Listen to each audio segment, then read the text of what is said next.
Ideally, we are supposed to introduce him to the stage. So this is what this is. No, no, no. That one. Give him two marks. The two of you. So like, please just assist. In terms of like,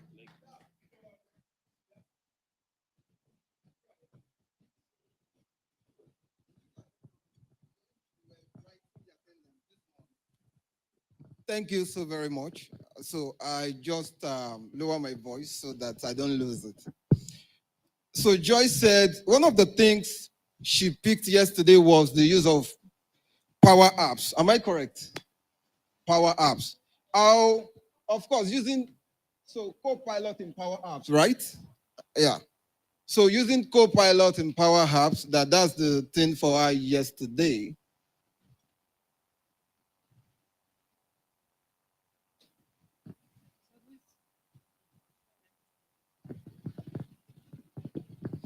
Okay.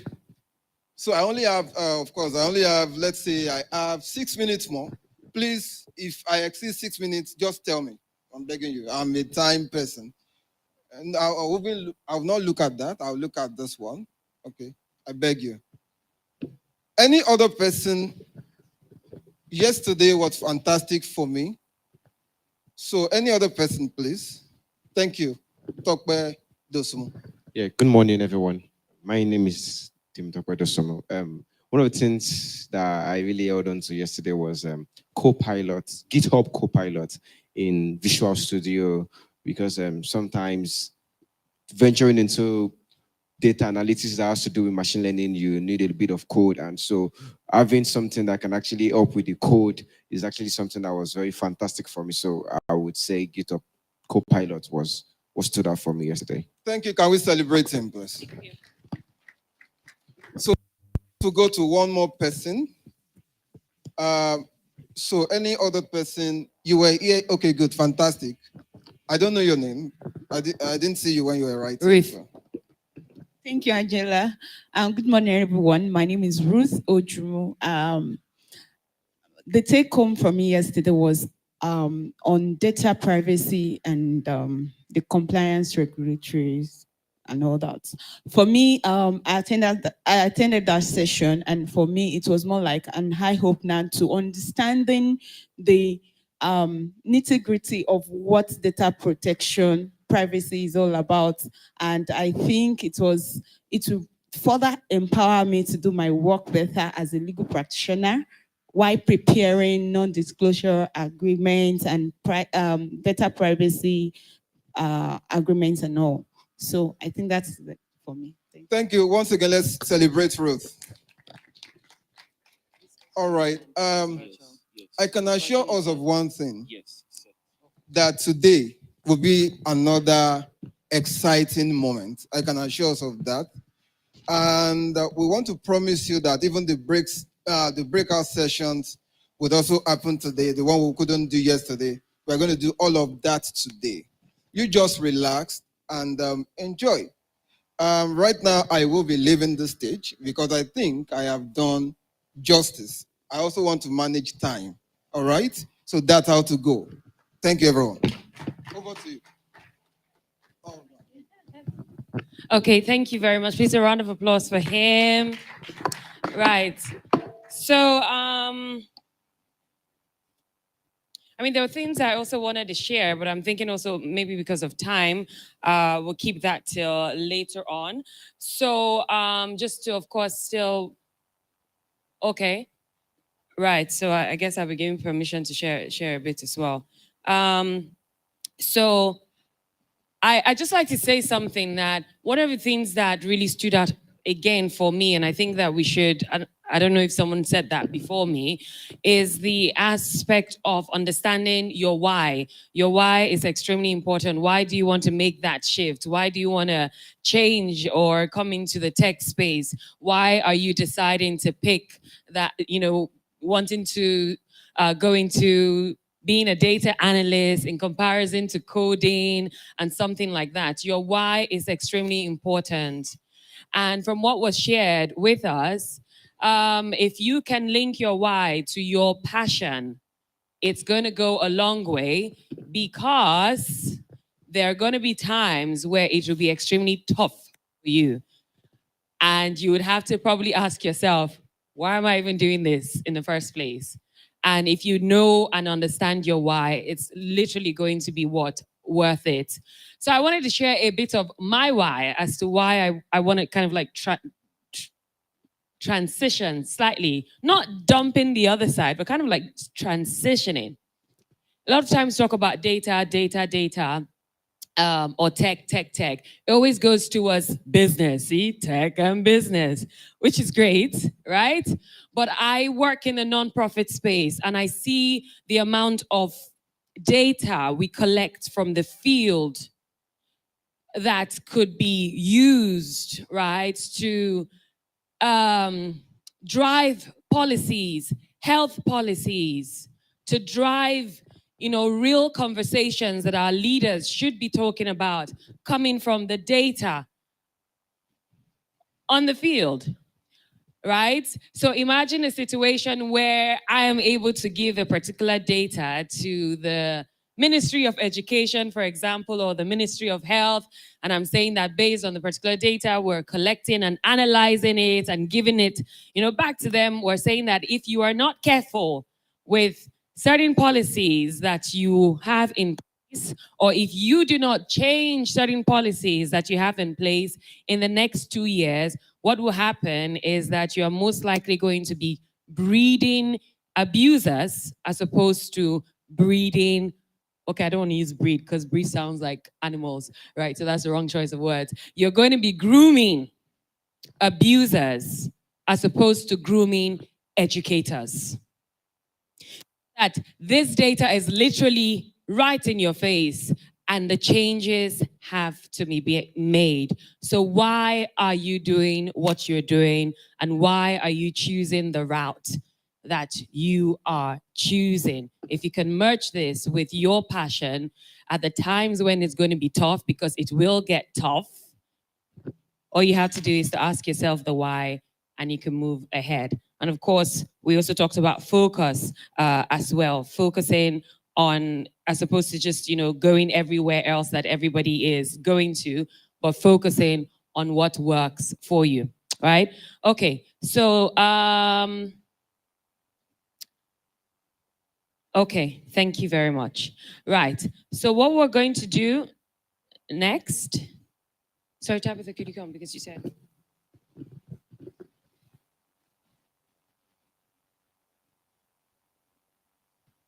Right. Okay. Thank you very much. Right. So to move on, yes. By the way, my name is Angela Uchubaye. Just in case you didn't meet me yesterday, is there anyone that wasn't here yesterday?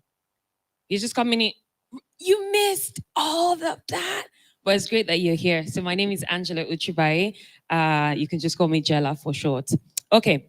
So going to be introducing a speaker who would be taking us through Microsoft design, mastering tech to design and direct social media posting. How do we master tech, right, to design and direct social media posting? And that would be Teresa B. Cyrus. A round of applause for her. Teresa? No? Okay, so I have navigated to designer.microsoft. Let Microsoft Designer create an artistic, bold, Okay, so I'm not...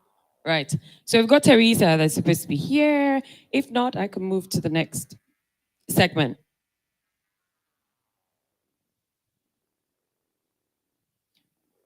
Media. Right. Is she coming in virtually? Right. Okay, so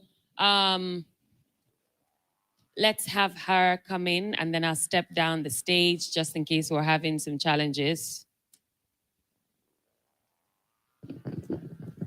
How do we drive design or direct social media postings, right? How do we do that? It's very interesting. how, having that space, being in that space, goes a long way in pushing out whatever business or whatever social impact work that you are involved in.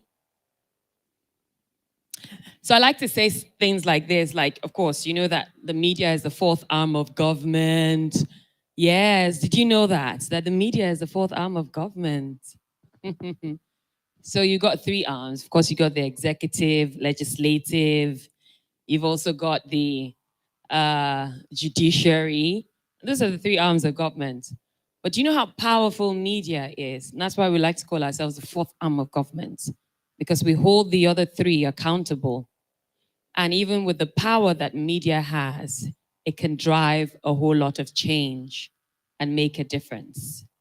Do we have Teresa? You see the reason why I'm standing here? Okay, so can we smile, please? No?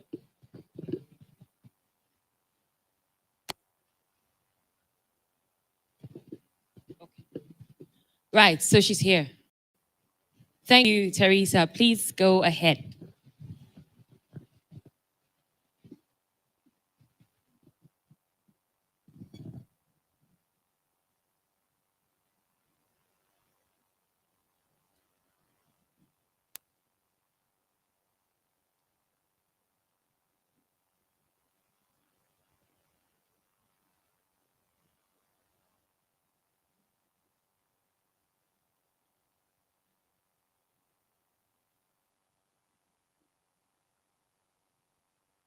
Let Microsoft Designer create an artistic, bold, inspiring social media posts, flyers, and event invitations that convey messages with vibrant colors, or you want something that has warm and cozy colors with sophisticated images. Just tell Microsoft Designer what you want. The AI tool will provide you with endless, stunning ideas that you can use or easily modify. In this video, I will show you how to create an account and give you an overview of the application. Let's get started.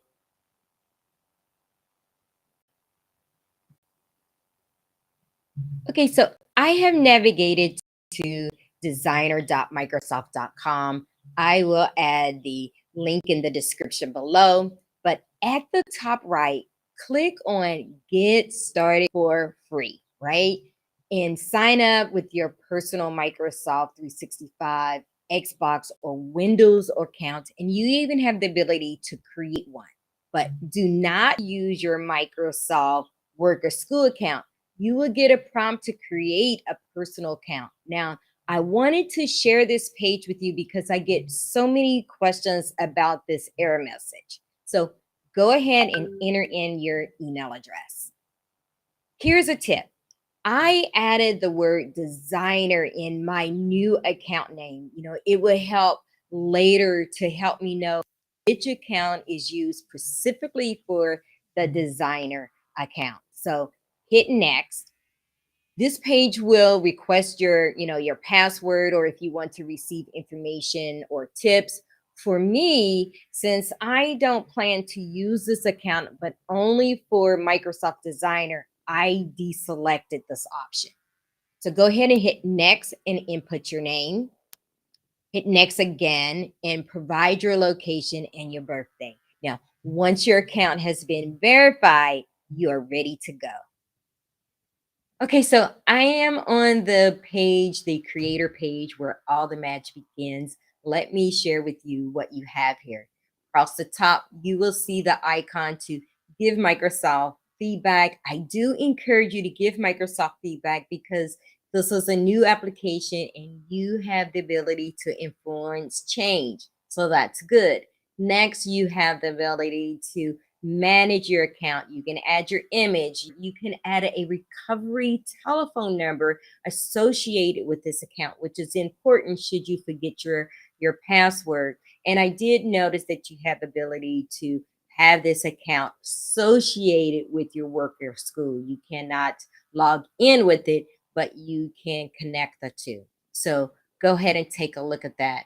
The other thing that I want to show you here is make sure you look at what's new. This application is fairly new. Notice that they have released a lot of new features. They have improved some things and released some new features. So continue to look here as you start to use this on, hopefully on a daily, weekly basis. Okay, so here, this is where you're going to enter in your prompt, and I'm going to come back to that in a second.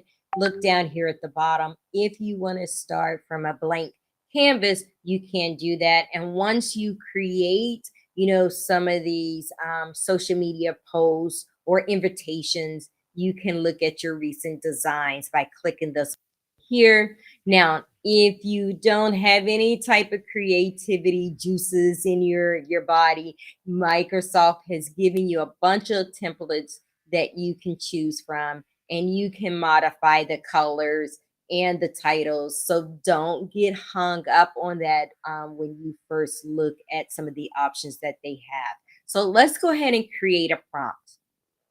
I like to empower end users to unleash their digital computer skills. So I want to create a social media post for that. And here I'm going to add create a dynamic and energetic with bold and vibrant colors. Use images showcasing happy, successful workers at computers. So let's see what we get.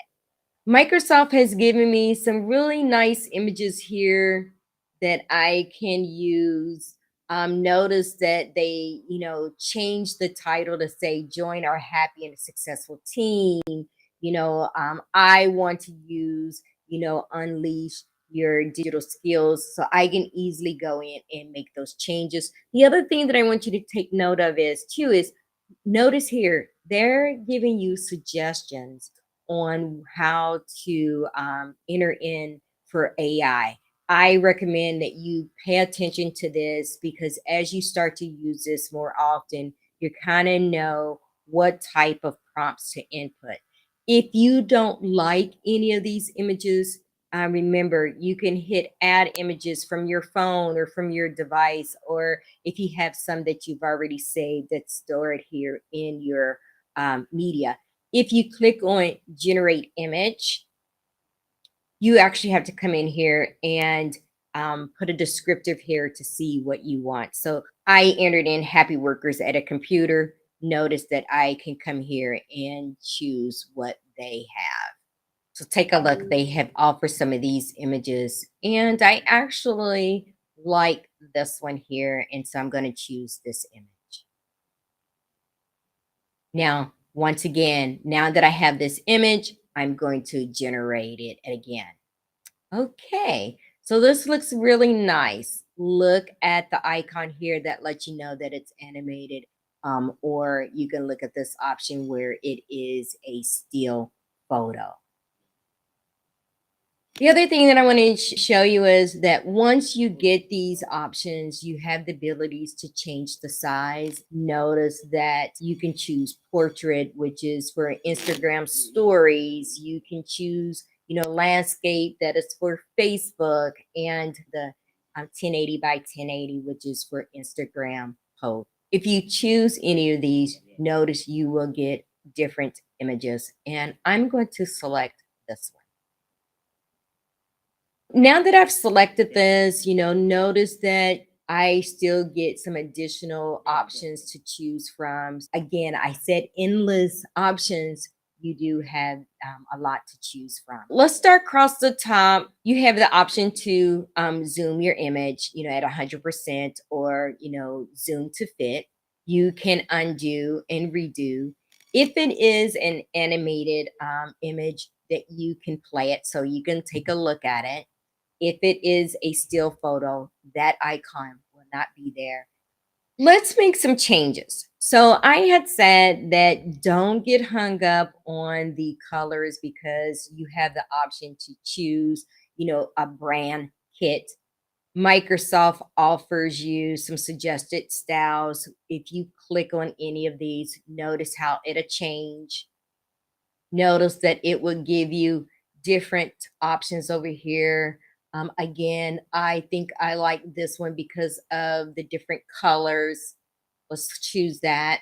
If you want to change some of the colors of these blocks, let's say you want to choose it as a different color, you can do that. What I like a lot is based on the colors that's in this image, it's giving you suggestions so you stay within that color palette.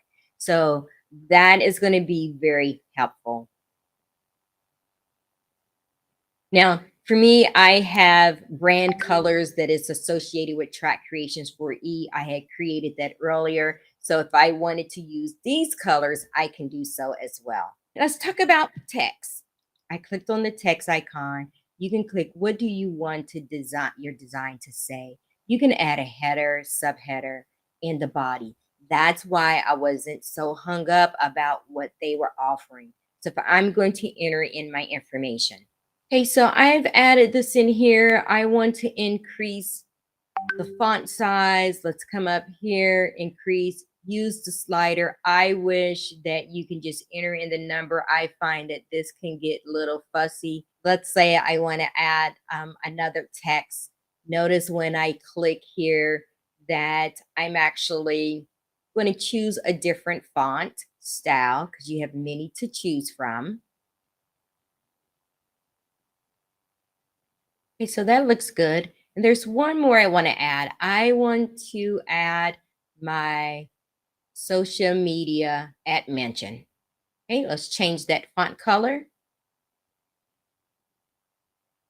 Let's resize this and make this kind of small. Okay, so this looks pretty good. Let me cover a few more of Designer's components. Here, if I click on visuals, this is where you can add more images. And I showed you earlier how to generate an image. You have options to choose photos. Under the graphics, you have shapes to choose from, illustrations, and icons as well. And if you click on videos, you have videos available that you can use as a background. So that's good. Let's click on my media.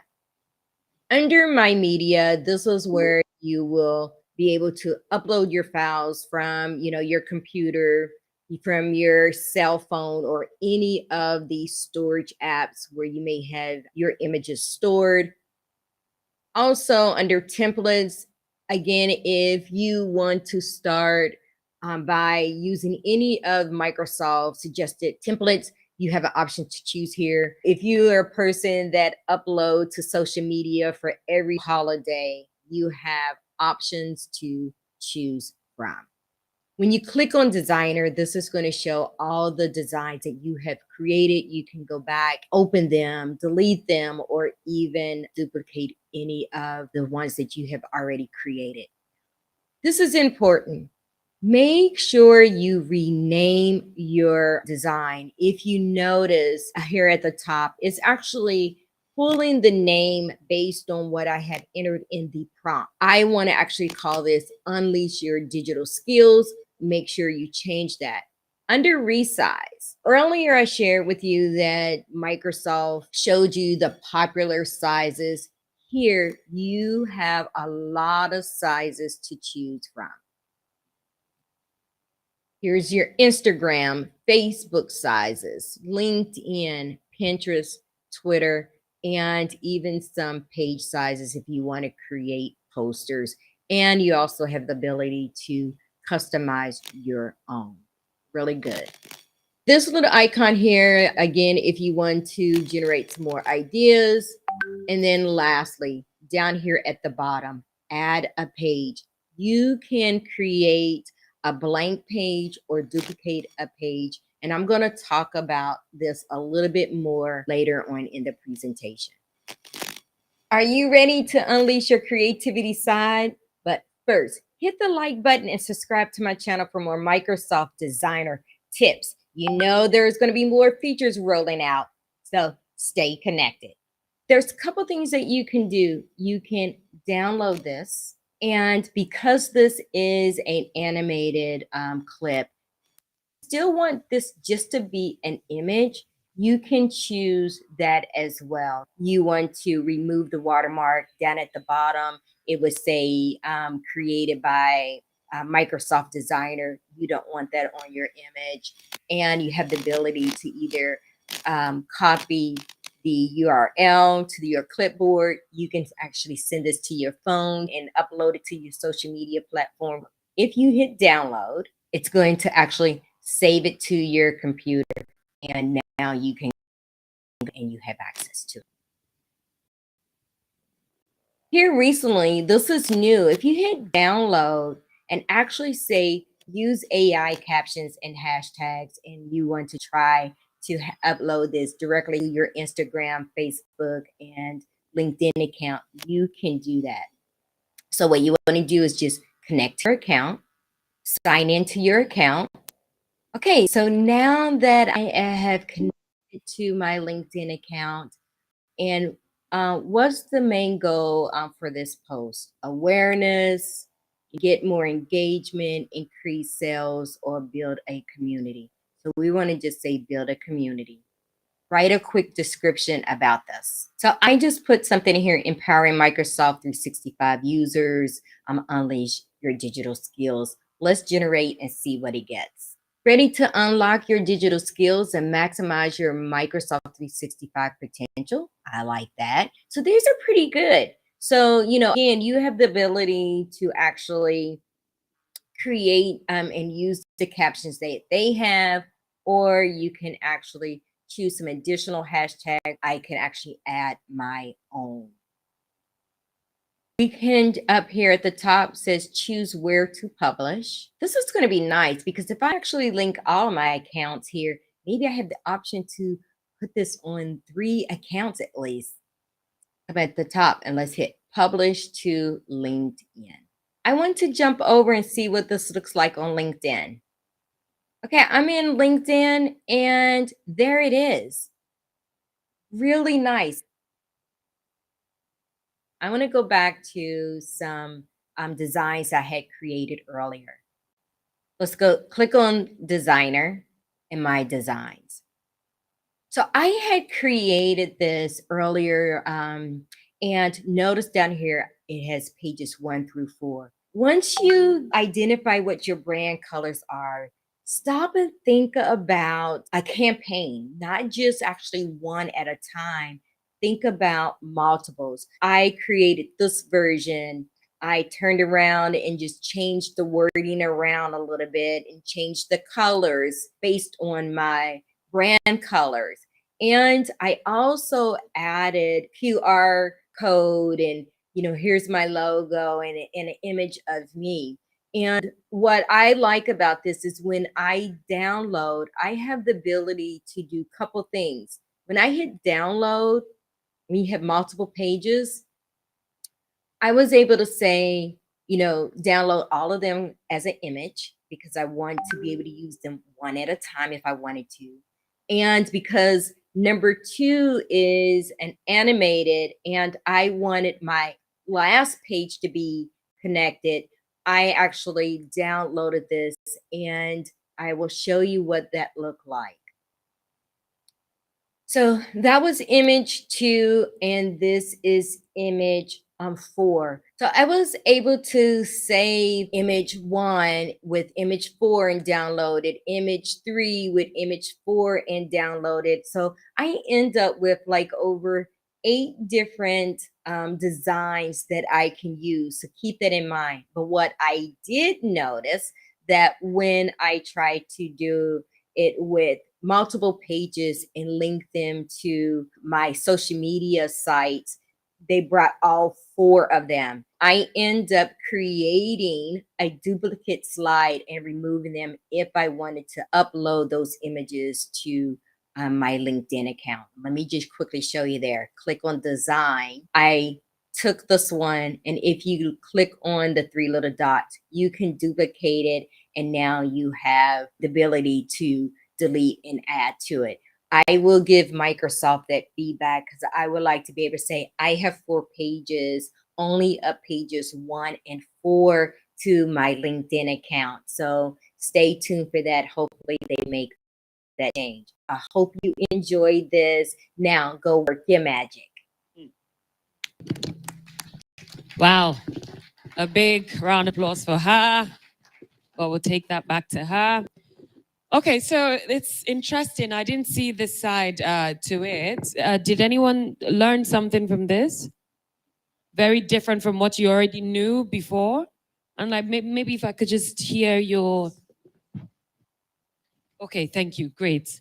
So we are going to have him respond to any of the questions, but is there something that you observe that's different from... Thank you. The other things that you know regarding this. Okay. Yeah, my name is Ahmed. Of course, I use Canva very well. But the part that caught me was that, sometimes you open Canva and you want to design, you go through the templates, you get confused. Yeah. But now just give it a description. I was trying immediately. Give it a description, what you want to do. You get that image. Then that part of had a caption. Give it some few words and just like that. I'm posting that right away to my WhatsApp. Wow. Awesome. Great. Thank you. Thank you. Do we have questions? Please, you can go to your store. Just pick up your phone or your laptop. It works on phone. Download it. Microsoft Designer. Simple, straightforward. Yeah, thank you. For me, I have learned how to do it. Please, for those of us about to post something right now, kindly hashtag Abuja Tech Event, hashtag MCT MVP West Africa 2023, MCT Summit 2023, hashtag MCT MVP Summit 23. And please state that you learned that from here. Thank you. Thank you so much. Popola Isaka is my name. For me, I attend events and I have learned how to track whatever I've learned. When she was doing it, I was also busy doing my own. And from what I've seen, sorry if you're a graphic designer, I may need to see you later. Thank you so much. But remember, they said stay focused. Stay focused on you. Any other question? Right, thank you. If you could tell us your name, that would be great. Good morning, sir. My name is Oyinkuro Stanley Gabriel, about Friends Comic Chronicle. The question I want to ask right now is... So Tracy is online, so please ask your question, make it loud so that she can attend to you. Okay.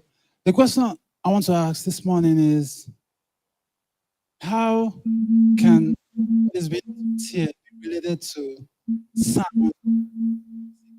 Because when we talk about focus, I'm a music person. Music is my personal. So I think that there's a way that AI and all these data stuff could be combined to make good music. Okay, but how?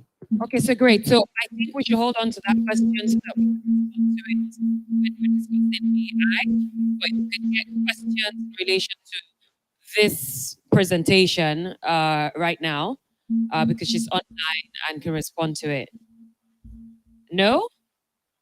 Great. Good morning. My name is Goodness. I just want to find out about the watermark. Is that section free? Because I use Canva. Canva is not free. So I just want to be sure if you can actually save without the watermark for free. Hi, did you get that? I did. Can you hear me clearly? Yes, we can. Thank you. Okay, very good. I do have an echo on my end, so I apologize. Good morning, everyone. And my name is Teresa Cyrus. And I believe the question was, Canva, you have to pay for their subscription, and is Microsoft free? Microsoft Designer is free for now, right? It's in the beta stage, and you'll see a big difference of some features missing between Canva and Microsoft Designer. But for now, it is free, and at some point, they have not said when they're going to have a premium package. Okay, thank you, Teresa. Any other question? No? Okay, Teresa, I appreciate you. Thank you very much. I think we don't have any more questions for you, but lovely presentation, and thank you for sharing that with us. Thank you, and have a good day. And you too. Thank you. Okay, so to move us swiftly again, we're going to have a keynote address. And our keynote address is going to be given by the Microsoft lead for Azure in Africa. Maybe you also tell me how to pronounce that again, because I think Azure. We'll from the lead. Right, and he's the Microsoft lead in Africa here on Azure or Azure. And his name is Chukuma Okpaka. Please a round of applause for him to give us the keynote address. Thank you very much. Thank you.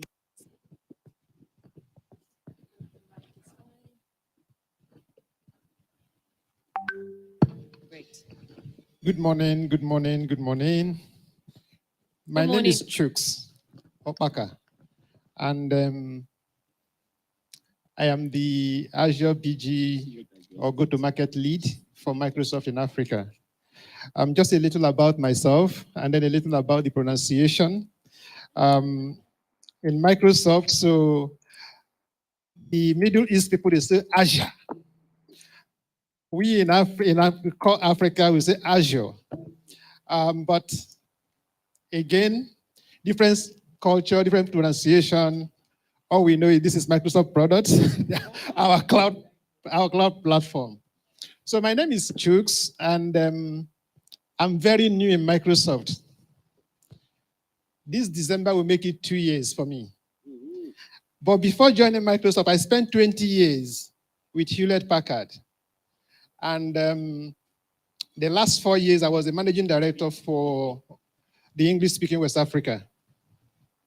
And I jumped out briefly after I left Hewlett-Packard at the end of 2018.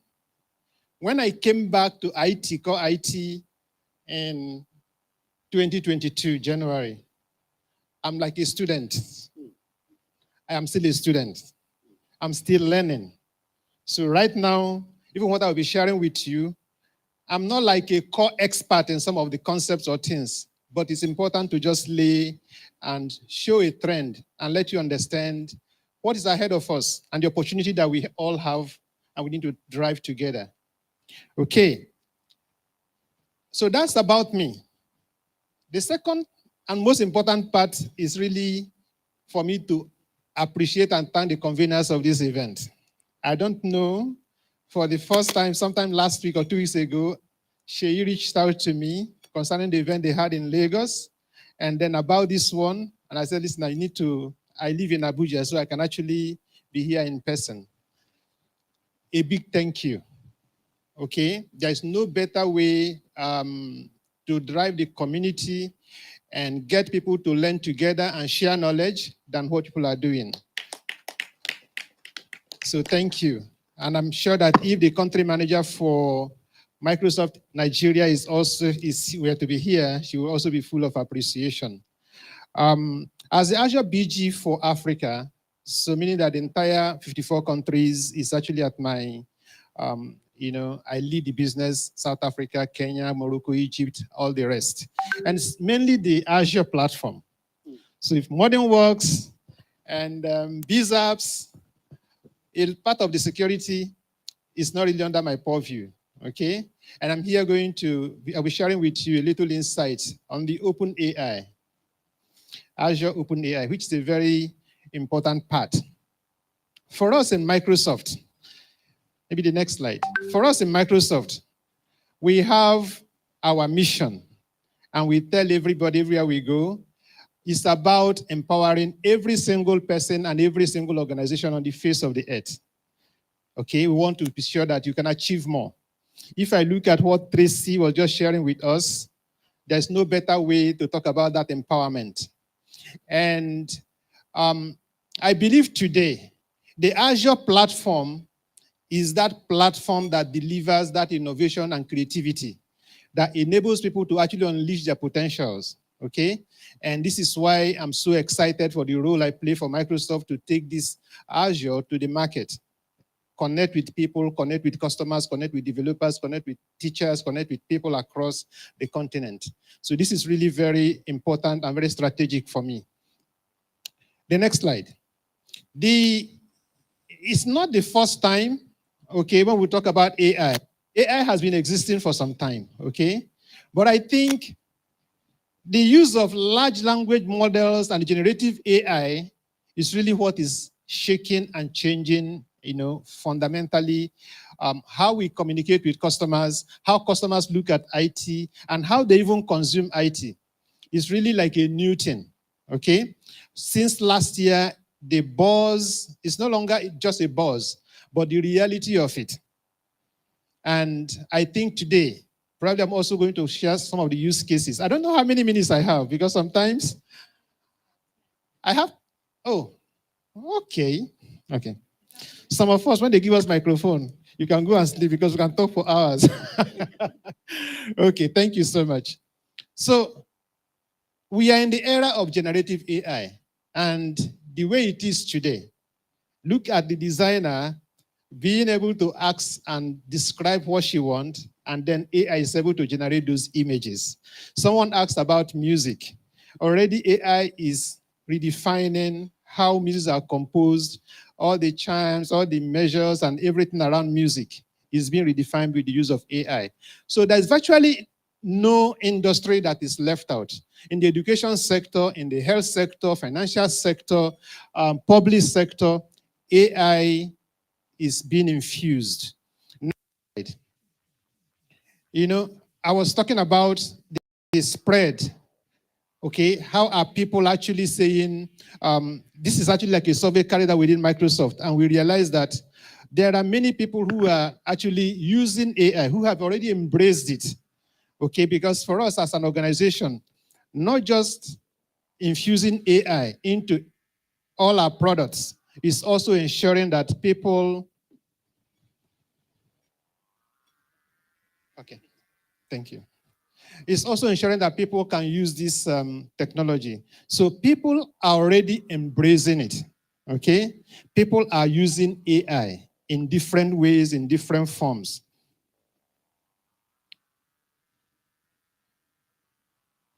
And I think in one of the areas, for a couple of, not just last several years, but just a few years back, when we look at the volume of cyber attack, you now ask yourself, how will IT managers be able to cope? How will they be able to cope? One good thing that has happened to them is the use of AI. And I think this is one thing. Otherwise, there's no better way to, what algorithm are you going to write? How are you going to check? How will you be able to plug all the holes when new tools and solutions that are also available in the hand of the hackers are available every day, meaning that every day, they are planting new ways to unlock what you have blocked yesterday. So the only way to stay on top of it is actually when you leverage AI. So for us as educators, for us as trainers, for us as IT people, staying on top of it, understanding what it is, like when I told you that I'm like a student every blessed day, is because new things are coming out every day. And I can't say, I understand everything Azure, everything around about Azure, everything about security, everything about, no, because the next moment, something can just be released and then fundamentally it alters all that you think you have known all the while. Also, how are companies currently using AI, the generative AI? I talked about different areas. There's one, there was a video I sent to the Azure community in Lagos, and I was telling them when I went to Kenya, okay? I sat down with a customer who is into health insurance. They provide health insurance for people. And this group CIO told me that the use of AI enable them to realize that the causes of death, especially in most old people, that 99% of the death were caused due to wrong medication. And that with the use of AI, because they have a good database, AI and everything, it feeds on data. So they have been able to harmonize their data, plugged in data from different sources, so that by the time a doctor makes a recommendation, and the time the drug is being dispensed to the patient, they are able to intervene. so that they can read with AI, they can read immediately the patient medical history and be able to allow the doctor and allow the hospital to listen, this, based on this medical history, this patient cannot take this medication. This is just one use case. There are in different areas, ladies and gentlemen. So every area, anywhere you find yourself, whatever business, this is really what I'm trying to communicate today. That whatever business you think you're into, try to see how you can infuse AI into it. It's about broadly asking yourself, what am I doing? How do I want AI to help me in this business? And that can open up your thought processes, can open up your ideas, and then you can now begin to learn how you can use new technologies, new tools to really infuse AI into what you're doing. But like I said earlier, the Azure is one of the biggest hyperscalers in the industry. And someone, okay, when the moderator was talking about, okay, it's not about making money, but hey, I'm employed to make money for Microsoft. So allow me this moment, let me just talk about the Azure, because one platform that I'm very passionate about. The house of innovation today, the creativity we'll talk about, whether it's the design that lady was talking about, and all the Microsoft 365, the Power Apps and everything, where are they running from? Microsoft Azure. All the tools such as GitHubs and all the technologies that you use in your development, where are they all powered from? It's Microsoft Azure. Okay? So this is really one platform that has become a major enabler, not just for businesses, but for individuals as well. So really, really, where to connect, where to know. So you need to know more about it. You need to connect all the different application layers, the Azure machine learning, underlining every single aspect of it. From Power Automate, speech recognition, vision recognition. These are all AI's infused technology in everything that you receive from Microsoft today. Especially when you go for Microsoft 365, it is almost like AI driven. Why is it happening? Because it's about enablement. We want to be able to ensure that by the time you are writing or replying a message, or maybe after a video conference that have 30 people, you can have AI summarize the meeting outcome for you. If you also ask AI to let you have the key points, it should be able to do that for you. Okay? So that is the power that I think we have unleashed. And there's nothing stopping it. So it's just for every one of us to connect to it. Talking about the partnership that we have with OpenAI. You know, OpenAI is the OpenAI, all right? So when we talk about Azure OpenAI, it's not the same as the OpenAI. The OpenAI, for instance, if you do your chat GPT and you ask a question, it's going to drill down the entire globe and be able to provide you a specific answer that you have to the question that you ask. But in the Azure environment, for instance, when we talk about security, I talked about earlier, okay?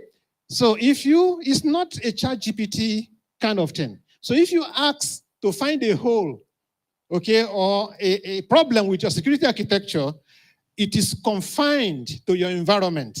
It's not going to tell you the security labs in a company that is based in the US. Are you hearing what I'm saying? It's going to be localized to your environment, and this is where the platform becomes very interesting, is that we can bring AI to your household, to your organization, to be able to allow you to drive business the way you want it.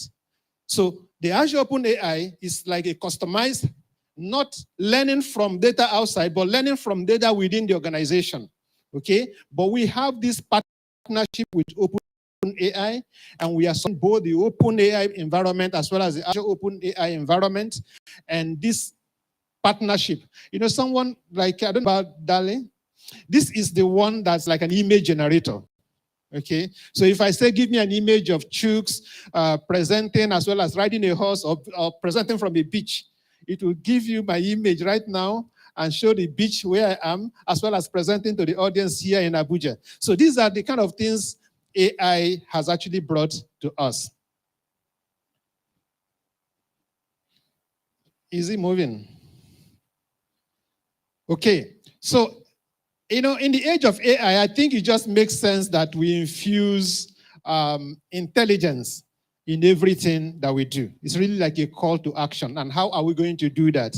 I think it's about learning and learning and learning. Have you heard about Copilot? How many people have used Copilot in one way or the other? Excellent. So this is, from the infrastructure, the orchestration, all the way to the application level, we can actually, you can actually say, yes, I'm being empowered, I'm being enabled. You can achieve much more, okay, compared to what you can do with your head. For instance, when I spoke to that, the insurance company, the health insurance company I talked about earlier, the CIO told me that we used to have 10 people process 1,500 claims every day, okay? Working from 8 a.m. to 5 p.m., sometimes 6 p.m. in the evening to finish 1,500 claims. It's a big health insurance company. But when they deployed data analytics and added AI on top of it, they were able to process this 1,500 claims in less than 5 minutes. And he said, guess what? We realized that we're overpaying by 40%. So now we're able to save about 40% of the money we used to pay to brokers. How much more and how much can it be? So the Copilot, back to it, in every area it is there. I think for developers and those who use GitHub, there is no better way. Do you know that about 40 to 50% of the codes that people use today are actually generated by AI? Okay, so that's where we are getting to. So no more time to start debugging errors because you don't know out of 1,000 codes, spending time. AI is able to help you fix problems very easily. And you can also talk to AI and tell him what you want to simulate or what you want to do. And it's able to roll it out for you very fast. So it's about amplifying your capacity. It's about enabling you to do much more. And I believe very strongly that with AI infusion into all our platforms, even from the reception and the front desk to the back-end application developers and back-end support people, everyone can actually achieve more with the use of Microsoft technology. Of course, we know in this era, data. Organizations that leverage AI believe that they can do much more, and that, again, the training I talked about, people need to acquire more skills. I'm sure, of course, if you're here and you are averse to learning, I don't think this is the right place for you. This is not the right place for you. So it's about learning and learning new things every single moment. What are the next steps? Ladies and gentlemen, it's all about signing up for more training. Signing up for more training. We need to drive this. We need to help government. When we talk about, the challenges in Africa, they asked me one day, I said, Chooks, there are inflation here, the currencies are fluctuating. I said, what are you talking about? We thrive in this nature. If things are not happening in this manner, what will we be doing? So don't ever tell me about Africa. This is what makes us Africans when we have those challenges, because we are the ones to fix it. So we are not running away from the challenges, but we have been empowered fundamentally. We have the power, we have the technology, we have the tools, we have the intellect. So we are the one to fix Africa's problem. Whether it's election rigging, we will know how to fix it. Whether it's in every area, are we together? Yes, we can do it. Not just in Nigeria. Do you know that we can also produce a solution or develop a solution here and take it to the world? Is that minus? Meaning that I'm three minutes behind, yes. Right? Okay. So let me share this story. Very, very important story.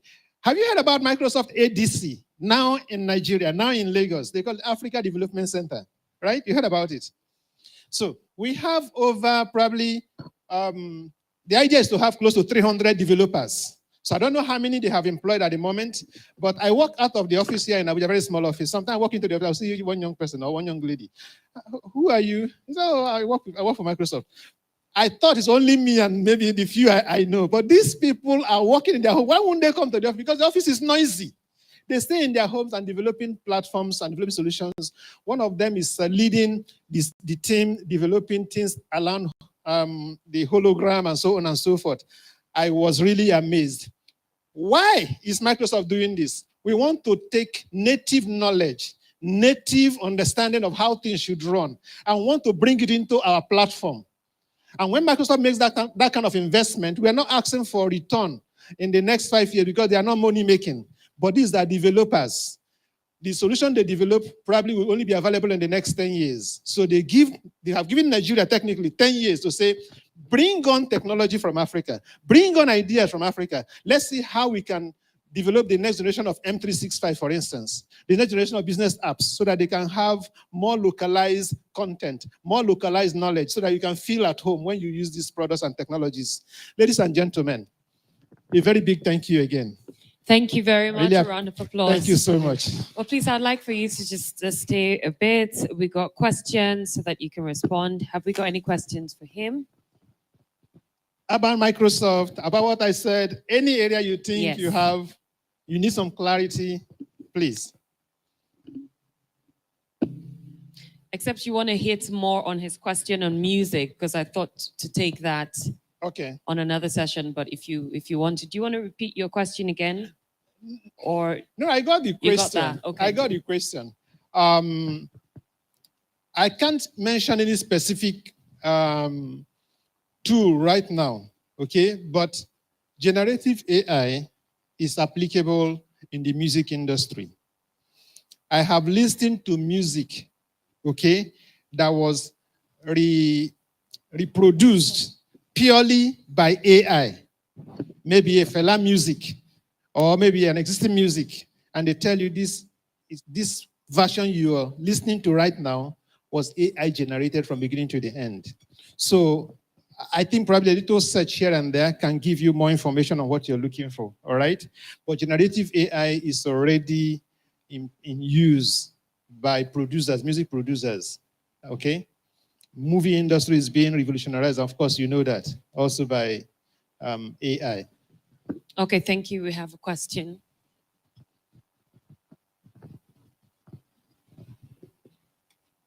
Good morning. My name is Adeze Pebe. I wanted to ask, like, for a beginner, where do you start? Like, it's just so much. Absolutely. There is so much happening, and sometimes, actually, this week alone, you know, sometimes when I come into environment like this, I have who get connected to me, and I start mentoring them. This week alone, I got 2 important requests, just like yours, to say, sir, how do I start? How do I get started? I think it's about the industry and the field is getting larger and larger. So it's important to, you know, for yourself and ask yourself, where do I find joy? For instance, we listen to Tracy. Her own is making these beautiful designs, okay? Maybe people who want to probably build, let's say, brochures or, you know, magazines or so, okay? That can be very applicable. Or even those who want to create, like, marketing flyers, very applicable. So you ask yourself, where do I want? So there is those who want to say, I want to be able to see, you know, derive or get insight from data. Okay, for instance, they say, oh, the school have been existing for 20 years or for 30 years. We have all the records. Do you understand? So out of this record, how can I draw, like, an idea of what has the performance been in the last 20 years? Do you understand? What's the demography of people that have been admitted in the school? What has been the ethnicity of people that have been admitted? What about the gender? All those kind of things over the years. Has it changed? Has the percentage changed? Has it been the same? All those kind of analogy. So there are those who want to drill down into data and bring to light or bring to life ideas from those data. So we have like data analytics, we have like data scientists, we have like data engineers. These are different aspects of data. There are also those who are, I want to do app development, application development. So what are the different tools I can use to develop? Is it mobile app? Is it back-end applications? It's quite large, okay? So that's one part. It's also those who want to say, okay, I want to provide security. I want to major in security. All right. I heard about a 44 years old lady who had no idea in IT. After giving birth and children leaving the house, she just decided, I want to go into IT. By the time she was celebrating her 50th birthday, she was like among the top security experts in the United States of America. At 44, she had no clue about IT. So that's how sweet and how readily available solutions and training materials are to anybody who want to major in any specific area. Specific with my Yes. question for data analysis, Okay. because that's where my field is for data analysis. For data analysis. Yes. Okay. And I talked about 3 areas, but I'm sure there are some data analysts here in the house. Data analysts and scientists in the house. Is there anybody that would like to mentor our sister? Let me see. This is the learning. This is why we are here. Okay. So let's attach someone to you to mentor you for maybe few weeks. I'm telling you, few weeks. It's not more than that. Once you have the interest, so it's just for you to understand the job of the analyst, the job of the engineers, and the job of the scientists, and focus on one. And then someone will put you through. Sir, what's your name, sir? That's one of the conveners. Mr. Yodeji. Okay. So you send the bill. Yeah. Okay. Thank you so much. Right. Any other questions? No? Okay, so we need to do something quickly because we know that you are leaving shortly. We have to take pictures with you. So can we get everyone quickly, please, to just stand behind him, and then we'll take the picture. Then we move on to our breakout session. Thank you so much. Thank you for the honor. Yes, thank you. So we'll move this as well. Can I get what the ushers?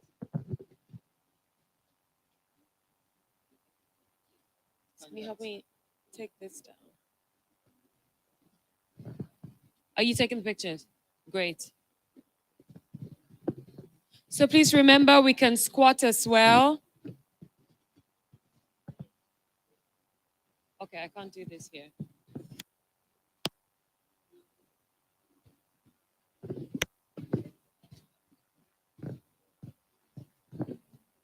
Okay, can we get you to move forward a bit? Okay, that's great. Yes, we could get to squat.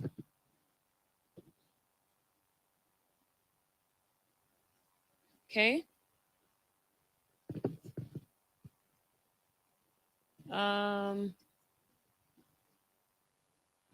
It's not too far. You want them together.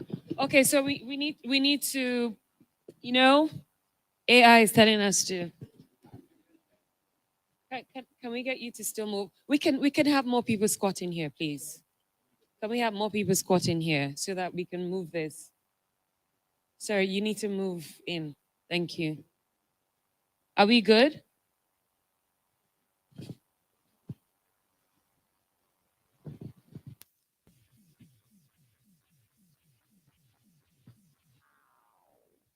You need what?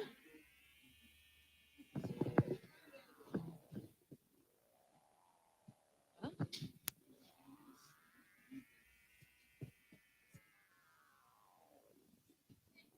Right. Okay, so let's do something. Can we move back a bit so we create a bit of more space for people to squat? We can't, this is too wide. We need to be closer. Right? So can we just get you to move back a bit since you're the main force? Just a bit, right? So we have more people squatting. This can't happen. We need to all move this way. So we have more people squatting. This is too wide. It's a different lens that he has today, I know. Excuse me, can I get you to move completely in? If we need to squat, thank you. Are you good? Are you good? Okay, hold on.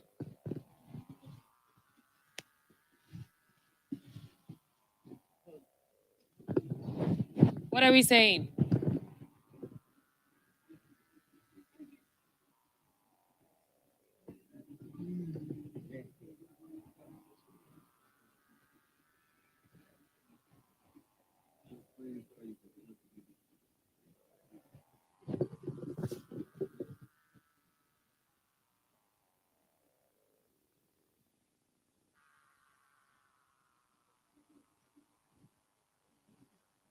Thank you.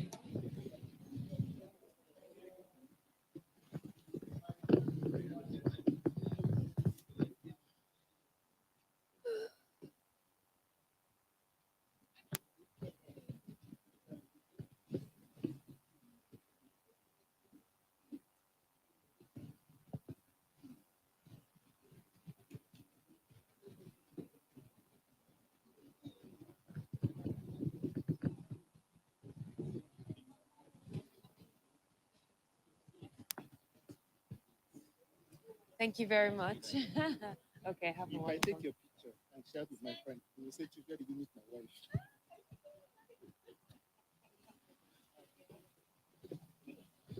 Okay. So please, a round of applause for Mr. Chooks as he takes his leave. Thank you. Thank you. We appreciate your contribution and teaching us more about Azure. Okay. So we're going to move to the next phase, which is the breakout session. Now, the purpose of this breakout session is for you to determine the area that you would want to gain more insight in, more knowledge, right? And also the ability to ask questions in different groups. Also, I'm trying to discourage us from just feeling comfortable by just sitting down here. And actually, I wish we didn't have to use here as one of the sessions, because I need us to critically think about the topics and the conversation. Then you determine where you need to go to, because one session is going to be here and the other two would be at the Revolution Hall. We'll get one of our volunteers, she's also behind, to take us there, right? So the next phase is about this, and I'll just break it down for you. So if you are interested in learning more about Copilot and AI, right? Copilot and AI, Olajide Idowu is going to be handling that session, and it's going to be happening here. Grandma G, no, I'm going to switch you. Right. It's going to be happening here if you want to learn more about that. Okay, then we also have From Zero to Hero on Azure, Synapse, Spark Pool. If you want to know more about that, you're going to have to go to the other side. And Armando Lazanda is going to be handling that session, and is going to be virtual, but there will be someone to respond to you as well there. So From Zero to Hero on Azure, Synapse, Spark Pool, please, you'd be going to the other side. The third breakout session on Cloud Tech Power Platform. Cloud Tech Power Platform. And our theme is embracing the cloud revolution, navigating the fourth wave. You know, when I hear fourth wave, I'm thinking there was a third wave, right? What was the third wave? Second wave. Right. See? I can tell those people that were not here yesterday. Okay, so Cloud Tech Power Platform, embracing the cloud revolution, navigating the fourth wave. And that's going to be taken by Paul Umer at the other Revolution Hall. So we have few minutes for that. You determine where you want to go. The AIs and the co-pilots here. Azure, there. Cloud Tech Power, there as well. Oh my God, no one is standing.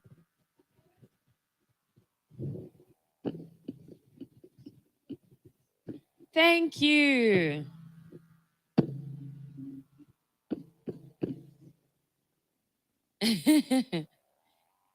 Co-pilot AI will be handled by Olajide Idowu here. Olajide, are you here? Thank you. From Zero to Hero on Azure. Armando Lazarenda. That way. Cloud Tech Power Platform. Paul Umer will handle that.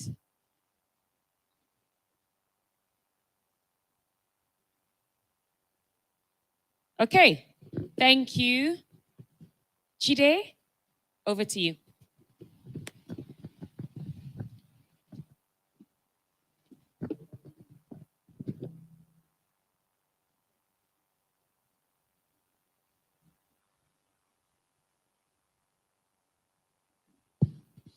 Okay, just a few minutes, everyone. Sorry, I was not aware I will use here, so I have to quickly send them the content. Just a moment. So content is being give you a bit of time.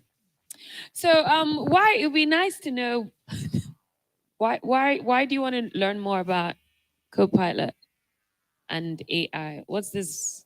Why are you here? Okay. For me, I personally want to work on my productivity level because I know basically the tools that I use normally. I need to be more when it comes to time management. I have a lot of projects I'm handling, and I need to be more efficient if I'm going to deliver at the end of the day. So I just need Copilot to help me out. Who likes the name co-pilot? I like that. It's like I am the pilot and you are the co-pilot, so I'm in charge. So I like that. Is there okay? Let me get you and then go back to you. Okay. Yeah. Okay. So I'm here to learn more about AI because the company where I work, we are looking to go to market, and that will make all that we are doing more on a larger scale. So I want to be able to do that as quickly as possible.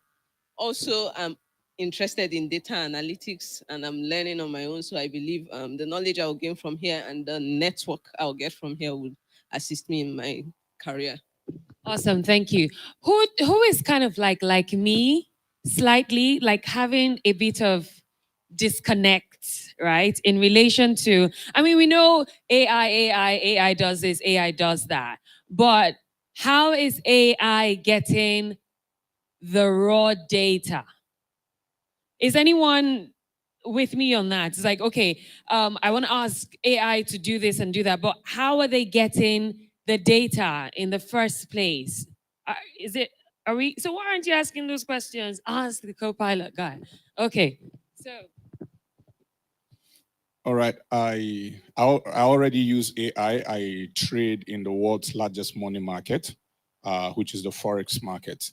I use EAs and AIs to expert advisor to trade, and we do about 15 to 25% monthly account growth. So when I saw this on Facebook, I had to fly from Port Harcourt, and I remember chatting up senior pastor and said to him, okay, I saw this. I say, yes, okay, I'll fly in to learn more.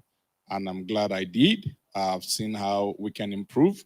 I've also, made some contacts, gotten in touch with some of the facilitators, chatted them up yesterday to see how they can help us. Maybe we'll get to 30% account growth a month. Wow, awesome. This is lovely. Thank you very much. Seeing what he has said right now is the reason why he is here, and he's definitely networking and seeing the possibilities of more connections. Okay, any other reasons you want to share, you want to talk about? Yes. Can I get you to move forward, please? Because you want to stay there? Oh, okay. Okay, good morning, everyone. So I work in academics, and lately there has been like this sort of buzz in the academic sphere concerning people using AI to just write articles, students using it to just do assignments. And while it's not ethical, we need to like strike a balance. So I decided to attend this to see ways in which it will help me to put in the effort and as well ease the workload for me, not just for me and for students to learn very well. Thank you. Awesome. I completely understand where you're coming from. I remember, so like I, said before yesterday, being a lawyer, I remember in my university days, what we would do is during our orientation, and that was University of Westminster anyway, during our orientation, we would spend at least 3 weeks, right, within the whole orientation period, really addressing issues regarding plagiarism. Because in the legal field, plagiarism is such a big deal, right? And they would let us know how, if you plagiarize, this is how it's going to affect you to the point where you are not even going to graduate. So when we would write our exams, we had to submit our examinations through 3 platforms. We would have the physical one, right? We would submit that. Then we'd have another one that was always submitted through some online platform just to check the level of plagiarism. And it was such a big deal. So I understand how academia right now is like, everyone is going to AI, not wanting to think for themselves. Maybe, maybe not, or not knowing how to. And I think that's a question we need to get you to respond to. Like, you're saying we need to use AI, but how do we use it in such a way that we're not breaking the rules and we're being smart about it so that we're even smarter than the AI? Sam, were you going to say something before? Are you ready? So we can, okay. Good morning. It's good to see you here again. So before our facilitator starts, I just wanted to add something to it. So yesterday, in almost all our submissions, you mentioned that AI is not supposed to technically replace us in terms of thinking and stuff like that. But for education, there is a narrative where education has been the way it is for centuries, right? You come to class, we teach you something, you have to remember it, and you write an exams, you pour it down. Technically, that's how it's been. So with AI now, some of the forward-looking institutions are actually accommodating and figuring out how to work with it. My question is, with AI, isn't it time that academia starts to think about the way they teach? Because eventually, I mean, we'll still have to go to the libraries, do research, read all that. Now, that power is in AI. So my question to the academics is, isn't it time, especially with AI, like you're saying, isn't it time for us to redefine or rethink our method of teaching? Because you can't always say, this is bad, this is not good. You said internet. People shouted and cried all the crap about internet. Today, almost everybody is using it. AI is just going to be one of those things. So for me personally, yes, it has the good, bad, and ugly, but I feel it's time academia starts to look at how we teach and how we assess people for their knowledge. If they look at it in a positive way, AI will not be something they should be jumping and trying to throw books at people for using AI. So that's just my submission. I hear you. I feel you there as well. I also think that how can we, how can we get students more to do kind of like more of critical thinking, right? So if you're going to even use AI to stimulate your thoughts, let's get you to have more of critical thinking as opposed to just cramming and pouring it back on and giving a child who, for example, can cram a higher grade simply because they can pour that back. And because it's because the teaching styles do not go with the learning styles of the students. Because if the teaching styles go with the learning styles of the students, then you would have a criteria where you have like a benchmark for A, B, C, D, because these children are not all the same. Not every child is look at me, listen to me. I might be doing XYZ, but I can tell you from word to word what you taught in the class. I might be doodling, and you would say that is nonsense. I might be playing table football, but yet I'm more focused than the person looking at you, and you think that person is listening to you. So the teaching styles too should. Thank you. So as she's talking about teaching styles, of course, the example, you can tell that she was talking more about the younger right? Were you referring to, or even those in? No. I mean, yes, I get that, but I don't know. When you were speaking, I could hear more of right. So just to reiterate, across board, different people have different learning styles, even how you lecture, how you teach them. So how can we think about creative ways of including AI and tech in our ways of teaching right now, because it's literally not going anywhere? Questions or contributions, right? Or response? Yeah, basically, I feel Copilot is the word co is for you to work together with the AI. So I've been using Copilot for a while now. So I work with let's say consulting, and at times I want to type emails. You need to redefine what you want to say at times. It will give you some things you want, but in recent, if you are very, very technical, like there was a time it was sort of I was arguing with AI. AI, you train AI. AI learn from people, learn from experience. That is AI for you. So let's say now you tell AI, do this at the first times, okay, 1+1. I don't know whether people get to know that people play with open chat, try to confuse open chat 1+1. No, it's wrong. That is how AIs work. So what I want to say is as a person, if you want to use Copilot AI, that doesn't mean you don't have to reason by yourself. Because at times, the person that trained, someone that might have used AI, gave wrong info to AI. And to be very honest, there is no perfect system unless you want to deceive ourselves like there is a perfect system. So we cannot depend fully on AI, to be very honest. Okay, let me give you a simple scenario. I gave a real life scenario. I don't know people that so are you ready? Very, very technical. So there is a migration I want to do, exchange on premises migration, and Sky for Business server migration. So I asked AI, which way am I going to take it? Because I'm very, very lazy. It's actually one of the reasons I'm here. Typing email, I hate typing email. Or do I know what to do? So I asked AI what to do and type the email for me. But the AI is telling me a step to follow this, follow this. I asked AI, but this is not possible because I have to do this first. AI say, I'm sorry, that are actually not Copilot. That is Chat GPT. That I'm sorry, I don't know. I asked you, this is supposed to be the step.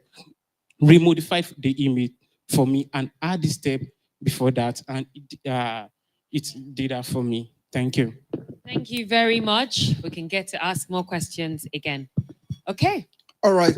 Thank you, everyone, for your patience. Do not worry. I will manage the few time that is left. All right.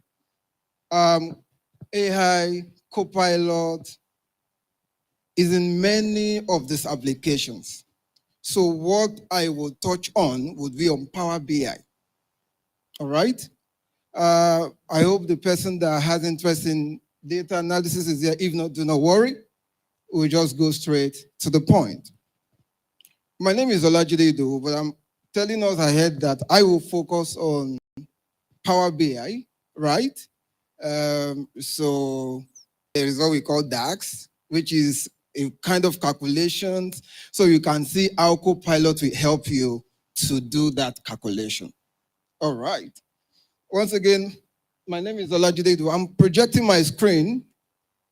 I hope that media can help us so that you can get to see it from here. If not, I would continue. I've been working for some time. I'm just a young boy. So for people that are interested in data analysis, I'll just go straight to that for you. Just like several speakers have said some things to motivate and encourage us, regardless of the age, regardless of how old you are, you can make something worthwhile in this field of IT, right?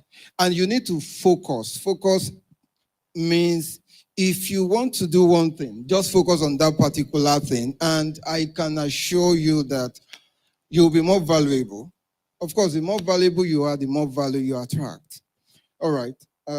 Hopefully, I'm just waiting for them to.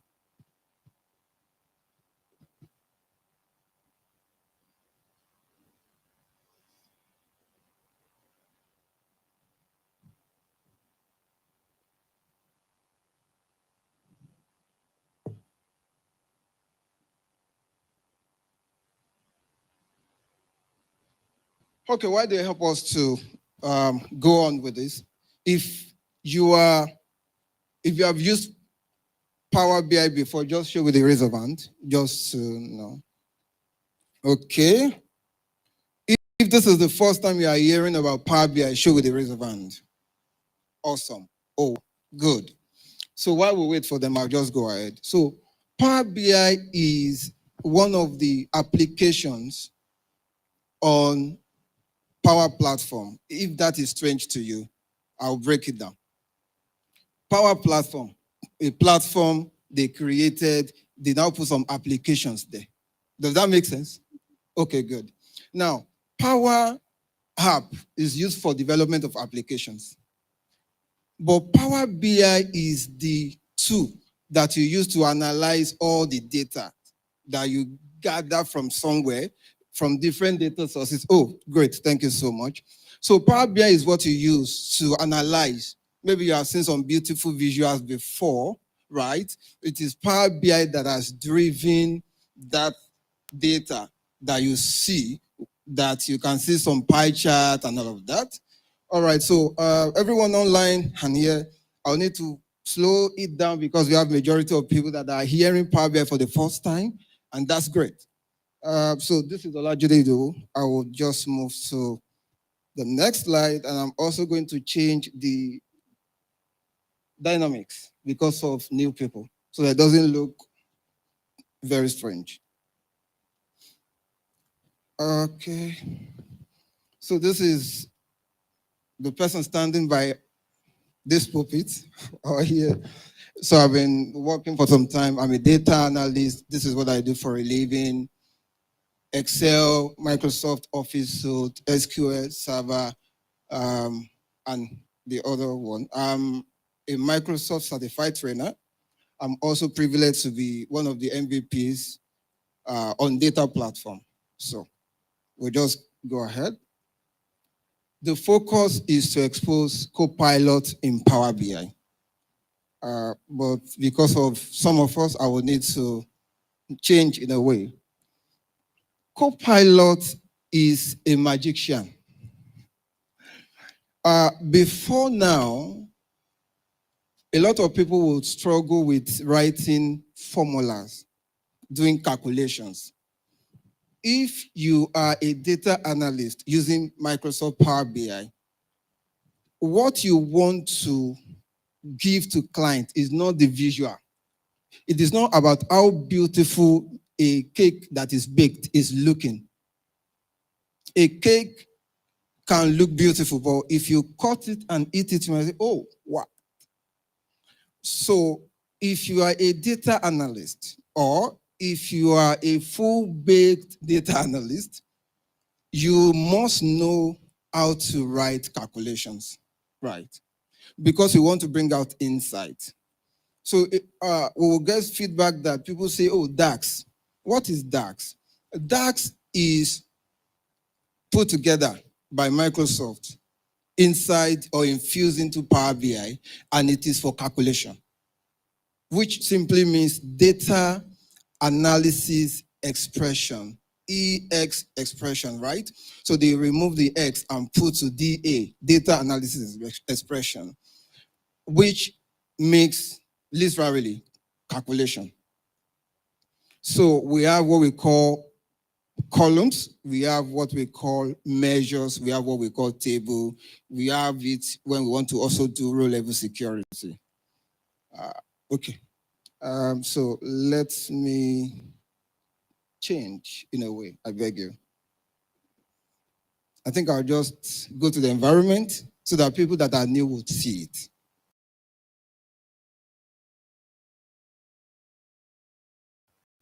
Okay. I've launched Power BI. You know what? Let me open it again.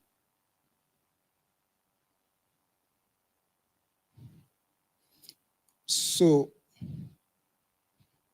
this, if you can see my cursor for people that are new to this is Power BI desktop. So Power BI there's what we call ecosystem of Power BI. You can have it it is in the cloud on your browser. You can also download it to your PC, your laptop. You can also download it to your mobile phone. Everything at the end of the day must sync together. So if I click this, then it's going to open. But I've prepared what I plan to use before now. But the first thing I'm going to now have to do would be to introduce the environment to you. It is better I carry everyone along than to talk to a few set of people. Are you fine with that? Okay. Because as a trader, you must be prepared for everything. So this interface is the environment of Power BI.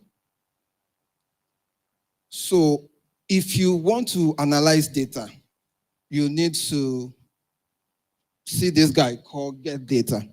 Can we see that? So if you click on Get Data, it will show you different data sources. This simply means that Power BI is a tool that needs to go somewhere and go bring something from somewhere.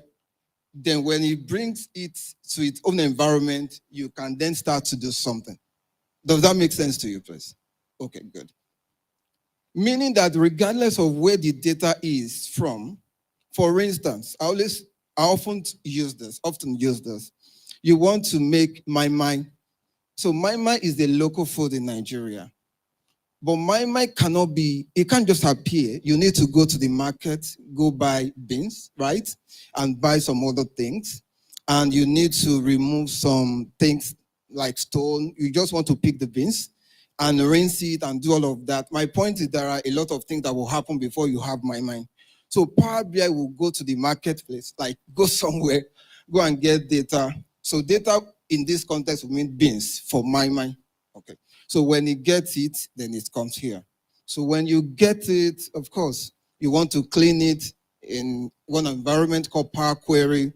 When you're done doing the cleaning, which is called ETL, it stands for extract. So when I click get simply says I want to go and extract. So when it extracts, it will then transform. T stands for transformation. So that means you are cleaning the beans, you're transforming the data. When you have transformed, then you will load. So L stands for load. So E, extract, T, transform, L stands for load.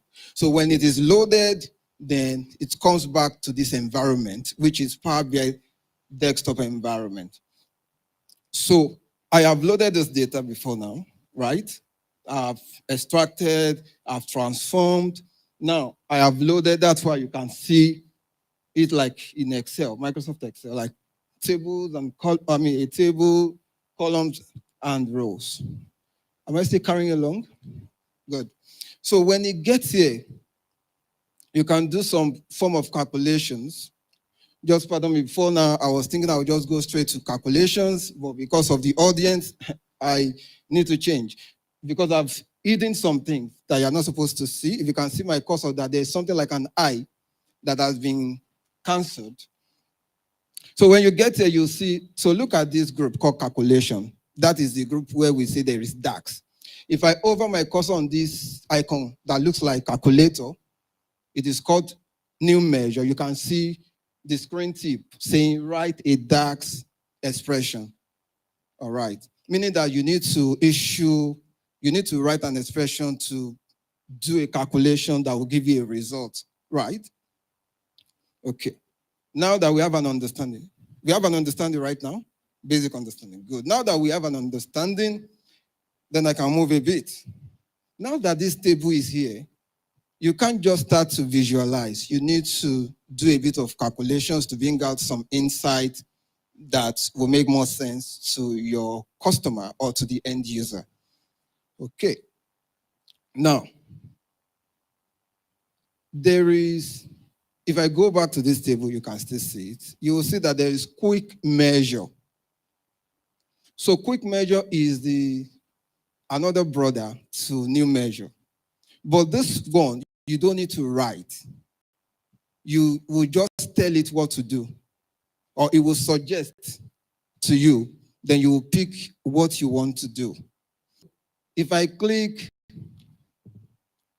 quick measure now, which I just did, something open to my right, you can see select a calculation to create measure or describe the measure you need, and we will what? Generate suggestions in that. You know that we are talking about Copilot.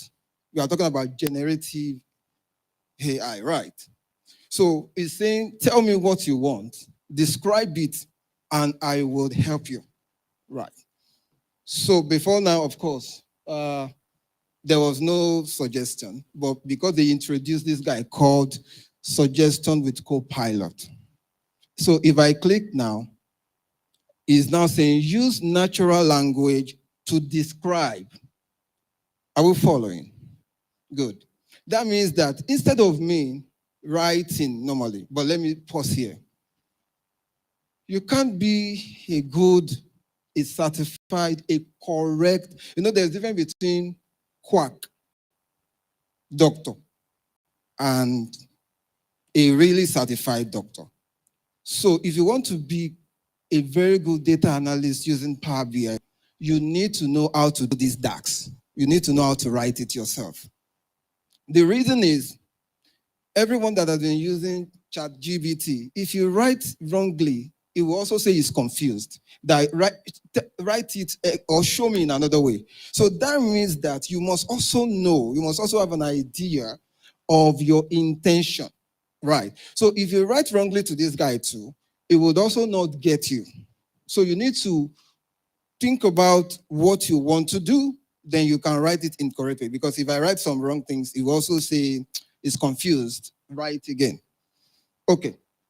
So before I proceed with this, a data analyst needs to understand or get familiarized with his data set or his data. This table before me, I can look at it column by column. There is order ID, order date, unit cost, unit price.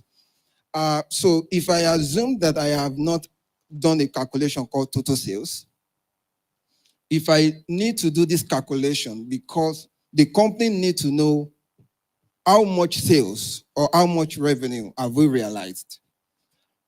If I need to do that calculation, your hand is up. Please go ahead. You missed the step. No, we've not done it. We'll go back there. Thank you. So if I have to do calculation that has to do with total revenue or total sales, I need to know how much are we selling one item, right? And how much quantity someone bought. In order to now know the total sales, I need to multiply unit price by quantity. Am I correct? Okay. So if I'm going to do that, look at how I'm going to tell Copilot now to help me do that calculation. Can I go ahead? Can I go ahead? Okay, good. So I will click on quick measure and I will say calculation. I don't want to use you. Since there is this guy that is friendly that will allow me express myself by typing, then I click on suggestion. And in this box, I will then type. Let me say it again. I want to do a calculation called, it could be revenue, it could be total sales, they are the same thing. And I need unit price. Unit price is already on my table. And quantity is also on my table, which is, this is quantity as a column, this is unit price. Then I will just write, I'll tell Copilot what to do. So I'll try and use one hand to type. So go, you could express yourself in different ways. If you are very good with English, this guy understands Queen English, all of that. But let me just do a layman way. Go through the name of my table. Okay, just a moment. Let me cancel this. In case someone look at this right corner. Please, what can you see? What's the name there? Sales. Can we see sales? That's the name of the table I loaded. So I want Copilot to go and check the table. So I need to mention the name of the table. Do we understand? Good. Okay, so this is what I want Copilot to do for me. Let me speak English to us. Copilot, he said yes. I want to do a calculation that will help me, that will give me total sales. Copilot said, okay, I'm with you. Tell me how to go about it. So I want to tell Copilot, go and look at the table called sales. When you get pick unit price and multiply it with other quantities, and I'll get my result. Do we understand? That's exactly what I want Copilot to do for me. So quick measure, Copilot, go through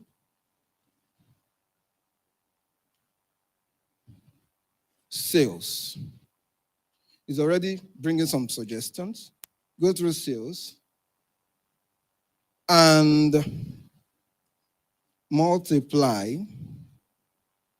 Sorry, I'm using one hand with one holding this mic. Multiply unit price. It's already suggesting. I can pick it. Unit price by quantity is already suggesting for me. You can see. So if I pick this, now go through sales. Sales is the name of the table. When you get there, do multiplication of unit price and quantity. So let's see if you understand. Then I'll say generate this for me. It's trying.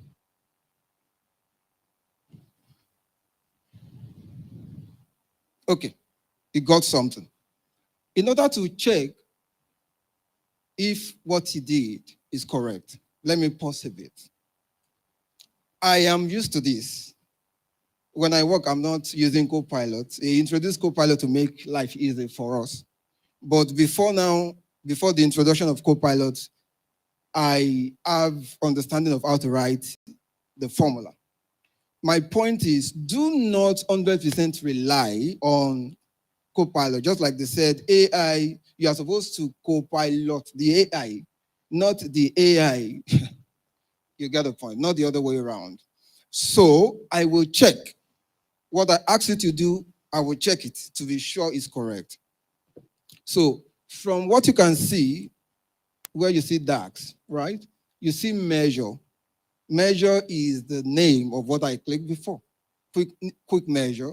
Then after measure equal to, then the operation started. So it said, what this simply means is that it has done it for me. Then I'm just checking to say, okay, you mentioned the name of the table and you pick unit price. When you see star simply means multiplication. Do you think this is correct? Let's react. You know, I explained in English before. Total sales would mean unit price times other quantities. So is this correct? Total sales simply means unit price times other quantity. This is correct, right? Yeah, it is. Then I'll say, oh, Copilot, you have done the correct thing. And I'll say add. When I click on add, then it's going to bring it up for me to give it a proper name. So I would just say, is not the, I need to give it the true definition or the right name. So I would, instead of measure equals to, then I'll say this is, permit me to say this is revenue. Revenue equal to, and that's it. Then I have it. Then I will show something so that you can see what this has done. If you look at this place, you can see revenue is shown with calculator icon. That tells you that it's a measure. So let's come and check something together. I want to confirm, I want to visualize what just happened. So let me tick, I'll just tick this box. For people that are getting to know Power BI for the first time, we have the majority here. I want to tick or check the box against what we've just written, and something will show in this on this canvas. So I'll just tick here. And this is showing the total, is visualizing, is showing it this way. In order for you to confirm if this is actually correct, I know that it is. So let's go back to this. You know, I added a table called total sales. I mean, a column on the table called total sales. All right, let me make it available, visible.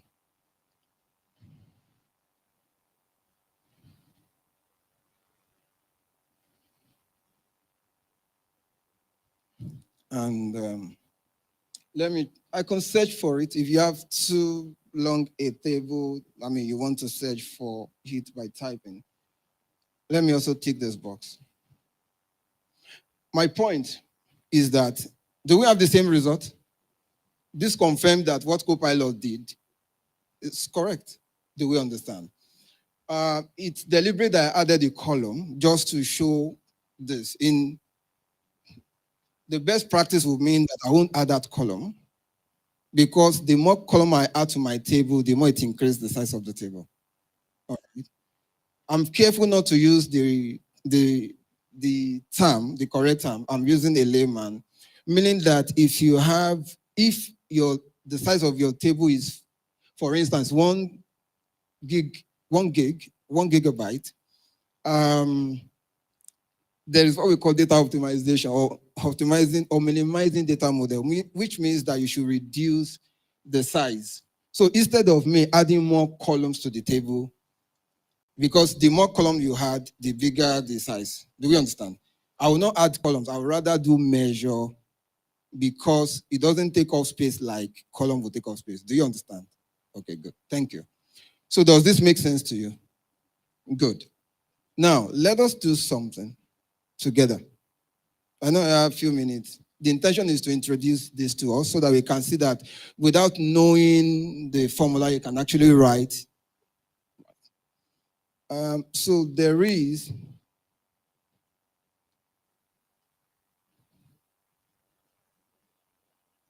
state. So I want to go to state. Good.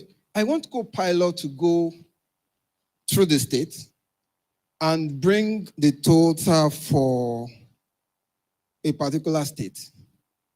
Maybe the line manager, don't mind me, I always use this, or the director is on the phone and is saying, management want to make a decision right now, and I need to know the total of how much sales did we realize from Kwara State. And you can't say, please, before close of business. You can do it now.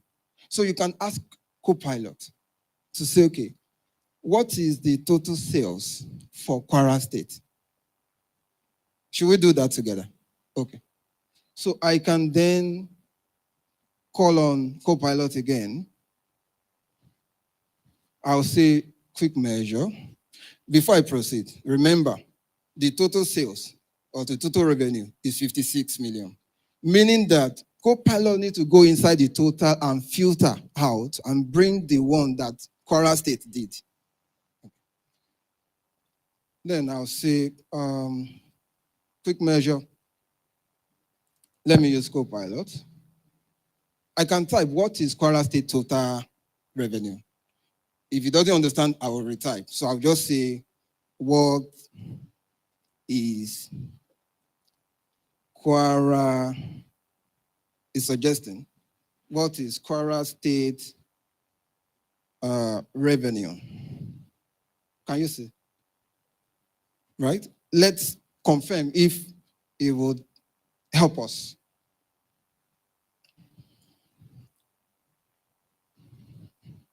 Okay. Let me also now check. Okay. Let me bring it closer to you. We also check manually to confirm. So in case, for some of us that are just getting to do Power BI today, this may look somehow to you. But in English language, what this is saying is that help me go inside the total revenue and filter out the one that belongs to Kwara State. Can I ask something? Please go ahead. Is Power BI taking, because when you changed the name for the other one, you named it revenue. Yeah. So when you told Copilot, you want to know the total revenue for Kwara State, did it take your word revenue because of the way you changed the other measure as revenue, or did it just use revenue as, because again, if it's revenue, how does Copilot know that what you're asking is within this revenue or general? I like that. Okay, so when you get data into Power BI, this data is within the environment, right? So Copilot is looking at my table here, not outside the table. So it will go through the header of each column. It will go through those measures that I've written also before now. If I mention another thing, it will not, if I mention what is not here, if I mention a name or a header of a column or measure that does not exist, it will not be able to give me anything. Did I answer you correctly? Oh, let me say it this way. It's deliberate that I added a column called total sales. I didn't change the name. When I click on quick measure, whatever you want to do, whatever calculation you want to do, you must give a name to, because it can't just be measure. Then what is the identity? So if I click on quick measure, it will come because measure will come, measure equals to, but I need to change the name that this measure or this expression is not, it is called revenue. Copilot took that measure. Correct. And called it and did this calculation. Correct. So Fantastic. Okay. Good. So, I hope that is clear. Good. Thank you. So that's all. I will explain in English again in case this is not clear. But let us check what it has done. So, instead of measure, there is need for the name. So let me just call this Kwara's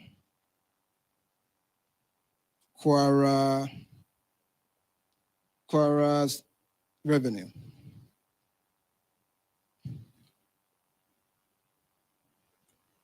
And I will say that's the name. Okay, so if I clear this, it's already there, do not worry. There is Kwara if I type. So let me look for it. So let me just type Kwara. Good. So let's visualize. So it's saying Kwara realized out of 56 million, Kwara did this. So this is here. In order to confirm if this is actually correct, I can go ahead and do something. Okay, I can do it here. It's fine. Please, what I'm about to do, don't get confused. I just want to use it to let you see.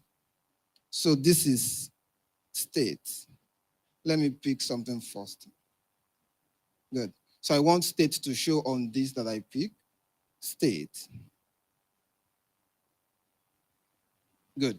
So we have all the states here.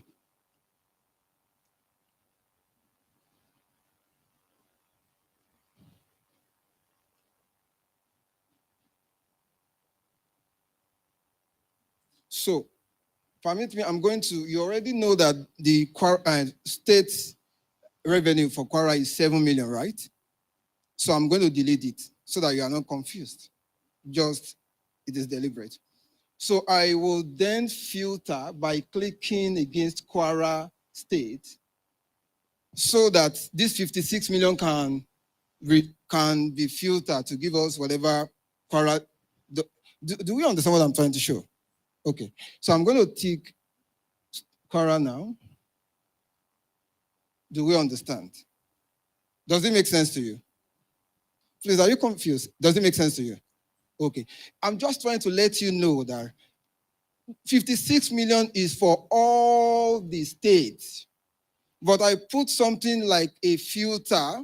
I want to see the list of all the states, and when I only select Quora, and this would adjust to say this is the figure for Quora State. Is Copilot very nice? It's fantastic. You're just writing and something that's showing. I can go ahead and make it complex. I mean, it's not complex. I can go ahead and give more instructions more than this. But let me pause here. Yeah. Any question for me?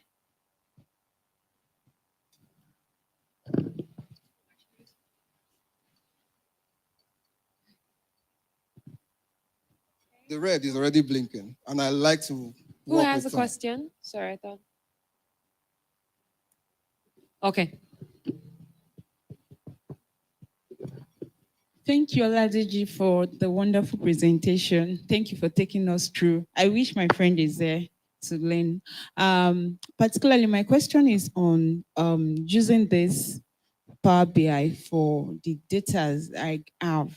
I work with sexual and gender-based violence victims, and I get that data at the end of the day, okay, based on the incidents that have been reported to the organization. So if I'm getting this right, that means I can use it to come up with to analyze the data that I have so that at the end of the year report, I can have something that can be presented to for our reporting and all. So now, from this, that means we can, at the same time, click on different states and generate the total revenue. Correct. Okay, so how do we visualize it? Okay. Okay, I'll answer you. You know, this is practical. I can't tell you. I'll just do this. So I'll just build small visual. So let's say, okay, you know what? Let's look at this. All right, everyone just look at this. For the first timer, it will look, oh, wow. But for people that are used to it, not a big deal. So you see another thing now. It's going to show on map. By default, because you have seen what I did last, but let me bring it closer to you.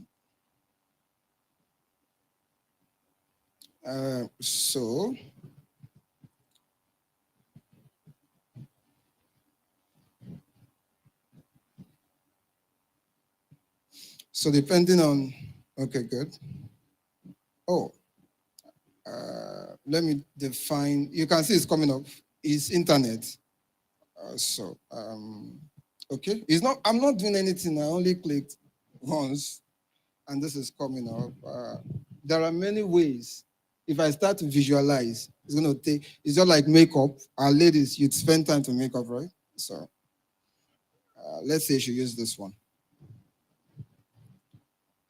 So each state would have, I've not visualized anything, but you'll see the name. But when I say revenue should come in now, then you can see different.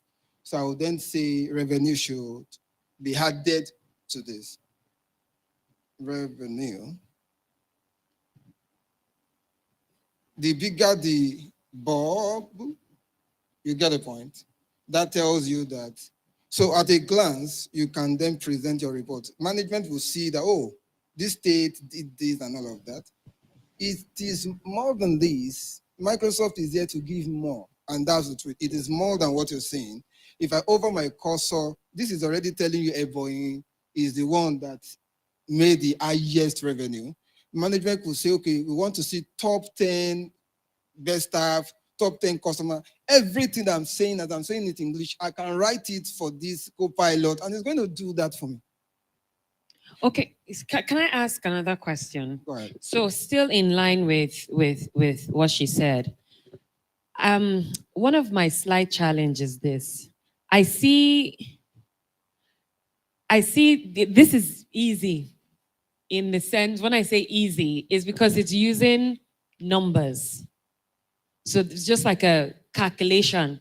But because I know where she's coming from, because we're also in the same field, when the data I collected is not numbers, it's words, it's habits, it's, I don't know. And I have maybe in Ebonyi State, in all the states, I'm saying, yes, yeah, it has different varieties in each state. Child abuse, rapists, this, that, and that. How do we visualize this? I feel like with numbers is very easy, and you just see a nice looking Nigeria with balls and everything. Tell me how I can find more rapists in a particular area. All right, I like that. From your visualization. So if we have in Ebonyi, for instance, I don't like to say that word. I don't like it.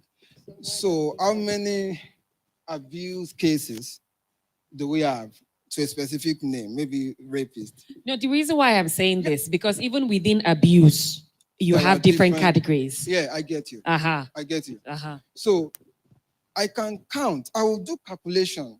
You can't, I will do calculation. Help me count, because there must be a number. You know, you want to also report to say we have 20,000 rape cases, right?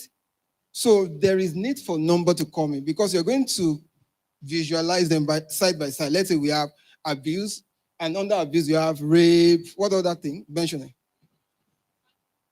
So they will be listed. They can be listed. I will then do a count.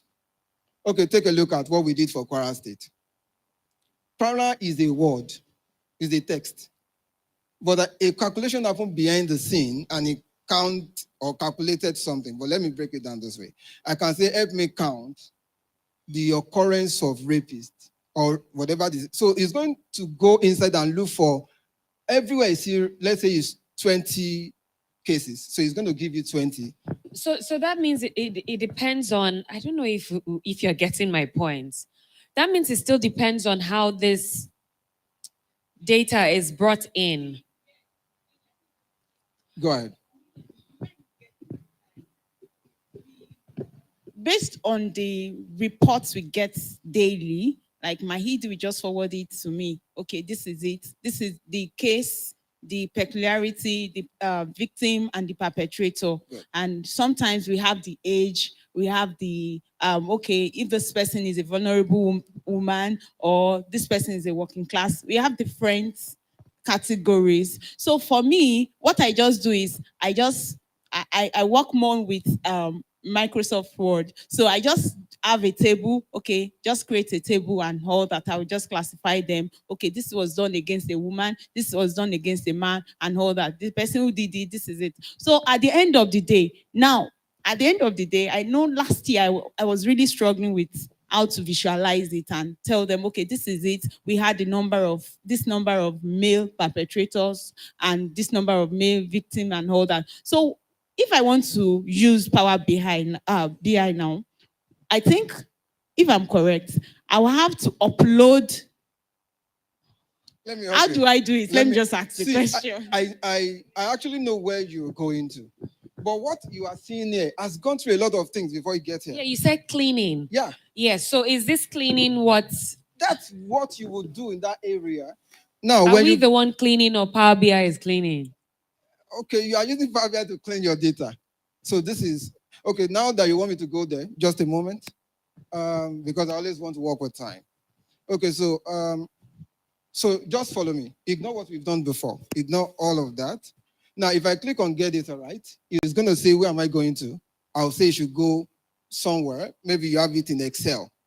I'll click Excel. I'm just saying, when you get it right, it's going to take you somewhere.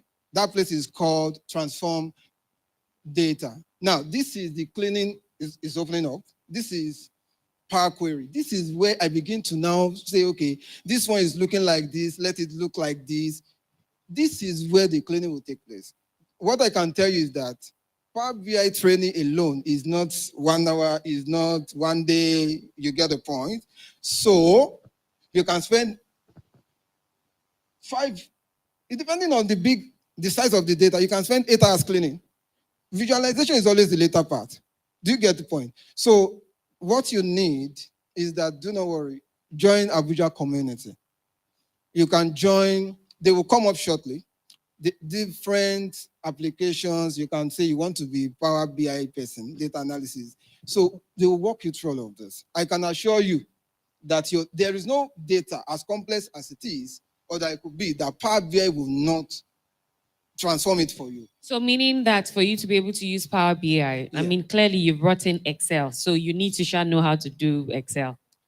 Because I think I'm taking it out from, I said from the beginning, we are in the field. So we're collecting, before we put it in here, how you collect it is also important. Awesome. Not even the cleaning part. Awesome. So, Awesome. so Power BI does not teach you how to collect data. No. Power BI goes to the data storage. Right. Okay. So let me help a bit. You need to have a structure. I was privileged to work somewhere, we'll go to the field in HIV, and I don't want to mention, a United Nations project some years back. So we go to the field, talk to people. It was orphanage and vulnerable children, HIV and AIDS cases. So we are not going with them. So we are going like I'm just saying, document. So when we come back, we give it to some people, they enter it into the table and call something like Excel, a spreadsheet. Not necessarily Excel, I'm just saying. It can be in SQL, it can be in any way. But Power BI is not collecting this for you. Power BI is now saying, you want me to help you to do a report? Take me to where your data is. So like how she did hers in Word, Power BI can still take it in Word. What you need to do is, if you want to use Word, then you have to save it as PDF. Power BI can go to PDF. Okay. If you use, let's say, for instance, you also want to use Microsoft Form, you can design all of these things instead of going with Word. Of course, you get the point. Don't stress yourself. Wait, say that again, Eddie. I use Google Form normally. So I just realized that it's something I can actually download the spreadsheet and just transfer to Power BI. Correct. Thank you. Be using Microsoft Form. They sync better. You get the point. Do all of the headers, cases, rapists, this, that. By the time you are collecting, be punching on your phone. You can fill the form instead of. You can share this Microsoft Form with your leader, and they can punch all of this. So it makes life easy when they fill all of that. Though you can still connect directly in a way with Automate and all of that. But let's say you want to download a spreadsheet, the Power BI can help you go there and bring it. It makes more sense to you. You should join the community. Thank you. Any other question for me? Well, if you got any more questions, we're waiting for the others to come in. We'll break up again for the next class. Any question, please, for people that are new to Power BI? Okay. Yes. So sorry. Good afternoon or morning. Good afternoon, everyone. My name is Ridwan. Good morning. Right, thank you. So, with respect to what Mr. Jide has said, right? Power BI, you can't use Power BI if you have, say, your data is manual. I mean, you can't have a piece of paper and expect Power BI to get it. It needs to be in the cloud, right? So, which is what I think Microsoft is preaching about, digitizing and modernizing your work. And what he said about, rather than taking a piece of paper, you have an Excel, you have it open, right? You fill in your information, you have the columns and headers and everything. You have it there. So when you're done, you can put it in cloud, simply come to Power BI and tell you to get it from there, right? So which is where the Power Platform technologies, where they also come together. So what industries do nowadays is that, say they build a form with Power Apps, right? So when you build the Power Apps, you submit to a database. That way you can easily tell Power BI to get it from there. So basically it's in the cloud, right? So you're transitioning from manual work. So that way it's easier, connect things together, and then you can learn a lot of other, in fact, if not all of Microsoft technologies, everything. If not everything, but I think a lot of it. Do you understand? So just Sanaj. Thank you very much. Thank you. I noticed that when you clicked on, you said Power BI can go somewhere, anywhere, collect any data and bring it in like magician. Okay, I saw something about a web. So it can get information from the website. So while we wait for others, right? Yes, so that we can. While we wait for others, So let's show go us to the web. other options. All right. Go ahead.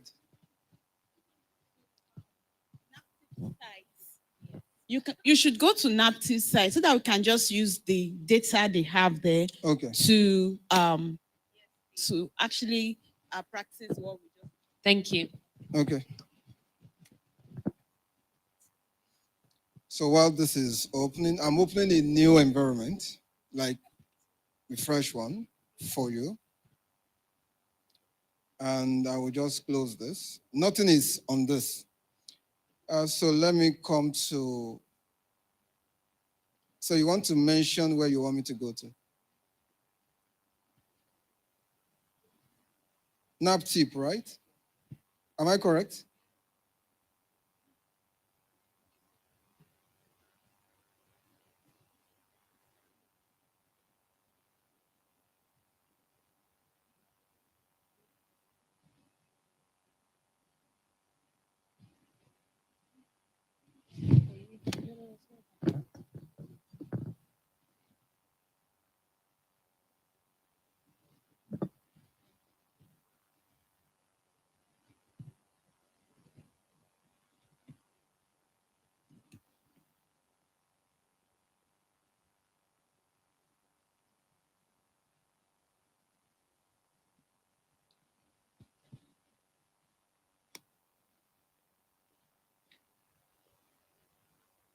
I believe it's still loading. So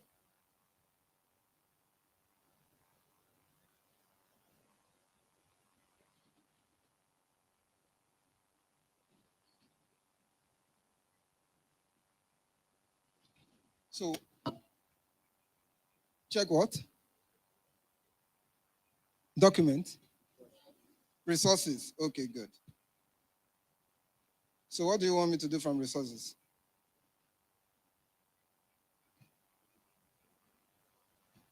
Don't worry, let's do something. We'll see. I'm just going to copy this, right? I've copied it. Then I'll come to Power BI and say Power BI should go to the web, and I'll supply the URL that I've copied. Then I'll say it should go. So Power BI will now try to connect to this. I hope that use anonymous access. Okay, good. Correct.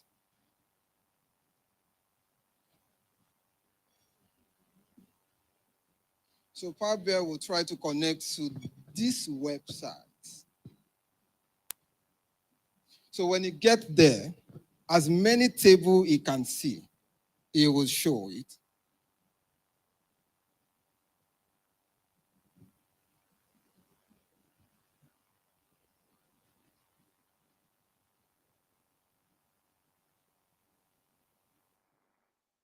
So what is happening behind the scene is there, checking one page to another page, looking for things that are on row and columns.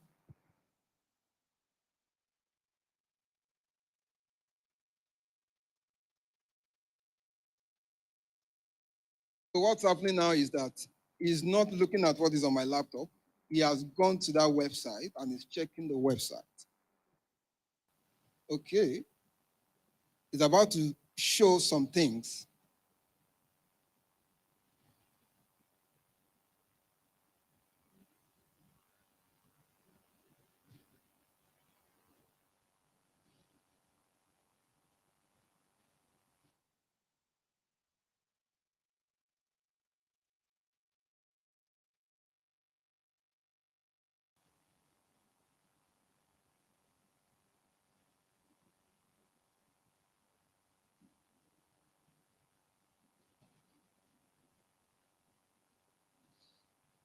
Hopefully, I can get some things here as soon as possible. Okay, so look up. I didn't do anything. It connected and it's showing all of this. I will then check. So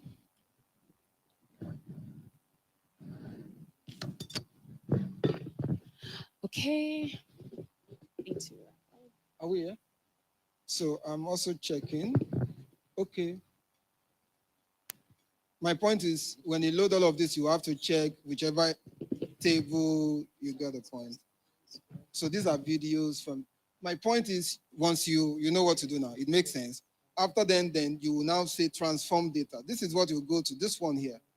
If I've ticked any of these tables, it could be multiple tables. You know what you want. So you select them, then say transform, then you open Power Query so that you can clean. You can't load it this way. It doesn't make, do you understand? All right. So thank you. I hope I answered you correctly. Thank you. Thank you very much. A round of applause for him. Thank you. Okay. So, and I'm probably still going to meet you ask more questions. But I think what is interesting to note is that we need to join the community. And I think we're going to get more support from there. Thank you. Do you need some help? You're good? Okay. So we're going to move out to the next breakout session. I will just let you know what is happening here. So if you want to stay here, you stay here. And if you want to make the changes to the other rooms, you can do the same thing as well. And the others will be announced. So if they also want to come in here, they can do that. So the next breakout session, we're going to be taking cloud technology, power platform, unleashing the power platform to chart your career journey. And that's going to be happening here. And Chime Okure would be handling that session virtually here. Cloud Tech Power Platform, unleashing the power platform, charting your career journey. Chime Okure here. Then on the other side, we have AI technology democratization, the key to reimagining the future. And that is Panchak Koprodo there. So AI technology democratization, the key to reimagining the future. Panchak would handle that there. Then we also have maximizing the potential of chat GPT, maximizing the potential of chat GPT. And that's going to be done by Ahmed Olarewaju there as well. So you need to choose because more people are coming in here. What is happening now would be Cloud Tech Power Platform, unleashing the power platform, charting your career. If you are interested in the power platform, please, Kime will handle that here and his online waiting to get us settled.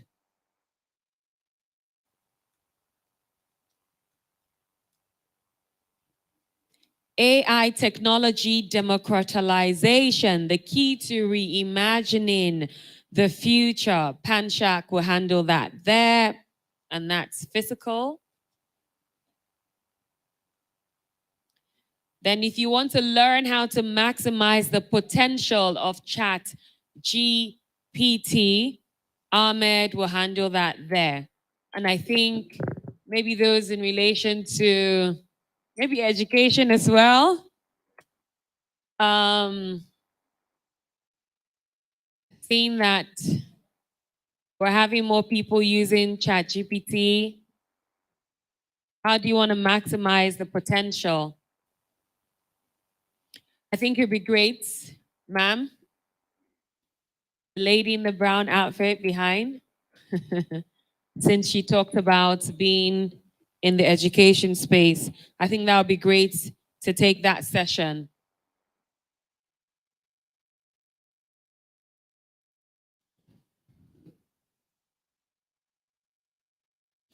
Right. Did they ask everyone to move in here? Didn't it announce? Did you? Okay. Right. So this is going to be interesting. So we basically just had two communications come into Chat GPT, and Copilot is confused. Okay. So the two information that was passed on. First of all, I think everyone was supposed to come here, and then the announcement is made as to where to go to. But I'll repeat this again. If you are here now, that means you want to be involved in the conversation around cloud technology and power platform, unleashing the power platform to chart your career. That's what's happening here by Chime Okure. You're going to go back there if you're interested in AI technology, democratization, the key to reimagining the future. That's what's happening there. Then, if you want to maximize the potential of Chat GPT, GPT.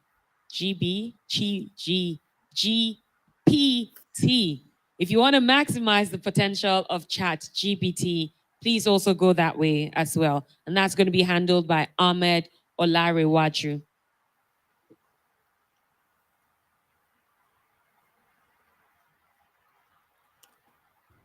Is that good? Please, can you hear me, guys? Can you hear me? That announcement needs to be done there as well, just to. Sorry? Hi, can you hear me? No, please, could you tell Tabitha, because that information, yes, Tabitha, has that information been given to the people there that were there? So.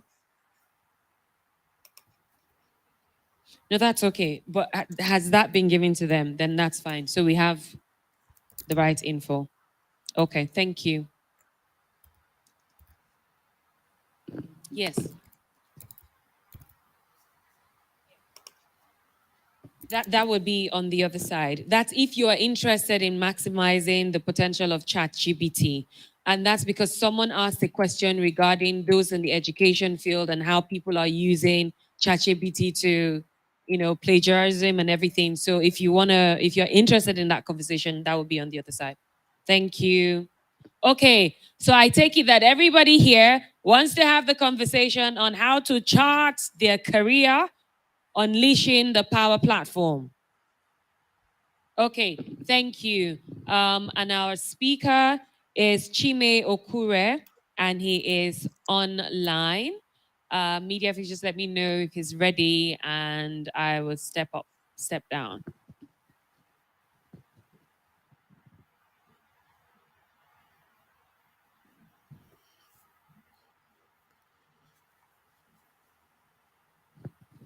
Okay, seems like he's speaking, but we can't hear you. No, I'm not speaking yet. Can you hear me? Okay, yeah, I can hear you now. So great. Are you good? Can I step down? Yeah, I mean, if I'm good to go, yes, like, please, I you can are. start. Thank you, Chime. Please You're go welcome. ahead. Okay, hi. Good morning from my side. Thank you, everybody. Welcome to this MCT MVP West Africa Summit. I'm very excited to be here. My session today will be on unleashing the power platform. How do you track your career journey, like utilizing the power platform? It's been quite an interesting summit. I've been following it online since yesterday. And there's been so many talks about AI and co-piloting and power platform yesterday. So this my session will mainly be focused for someone, for example, who's looking into walking into the tech space, somebody that wants to get into tech, basically. Or maybe someone that is already working and you want to be able to switch your career. Yes, this is also for you. Okay. I hope you can hear me very well. So this is my virtual world. I'm also sorry I couldn't be there. I tried to be there live, but unfortunately I couldn't be. But hopefully I will still make some time to see some people tomorrow. So the summit is all about, what's the next wave, like innovation for business. There's so many tech events that are happening. And also when you look at the theme, the theme for the summit, what is the future of business? Where is this business going when it comes to technology? yeah, we're not going to talk about chat AI and everything, but yes, it is going to change. Like, it's going to change the way that we do business and the way that humans also interact with technology quite a lot. But let me just tell you about myself, a bit of an introduction. My name is Chimi. I live in London. I'm originally from Nigeria. I'm also a Microsoft valuable professional, MVP in Microsoft Business Applications. So everything else, everything Power Platform and Dynamics. I'm also an MCT, hence I'm here. My career journey has started like, so many years ago, and I've also been opportune to work within the Azure, Dynamics, Power Platform, and landscape for quite some years now. Yeah. I also do a day-to-day role. So I also work as a platform solution architect for a Microsoft Good partner here in London. And I've got all my details. Yeah, I'm a community person. Most of you I know, not everybody, but most people I know. But hopefully you can use all these my socials to connect. I always respond to my DMs as well. Okay. I try to.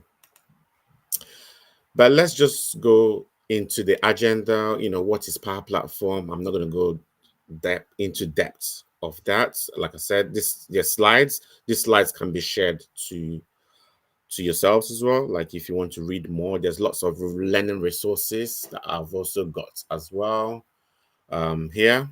And we look at what are the Power Platform components, what is Dataverse, all the different components of the Power Platform, what are they?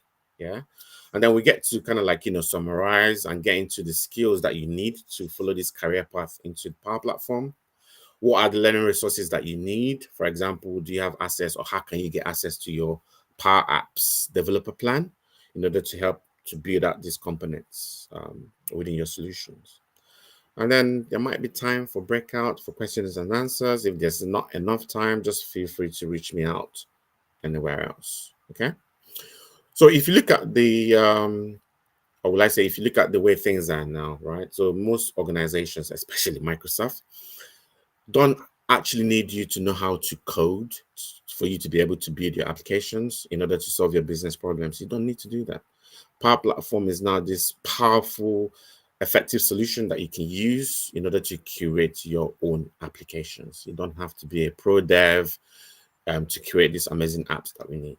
Okay, it's all about being efficient, and because being efficient is key for organizations. For organizations to be successful, they need to be efficient. Yeah, because everybody's looking at those creative, those new ways that they can adapt into their business. Okay, that's what it's all about. Yeah. So when we talk about the Power Platform, we also talk about the components, the Power Automate, the Power Apps, the Power Pages, the Power BI. What are those? Okay.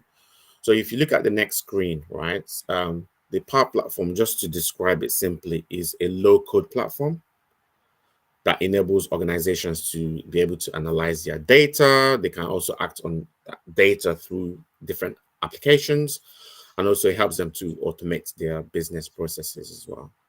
Okay, so basically it just allows anyone, like I said, if you come from the professional developer background, that's fine. If you're a frontline worker, that's fine. Anyone can actually participate in driving business outcomes for your organization. Yeah. We talk about data now. We talk about, data being like the new oil. Sorry, that's what they say, right? Data is the new oil. Yeah. We talk about that a lot. Yeah. So businesses need to be able to, use data, interact with data, and use it to build out on their processes. We live in a technology-driven world, so users need to be empowered in order to gain insights into what is going on in the organization, driving the business processes, and also interacting with the data. Yeah, everyone needs to be responsible for their job. Okay, so Microsoft Power Platform enables your business to help people, empower them. That's what it's all about. Empower your employees. Everybody within the organization should be able to drive business with data. Okay. So we talk about the business value. Yes, the business value is there. It's all about building solutions. It's all about minimizing time, efficiency.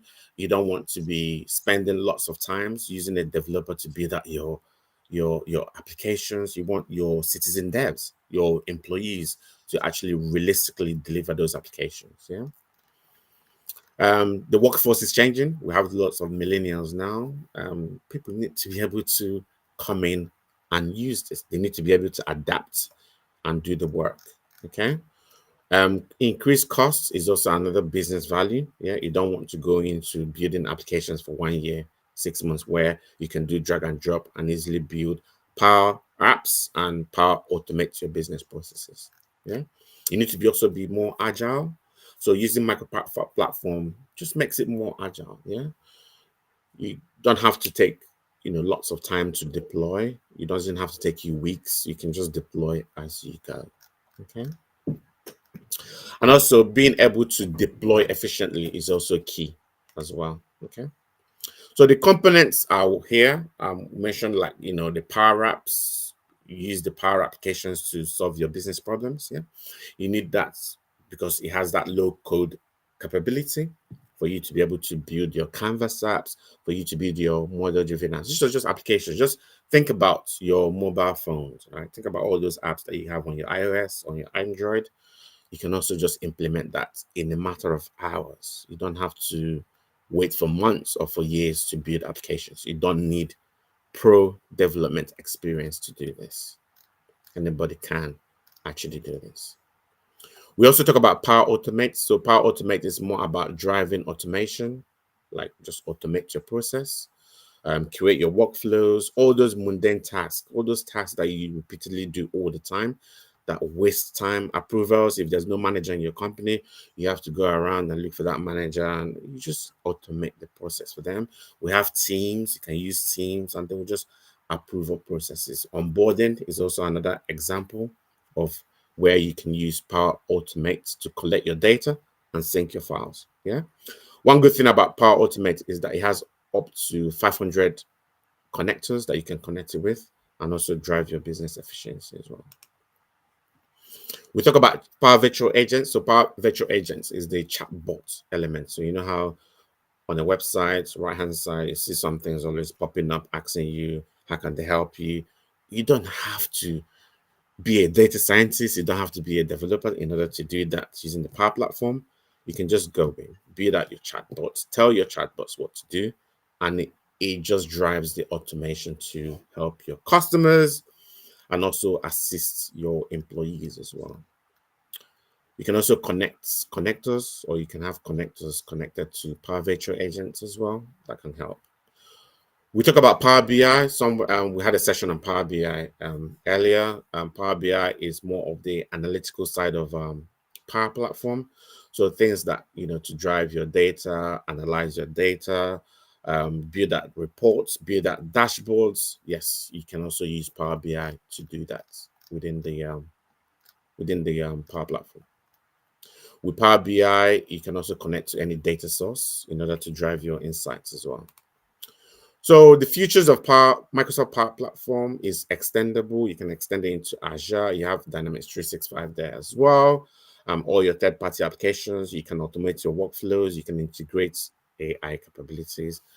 I mean, co-pilots in Power Platform. One of our colleagues did a demo presentation yesterday on Copilot from Microsoft Power Platform, and also Microsoft 365 AI capabilities are also there. Okay. So with the Power Platform, you can also manage it through Azure Active Directory. So Azure Active Directory can also help into integrate or integration within Power Platform. I also want to talk about, Dataverse here. So, Dataverse is more around the database. I would say database, but I always like to analyze it by saying it's a big scalable container where you have all these different structures, all your data, all your business logic fits into Dataverse. Okay. So this is like the cloud scalable data service that we use for Power Platform. Dataverse is also available globally. You can deploy it geographically as well, as long as it complies with any data residency of that area, of that country. Yeah. It's not designed for standalone. Obviously, you need to connect it to an internet or to your in order to access your database. Just think about this. If you've heard about Dynamics 365, which is a CRM application, all the third-party applications, like from your customer service down to your sales, to marketing, to field service, and also the automation side of things, Power Automate, Power BI, all that is connected into your Dataverse. Yeah. We also have like different other components or add-ons like your AI builder as well. We also have like Power Pages that also utilize Dataverse. So basically, it's like your storage, where you store your data and where you manage your data. Yeah, in business applications. So yeah, like I said, I've mentioned this, put all your data into one. It's seamless. You can integrate it across different applications. What is under the hood, as we say it, what is under Microsoft Dataverse? These are all the things that you can see when it comes to security. Azure Active Directory handles security. Logic, we have like business rules and automation and Power Automate and things like that. When it comes to data as well, so how do you manage your columns, your fields, your forms? They are all under the hood. How do you store them, right? Can you bring other third-party? You don't have to worry about the storage, to be honest, because Microsoft just handles all that for you. Integration is also connected there as well, so you have all that to not to worry about. Your Power Platform, or will I say your Power Apps, how do you consume them?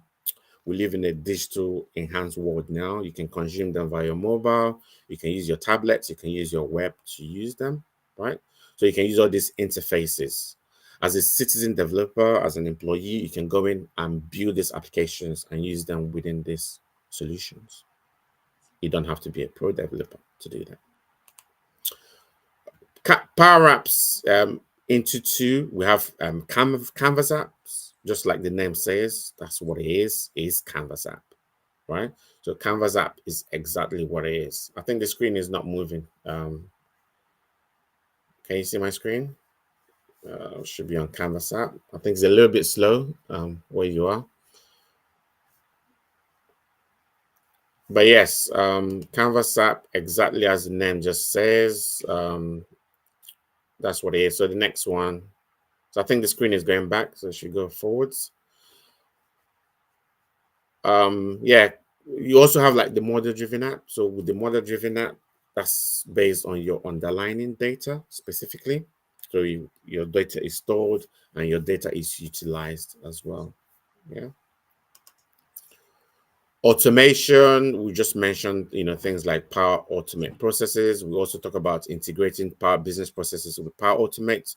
How do you create tasks in Teams, in Planner? How do you get your weather updates? How do you update your route in Dataverse? Things like that. How do you post even messages to Microsoft Teams, as an example? Yeah, we all have that in there. Power BI, we've mentioned that. One thing about Power BI is it has this built-in governance. There's security that allows businesses to focus on the data more than anything else, right? So all those reporting, all those dashboards, who here has gone into a meeting that is not necessary? All this management, they like calling meetings. But I tell you that Power BI has that power to change or replace a standing meeting just by sharing out your visualizations, but just by sharing out your reports. What are the progress? What are the KPI? What are the metrics? What are your employee performances? Just sharing them out can actually sometimes stop a lot of meetings from happening. Bots is there, chat bots that they're very powerful. Just no code graphical interface. Anyone, like I said, literally anyone can just come in here and do that and build these powerful chatbots as well. Also websites. We talk about, when you hear build a website, you're thinking, oh wow, I need to go in HTML, CSS, and write a little bit of C Sharp, Java. No, with the Power Platform is Power Pages is a no-code solution. You can build externally facing websites. Yeah, just like your portal or your what's called portals before. You can just build that in. You can design them. You can add colors to them. You can actually make that how you want that to look. Connectors, okay, yes. So how do you connect all this? How can other um, solutions, right, connect into Microsoft Power Platform? I've said we have more than 500 plus. Every day there's always new ones that Microsoft is adding, and these are done to extend applications. So you want to extend, or you want to call an API, or want to do a custom API that you're hosting in the cloud, you can use connectors and connect it to Power Platform. Yeah. So connectors allow you to extend your business solutions across this platform as well. And not just extending, at the same time, adding more functionality for your users. Okay. So in summary, what is the Microsoft Power Platform, right? A system that will help you just do three key things, right? Analyze, act, and automate. Yeah. When it comes to analyzing, we have Power BI. Power BI helps us to analyze and visualize data. Okay. When it comes to acting on that data, you have things like your Power Apps. You want to drive intelligent business Okay. and processes Hi, via these Chime. applications. Chime, can I just stop you just slightly? It Yeah, seems sure. like your slides are not coinciding with what you're saying. What we're seeing right now is the slide on build and consume. Well, now it's at, okay. Yeah, I think it's probably like the internet.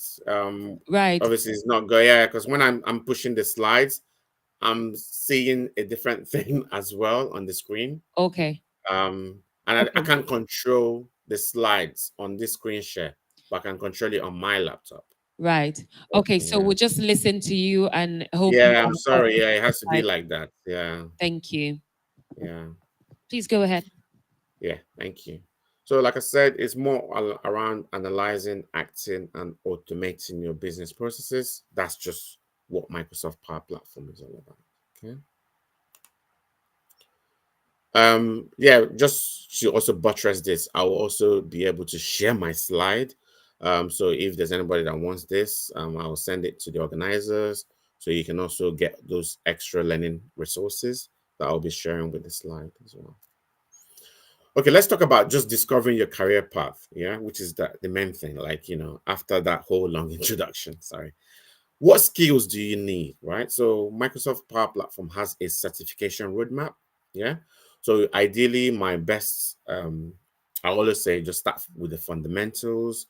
There's a certification that just gives you the business case, the fundamentals, just the terminology, the business case that you use within Power Platform. What are they?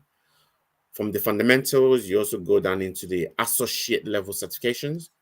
So the associate level certification, things like your app maker, for you to be able to build or understand how these apps and workflows work, which is the PL 100. You can also do that. We also have a consultant level certification. So if you want to go into towards applying the applications, building out the workflows, analyzing the Power BI reports towards a given project, you also ideally, I should say, the PL 200. If you take the certification exam, study this certification exam for the functional consultant, is also a very good one. The PL 300 certification. So if you're looking into data analysts, I know there's a lot of data or data analysts here, but if you're also looking at that area of Microsoft Power Platform, you also Power BI, things like that, Excel. The PL 300 is also a certification that is focused on data, like data analysis. As a developer, you're looking at the PL 400. So that's how, if you want to be able to build out the full solutions, if you want to combine Power Applications, Power Automate and Dataverse and all that to build one single solution, PL 400 is what you're looking at. Then you also have like the 600, which is mainly for understanding the business case. So for example, if you're a solutions architect, for example, if you want to understand the whole general structure of the Power Platform, that's the certification that you will need to take. Okay. Training, where do you go for all this? Number one, Microsoft Learn is free, is out there. Every Microsoft certification does have a Microsoft Learn learning part. Yeah. So Microsoft made it easy for us to go in, learn, whatever platform that you feel that is best for you. How do you learn? How do you learn before you write any exam? What are your learning styles? There's lots of options out there. There's lots. We have a very thriving community. In Nigeria, there's a Power Platform community in Lagos, and I think in Abuja as well. There's online, there's a lot. Power Platform Africa, learning community. There's lots and lots of options to help you grow your confidence, to help you, grow your expertise into Power Platform. Lots of help out there. The community, like I said, is sharing. It's all about sharing, really. People always ask, okay, how do I take this? How do I take ownership? Or how do I start? But you have to take ownership of your career path. Like I said, first, gain the fundamental skills, write those certification exams. If you're finding it like, oh yeah, you need to pay for them, sometimes Microsoft, just attend some courses or just do, for example, Ignite or something like, you can get a voucher and write these exams. You don't have to pay for them, especially like the fundamental ones. What are your goals? Where do you want to see yourself? Are you towards data analysis? Are you towards consulting? Are you towards, solution architect? Are you into development? Make the right choice. Choose your specialization. Go out there, join the community, engage your audience. Yeah, like I said, the community is sharing. Study, always study, and prepare for these Power Platform certifications. Yeah, make sure you're ready for them. I also mentioned about learning resources. There's tons of them. There's lots, YouTube, LinkedIn, everywhere. But you also have the Microsoft Learn. So if you're a new beginner, PR 900 on Microsoft Learn is good. You've got the online free course for PR 900, which is on Udacity as well. There's lots of learning resources out there, but number one advice that I always give, sign up for the Power Apps Developer Plan. Yeah, it's free, guys. It's free. If you want to be able to play with teams, if you want to be able to play with all the components, play with Power BI, Power Automate, your Dataverse, all that. If you want to test, develop, you have a free platform that Microsoft has readily available for you.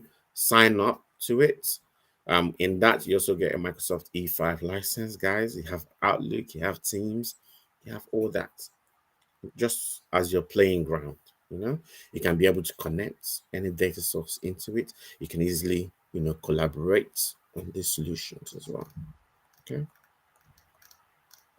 You can export your solutions. You can curate different environments within this Power Apps Developer Plan now.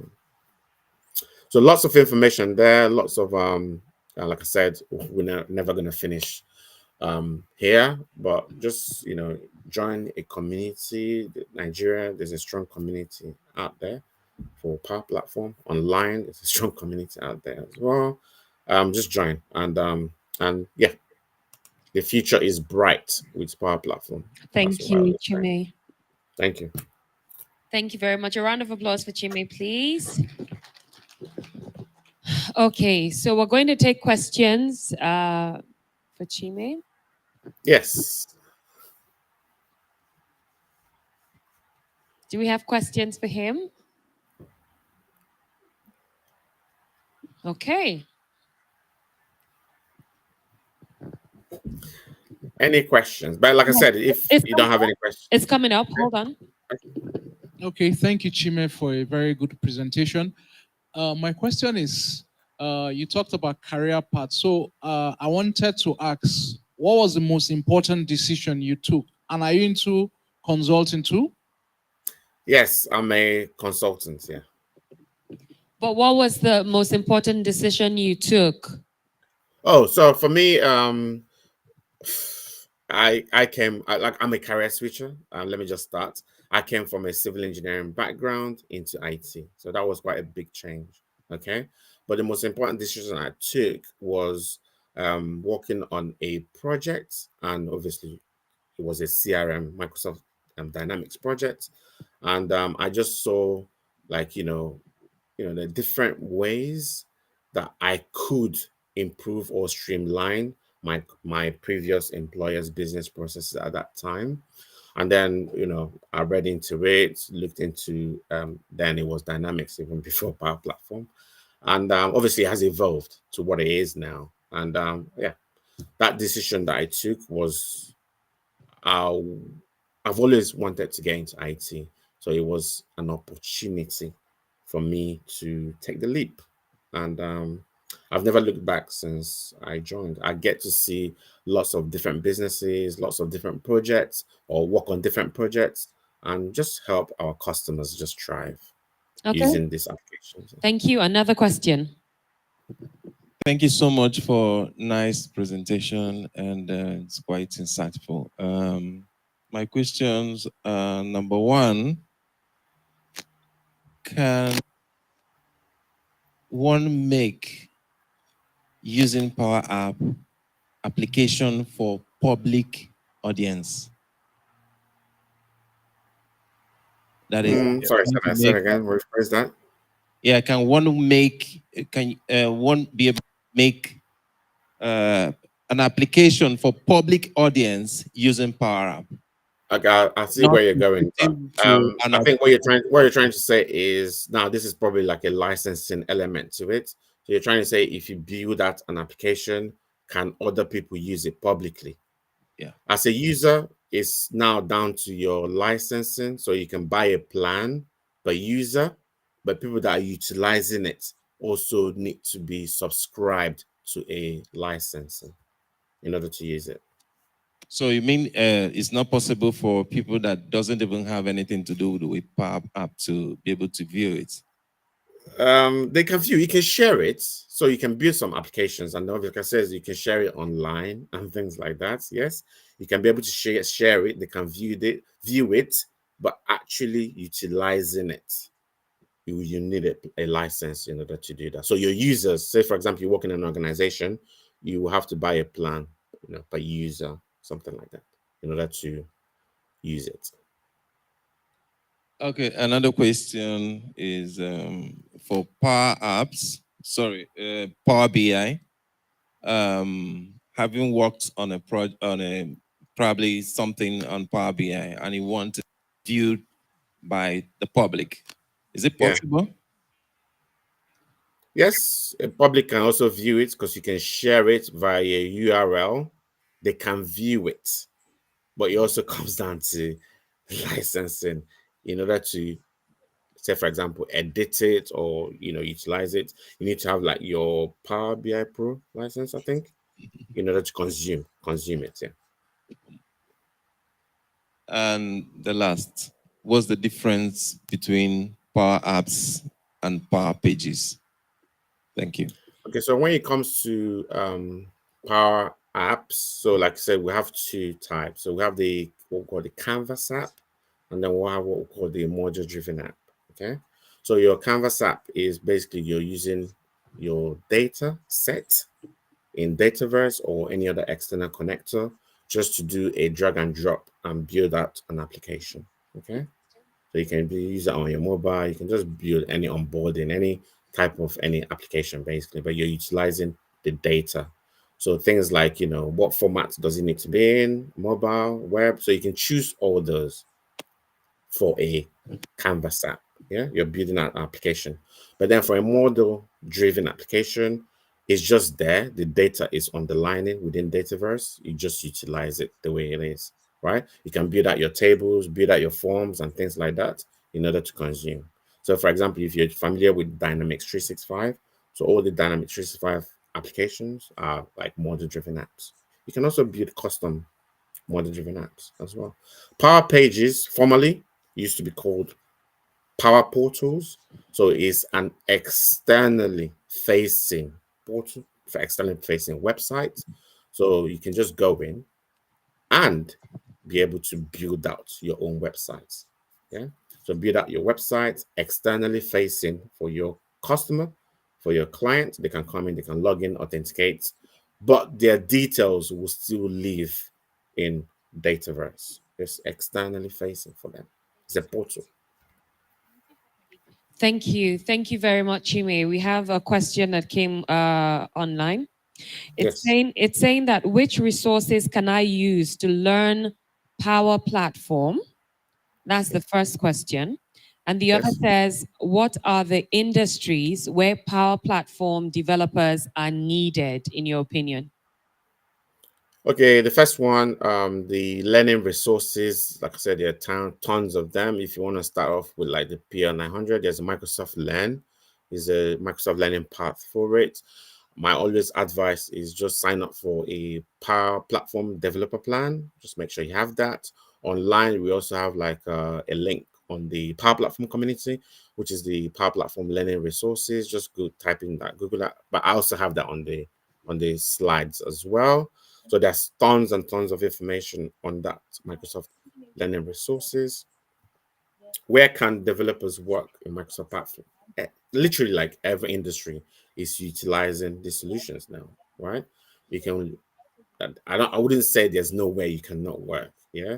Be it in banking, be it in manufacturing, in construction, we're seeing lots of that as well coming in. And yeah, obviously like the public government bodies. For example, here in the UK, all the local authorities, I wouldn't say all, but most of them are appreciating the power of the Power Platform and what it can do. Okay, thank you very much, Chime. Please, do we have any more questions? So we let him go. No more questions. Chime, is there any other thing you want to add or say?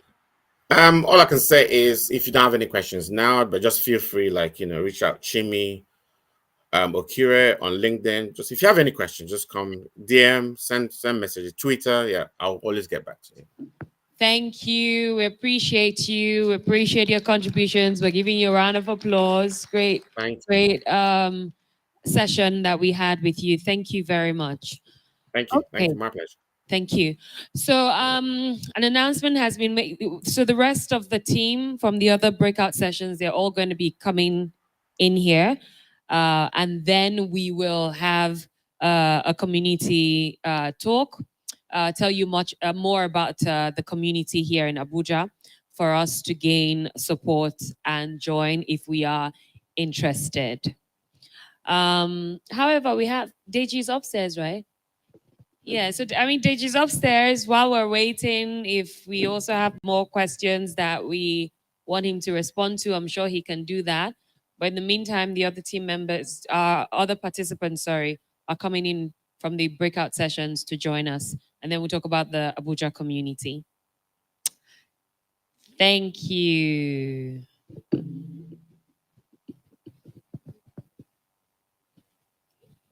Media, can you give us some music?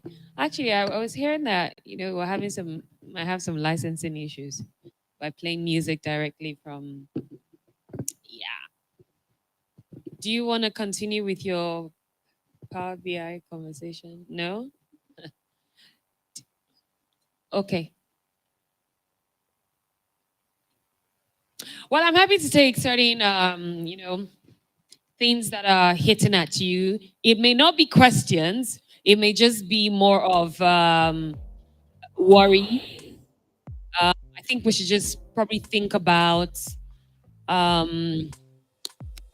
potential challenges that we're already spotting so that when we start to talk about the community in Abuja, we can raise those questions to them as to how they can support you better.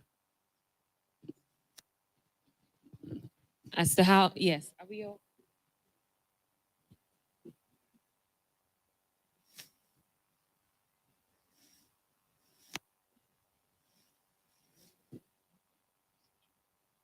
Oh, right, sorry. Please go ahead. Hello, everyone. Is it good morning or good day, will I say? It's a good day. Okay, I could feel the pulse of like everybody wants to understand this thing. So in our last session, in the breakout session, we did a cloud computing, embracing the cloud computing technology. There's a challenge that that I'm doing, but then it's totally free. Introduces you to the beginning of cloud computing. The QR code will be displayed later on, so you can just scan and join the challenge. So that way we keep the flow going to the end of the year. You get onboarded into that. So there will be a class that will be coming up next week. It will be a study group class. So when the QR code is displayed, please just do well to scan and sign up for the challenge and join the study group class. Thank you. Yeah. Thank you, thank you, thank you. Please, just to confirm that they are all supposed to be here, so we just give them a bit of time. MJ is here. So MJ can respond to some questions from yesterday. Anyone?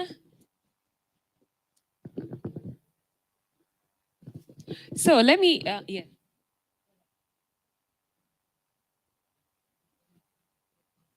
Yes, is there any part of Power BI that you felt you want to?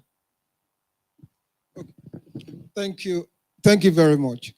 About 4 people have asked specifically that they will want to join, they want to know what next, right? So after I'm done, community leaders of Abuja will come up here. That's the next one we'll be doing when others. So that way, you put a face to it. There is a bigger platform. So we are not leaving you, we'll support you. For as many that have identified they want to do data analysis or Power Hub. So community is where we come together to support ourselves. So please be rest assured. So that's what we are doing after this. So that if you want to do Power BI, you would get to meet other people that are already doing it.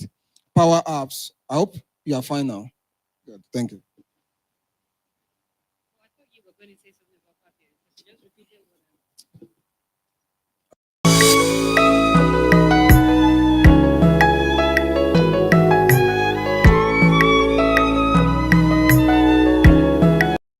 Around, I found that we have lot of interest in what's it called?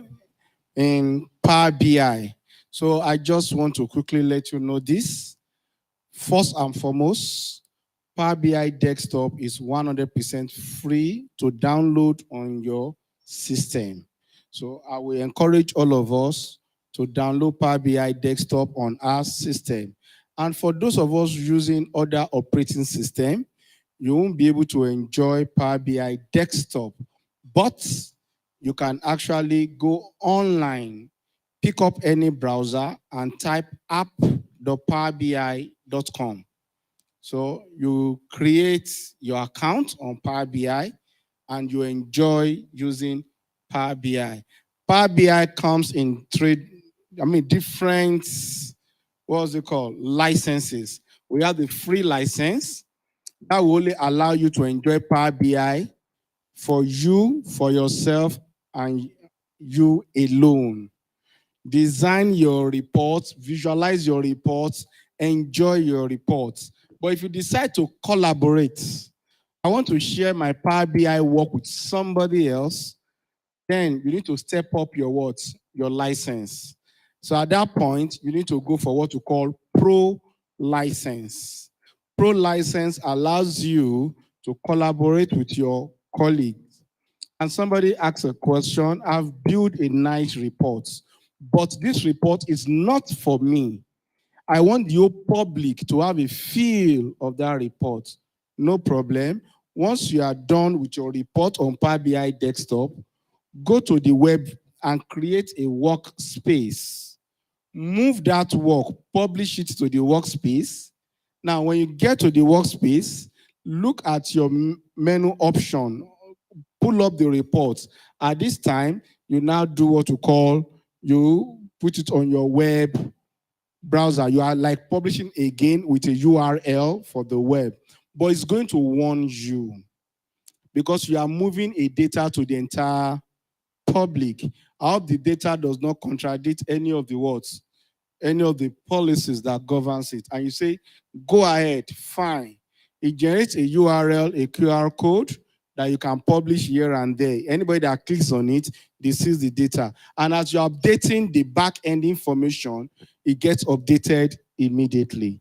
So that is that about Power BI. And still on Power BI, we also need to understand something about what you call your scheduling, your refresh scheduling. What are we doing? Anytime you update your data set, don't forget that Power BI will only give to the public that information as at the time you publish it. If you keep updating the source, it might not update. And if you want it to be live, as I'm working in the office, we are populating the transactions. I want it to be what? Updated in the cloud. Then you need to set up what we call refresh schedule, and also set up what we call data gateway. Because if you are talking to a server in your office, there is need for permission before you can push it to the what? To the cloud. You set up a data gateway, and that works perfectly for you. And if you have any question related to Power BI or Power Platform, please let us ask if there's any question. Please, let's move forward.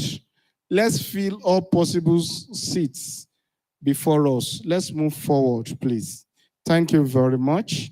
I think we have the full house now. So we'll be moving to the next item. Thank you.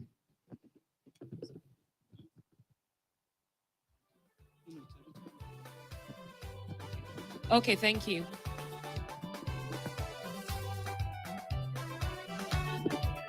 Okay, so this is going to be a period of 10 minutes. I think we'll use 10 minutes to do this session. And it's going to be done by Tabitha and Collins. And they'll be talking to us about the Abuja community, right? The Abuja community. Would you both be standing or do you want to sit down? Stand. Yeah, I think that's good. Okay, so a round of applause for them, please. Tabitha, I think you use that one.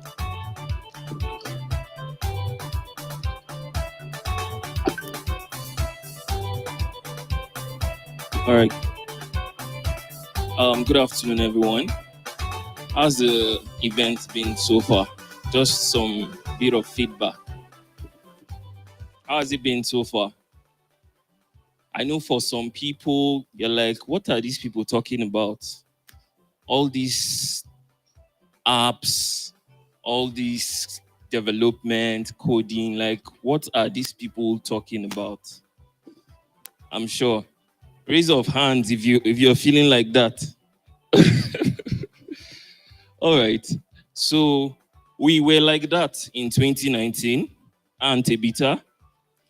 We attended the same event, and trust me, we knew that we needed to know more. We knew that tech is on a really fast trajectory, and we needed to catch up. So if you're feeling that way, you're not alone. We were once like that. And the truth is, we are still on that journey. We're still on that journey. So I know a lot of people are under pressure. Where do I start from? What tech tool do I jump into? Right? A lot of people are asking those questions. But what I like to tell people is, a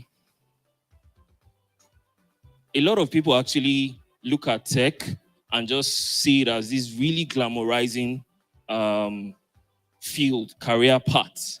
So everybody's going into tech. How do we do this thing? I need to get into tech. The truth is, the reality that a lot of people don't tell you is tech is almost as difficult or even more difficult than your white collar jobs. Right? So you need to really, really check and be sure of the career paths you want to delve into. And now we know that there are quite a number of people that want to upskill. There are quite a number of people that want to skill. And they are really, really in this fix, trying to understand what tech, because the tech is so much. I mean, for Microsoft alone, there's so much areas that you could delve into. But what I tell people is you need to look at your natural abilities. So personally, I'm a creative person. Right from when I was young, I used to draw. In fact, as back then as when I was I think when I was age 5, I used to draw for my classmates like superheroes, and in exchange, sometimes they give me some bucks. Sometimes, we exchange the designs for the drawings for break food and all of that. So I've always had that entrepreneurial thing, right? So it was a natural transition for me to get into graphics, right?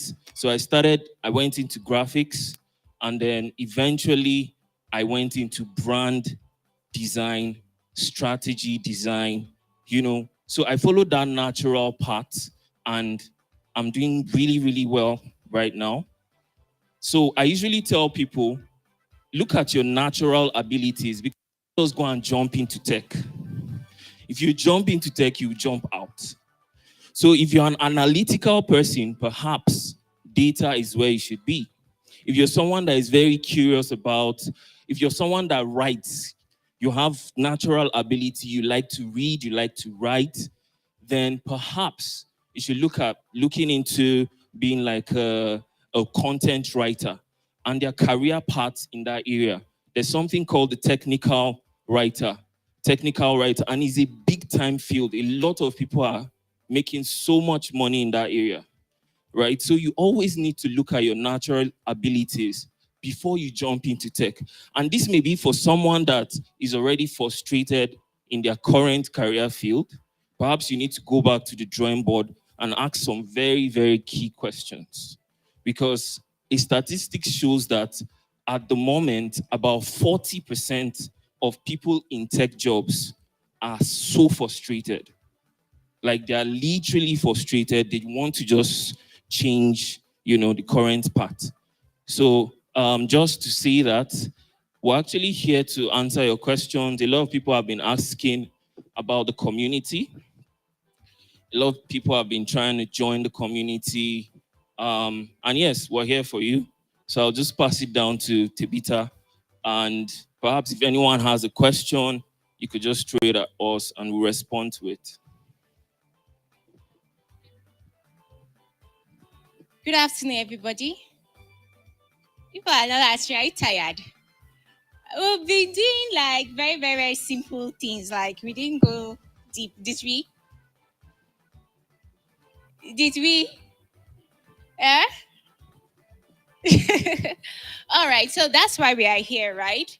So the Microsoft has a community, a global community, and we try to build ourselves and see how we can grow with this community.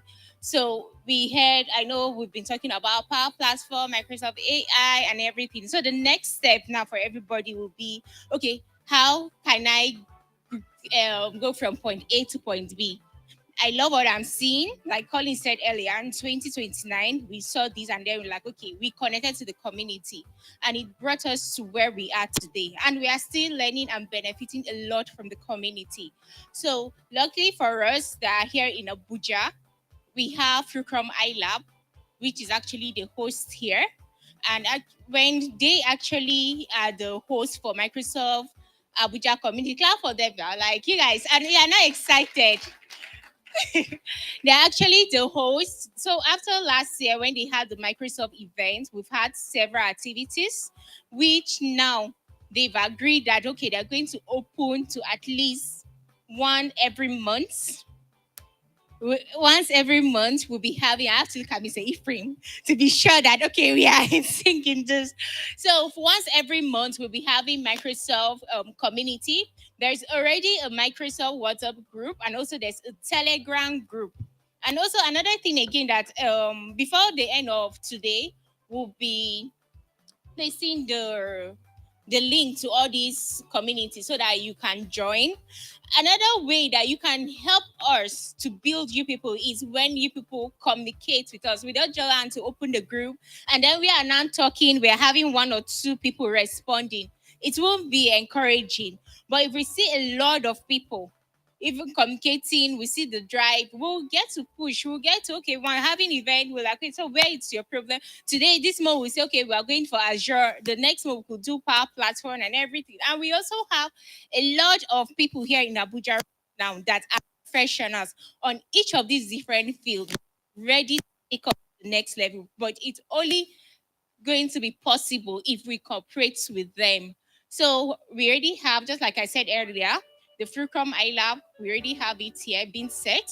We'll be dropping the WhatsApp link and also the Telegram link so that from there we all join, then we'll take it off from there. And also let's try as much as possible. Let's follow each other on LinkedIn. Let's connect because there are a lot of information that go very well linked with the global Microsoft community. We have, and then make sure that all the speakers here, you connect with them.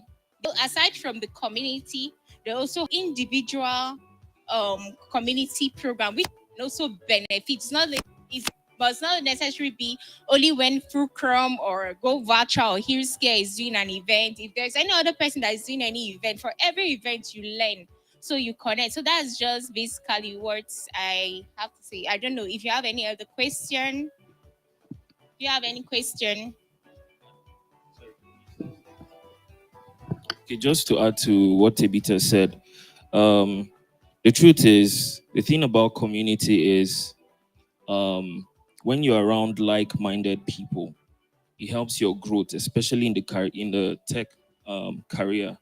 And most of the times, all you just need is information to actually change your life entirely.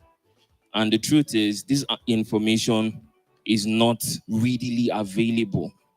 So I believe that a lot of you have networked, have connected, exchanged numbers, but we want to push that even further. We have people from Jos, and we've been doing amazing. We'll be doing a lot of things in Jos, in the northern part, but we want to just see how we can bring everybody together, carry everybody along. So if you're in that space where you're feeling a bit lost, perhaps the community is where you should be. So thankfully, we registered each and every one of you. What we're going to do is you're going to get an email tonight. So if you're interested in joining the community, it's just a simple click. You just click on the link and you'll be automatically added to the community. Thankfully, Fulcrum iLab have gracefully availed their space to us, because sometimes when you want to do community events, one of the major issues is the venue. So that is already sorted, and I believe Mr. Ephraim is going to speak a little bit into the events and all of that plans to unfold.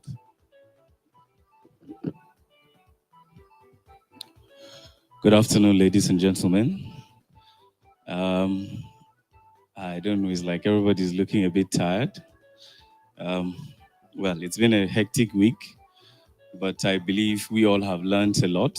It's been wonderful hearing from a lot of people from all across the globe. So my name is Ephraim Luka. I'm part of the leaders of Fulcrum iLab. And part of what we are planning is, going forward, we're going to host events more frequently. And the goal of these events will be to help people that want to learn, but when you start learning some of these things, you get confused at some points. You are wondering, what's the next step I need to follow? What's the next course I need to do? If I want to be ready for MCT next year, how do I get ready before the time to ensure that I have all the prerequisites to be able to sit for my MCT exams by next year? So we are going to ensure that we have clear paths to guide people at Fulcrum iLab. And we actually do have a hall there which is a co-working space. So it's a place that is open for people to use, well, for a fee, of course. But if you want to work, say you have a startup and you don't want to pay for a venue for a start, because I run a company, and one of the first challenges I faced was getting an office space. It can be quite expensive. So having some of these co-working spaces make it very easy. And apart from that, we are also working towards building a community.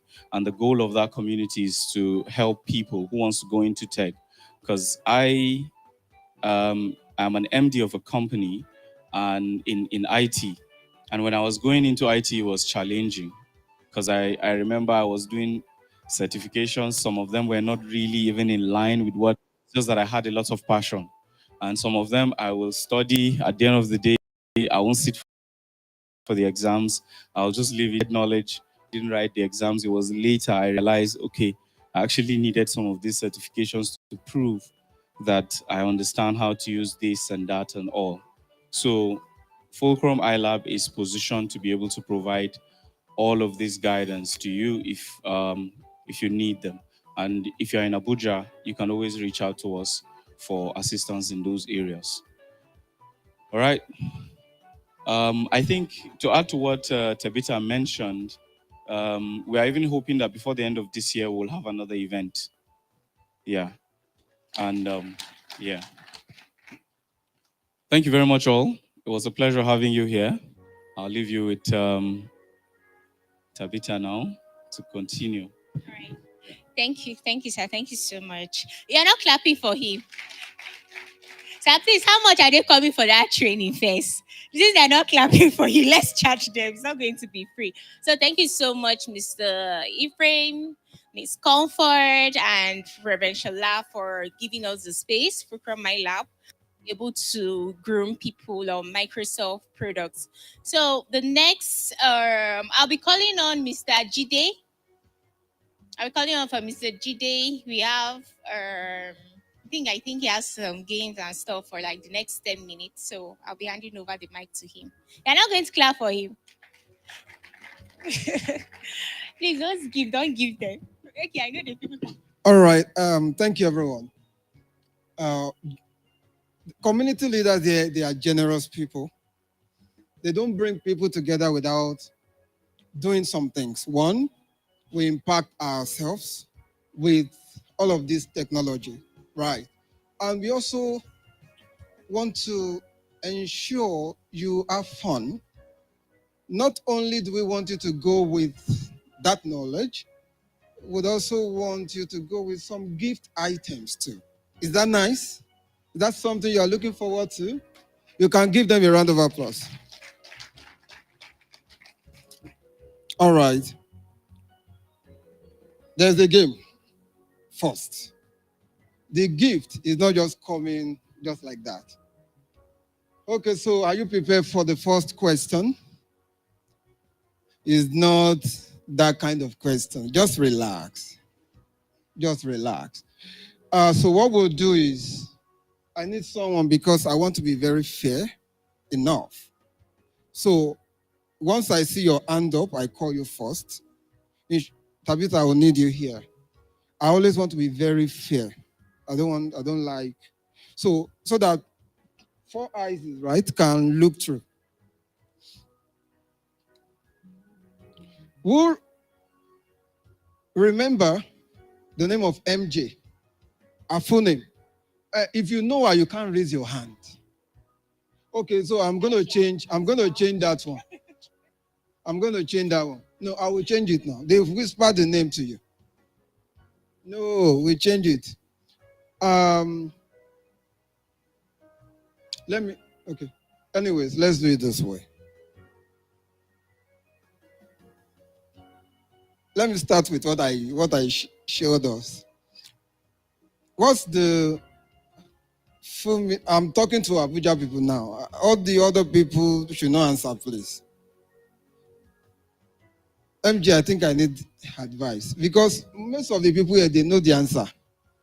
Should we concentrate only on Abuja people? Please, let Abuja people answer and don't help them. Please don't help them. Okay. Canvas is part of what app? I help you now. Don't help them. You raise your hand. You raise your hand. Okay, I see your hand first. She need a mic. Is what?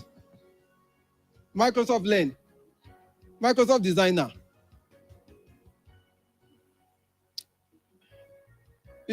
Is she correct? Okay, go ahead. Let me see your hand. I know. So,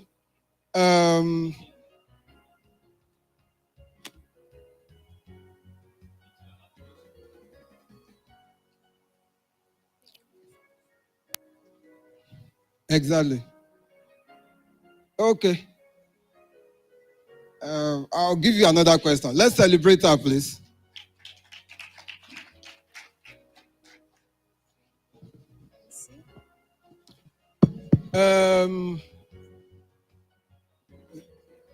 Yeah. All right. Excluding the volunteers and the organizers, who can name 3 of the speakers from yesterday to today? Just 3 of the speakers. MCTs are not included. MCTs are not included. 3 of the speakers. So pass the mic to him so that Tabitha, can you help us, please? Okay. No, this guy raised his hand. So we just have 5 gifts. So okay, the first one is Mr. Samuel Adrinyi. Awesome. Then Olajumoke Toriola, and then we have Olajide Idewu. Awesome. Please, a round of applause for him. A round of applause. So, do you have any question? Okay, there is a place called that has a name. The door, very good. The door to that place is called Transform Data. When I see your hand, I'll call you. No, not that one. Yes. Is the first door. Let me help you again. Yes. No. Okay. Let me not call him. He knows it. He's from Lagos. Nah. Cloud. Cloud is us. All right. Let me help you again. There is a key to open a place, and that place has a name, but the button you have to click, I'm helping you now, is called Transform Data. You have to click something. When I started, I mentioned ETL. I'm helping you again. Hey, he must have whispered to you. Yes, madam. Power Query Editor. Let's clap for her.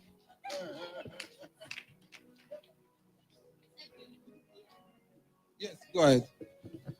All right. For this next question, I'll be looking at everybody because I don't want anybody to look at their phones or check from their phones. So, the GPT in ChatGPT, what does the GPT stand for? There are some people that shouldn't answer this question. Okay. What's happening, guys? The ladies are, what's going on? Generative pre-trained transformer. Awesome. So how many more? Please, how many do we have now? 4. One more. Oh, Good. MJ want to ask that. I like that.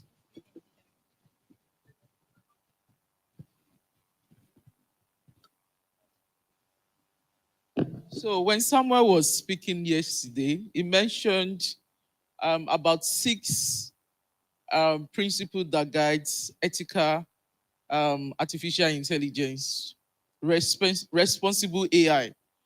Can anybody mention 3 of it? 3 principles that guides responsible AI. When Samuel was talking yesterday. All right. Fairness, transparency, and accountability. Thank you so much. So do we have the gift now? So congratulations to all the winners. Your gifts would call you out when we're having the award section of this event, and you get your gifts. Thank you so much. Thank you. Take that. Okay. Thank you. A round of applause. Let me ask my own question. What is the full meaning of E? There's no gift to this part. What's the full meaning of EX? Wait. E in wait now. In Power BI, there's something. ETL. What's the full meaning? Now, those of you who are in Power BI, please don't answer. What's the full meaning of ETL? Extract, transform, and load. Thank you. Okay, so we're going to have a breakout session, and this will be the last breakout session. Will be the last breakout session. After this session, we'll come back for the awards, and then we just end the whole session with your lunch taken with you. So the first breakout session is called Co-Pilot and AI, MCT. Don't know what MCT means, but I'm thinking MCT means, MJ, please, what does MCT mean? I knew that, right? I knew that. So, so Co-Pilot in AI, and that's going to be done by Samuel Adranyi. Samuel is going to be here, right? No, Samuel is going to be there, right? Samuel will be there. Okay. Right, thank you very much. But there's a slight challenge here. Excuse me.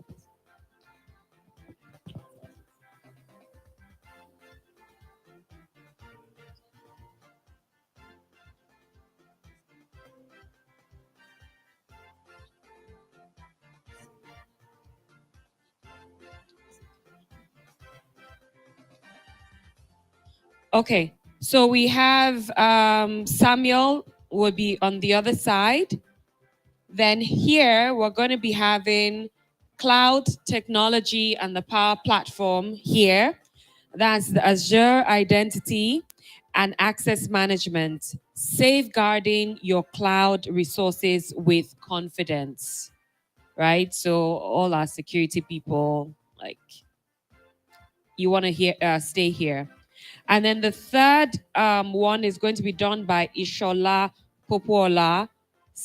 And I believe he's supposed to be handling big data and MS Fabric, but we're not certain yet about that topic, but that would be done at the other side as well. So if you're interested in big data, MS Fabric, by a Microsoft certified trainer, and that's Ishola Popola. We'll do that here. So if you want to stay here, that would be Azure Identity and Access Management, safeguarding your cloud resources with confidence. It's going to be for a period of 20 minutes, please, because we need to wrap this up. And after that, we'll come back here, the awards will be done, and then we can close the summit. Okay, thank you. Thank you.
Please, let's not forget our hashtags as well. I just realized you took a picture, so reminding everyone to put the hashtag when we post. Hi everyone. I'm Adedeji Aolisi, and I will be talking about, you've been hearing a lot of stuff about, power apps, applications, and everything. So I'll be talking about how you protect all these applications when you deploy it into the cloud. Next, so my topic is safeguarding your cloud resources with confidence. So yeah, I'll be speaking a bit about myself. I'll be deep diving. I'll be talking more about, identity in the cloud and everything. There are so many ways in which you can safeguard your cloud resources, but I'll be looking more into Azure identity and management. So I'll be talking about the Azure Active Directory, identity management, authentication, authorization. We'll be looking at about how they integrate applications into your identity, and then talking about best practices and the future trends for identity access management. So yeah, I have a BSc in Management Information Systems. I have an MBA in Oil and Gas Management. I thought I would work in the oil and gas industry, but by the time I finished my MBA, that was when the oil prices went down and there was a lot of redundancy. So I fell back into IT. I've got 10 years experience in IT, 5 years in cloud technology. I'm Azure certified. I'm even tired of doing certifications now. I have almost all the certifications. So when I know what I'm talking about, I've got MCT. I'm also certified with Google Cloud, AWS. FinOps is one of my core strengths. I speak at events to Scottish Summit recently, the Northern in Manchester, and some Microsoft events too. And those are like some of the badges that I have. And I love swimming and reading also. So when we talk about identity management, what comes to your mind is, we as a cloud engineer or a company comes and said, okay, come and manage our cloud resources for us. What I think about is, okay, how am I going to make sure that people are having the right access to what they are meant to have access to, one, and then am I giving them the tools, the privileges for them to be able to do their job? So when we talk about identity, what comes to the mind of a cloud engineer, someone like me, is like authentication and authorization. So when I talk about authentication, we are looking at, who is this person now? So they gave you like your contract now to start work, and they just give me your username and password. I need to be able to make sure that I understand who you are, and then what you can do, giving you the right access to applications that you need. Some people might need access to maybe HR, some people might need access to just logistics, some people might need access to payroll and everything. So making sure that I give you access and determine what you can do in the cloud with the resources. And then when we talk about the Azure Identity Management, it's a set of tools in which Microsoft, has in the cloud, where, it allows organizations, to be able to manage, people's right access and to applications. So it makes sure that, they are confident, the integrity is there, and then, the resources are available for people to be able to do what they need to do. So what are the key components in the key components? We've got they just named it Entra ID, so I'm not used to it. We call it Azure Active Directory, AAD, but because it's confusing with what we have on-prem, which is the Active Directory, so Microsoft just changed it to Entra ID. So they just changed it maybe last month, so I'm not really used to that. We've got the user groups, we've got the RBAC, we've got the roles and access, we've got authentication there. We've got like conditional access policy. So for example, I'm in Nigeria now. If I need to access some of our work applications now, we could set a policy and be like, if you are in Nigeria, you need to do authentication again before we can have access to it. Or if you are using your laptop, we can enforce some stuffs in which you need to do for you to be able to have access to it. So when we look at the Azure Active Directory, so what happens if you look at the image there? So when a user is coming to have access to applications, maybe you built it on Power Apps and everything like that, you need to authenticate with the Azure Active Directory first, and then that will then give you access to your application. So what this is, it just helps organizations to be able to manage people's identity. So you can have 5,000, 10,000, 100, 2, or how many workers you have. It just helps to be able to make sure that they have the right access to the applications, and then they can authenticate to it. So that's what the Active Directory does. And then in the identity management, we have user accounts where, you can create users, manage users, you can create groups, put people into groups, and then you give those groups access to applications in which they need to have access to. You can do, external user collaboration. Let's say, for example, we've got another business, like my company, we buy a lot of other companies too. So we do like business to business collaboration with them, and then we invite them into our tenant, do their domain services and everything like that. So you can do external user collaboration and give people access, maybe they are guest users or anything like that. So those are the key components in the identity management.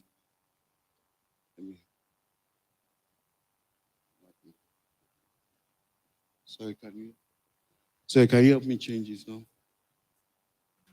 Okay.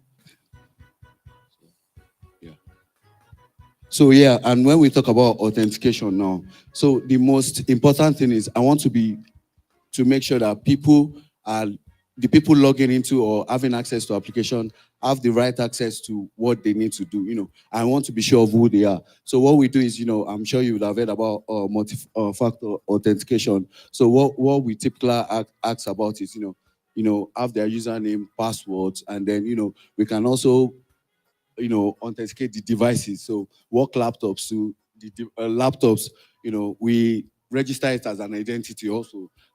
Sorry. We register it as an identity too, so that at least we'll be able to know who you are and where you are logging in from. And then with the single sign-on now, that's what most organizations are doing. So what hackers do, or is that because people have so many passwords, they just save it in a notepad or Excel or anything like that. So organizations now, they just want people to just log in, just using like a single sign-on, just your username, your password that we've registered, and that will have access to all the applications. And that's what most organizations are doing now. And then we do that as an authentication in the Azure Active Directory. Another thing too is, authorization too. So how are we going to be sure of who is having access to anything? So we do like the PIM. PIM is more of like making sure that we provide privileged access to people to be able to have access to resources. So for example, we don't want to open up like, for networking, for example, we don't want to open up all the IPs. We make sure that people request, access to what they need, and then we grant them access based on that. Conditional access policies, that's what we mean by, setting up different policies for people to have access to what they need to do. AD roles are, giving people, the difference between AD role and our back rows is that AD rows is like giving people access to what they need to do in the Microsoft Azure AAD, and then our back is, giving them access to different resources or application or Azure resources we have in the cloud. And then we can do that from, from the subscription level, management level, tenant, resource group, or giving them access to what they need per resources.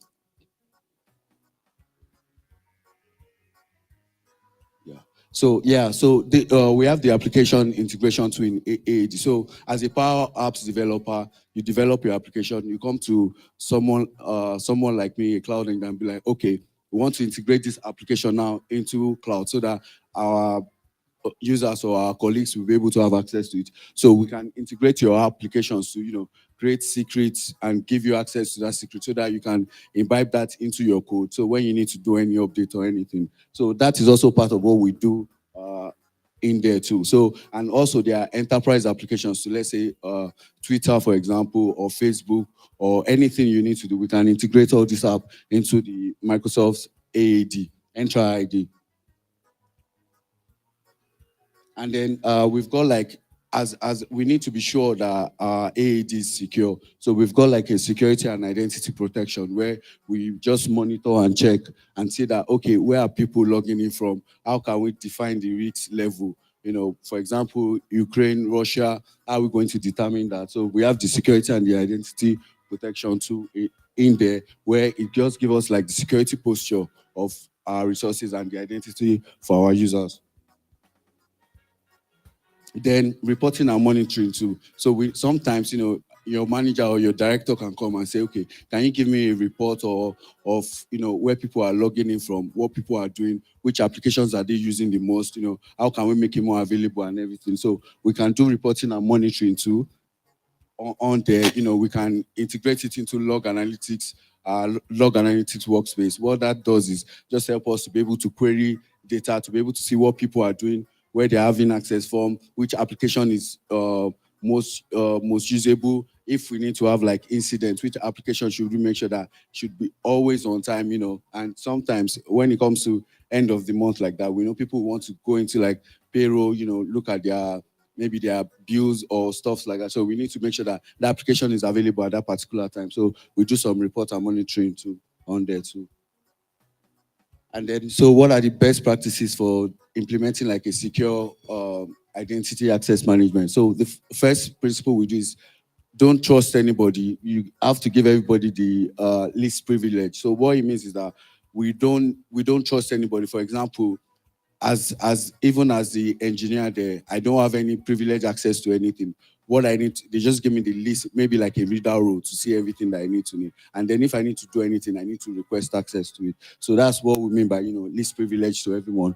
The second one is you implement our back rows there. You give people the right access they need to the resource that they need. So you just don't open it up for everyone. You make sure that the applications or anything that they need access to, you give them, you implement our back to it. Maybe reader, contributor, network contributor, anything that that's what they need to do at that particular time. You just grant them access to it. You enable like just in time or PIM. So what just in time is, instead of opening all your ports out, for everyone to be able to have access to, you can just implement per IP addresses of the machine in which they are coming from, and then they'll be able to have access to do everything they need to do. We need to implement, conditional access policies, as I said, different policies. You can say, for example, if you are logging from like your office laptop, you don't need to do multi-factor authentication. If you are using your personal laptop, you have to do this. These are the different applications you need to do. And then, you enable identity protection to make sure that, the identity of the person is being protected. So for example, people use VPN a lot. So you make sure that when they are logging, for example, maybe they are using the IP address of UK now to log into an application, and then they change their VPN to maybe Spain or anything. When they try to do that, their identity is protected. They might ask for multi-factor authentication. And then, you need to train and educate users too. So what we do most times is, when we are bringing another enterprise app, we need to educate them, tell them the policies in which we've set for it, and then the processes in which they will be able to have access to. And then, just try and educate them more for it. And then you need to, instead of people having passwords, and that's where some organizations do is like they have like a notepad or Excel where they copy all their passwords for application. We need to use this Azure key vault to save password, your encryption tools, any of your encryption, you save it there and it's being protected too. And then you need to regularly test your security controls, see that, okay, is this still applicable to what is on now? We have IoT devices now. Is your policy still does it still complement with the industry standards?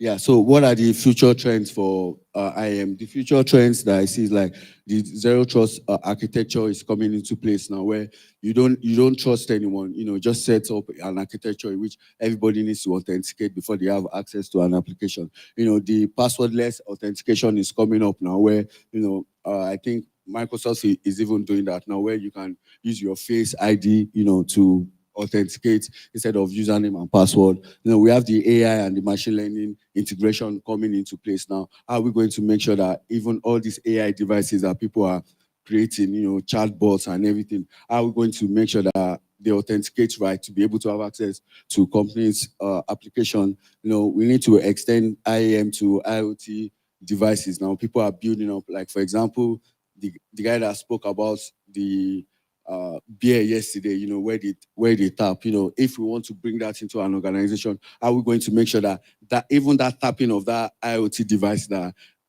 gives him update about beer, how are we going to make sure that it identifies with, it's able to identify with our company structure and policy? So those are the future trends where we are thinking to now and, coming up with solutions, and then, bring about federated identity for hybrid or multi-cloud. So for example, people are using AWS, people are using Google, people are using on-prem now. So are we going to incorporate everything together and make sure that they'll be able to have identity to just a single tenant and a policy? So that's the future trends that are coming up in identity access management.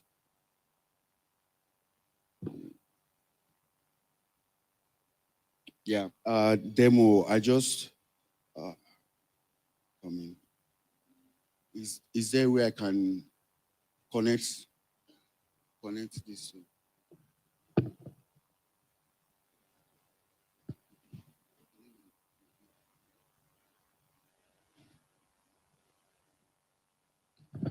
Yeah, he wants to connect. Is there where I can? Is that possible from here? Yes, I think he's going.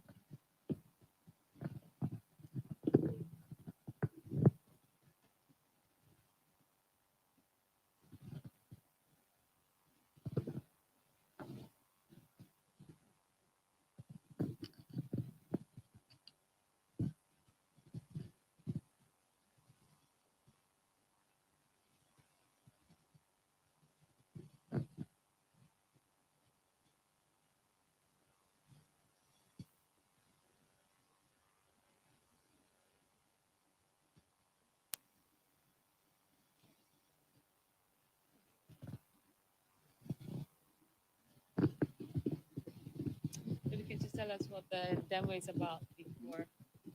So maybe you could tell us what the demo is about before he connects.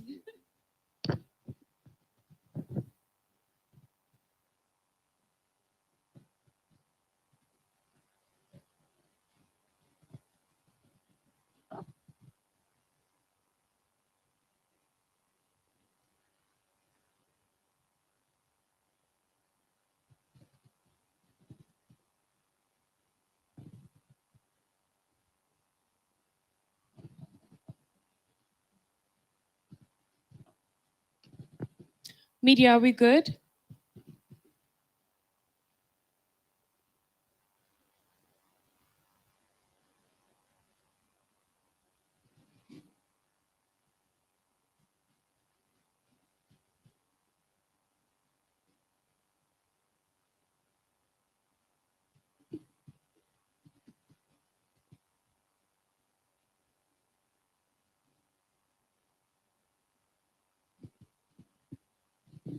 Still being worked on because he went in. Can I get some communication from media? Are we okay? Are we not okay? Should we continue? Communicate. I'm sending him my prompts to chat GPT. Okay. Thank you. See?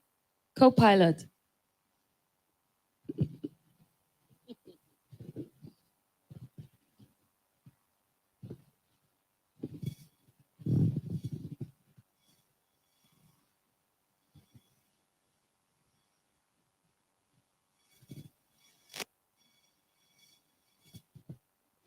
So our MCT co-pilot is just walking. This is what happens in reality. It's trying to make the connection so we can send in our prompts.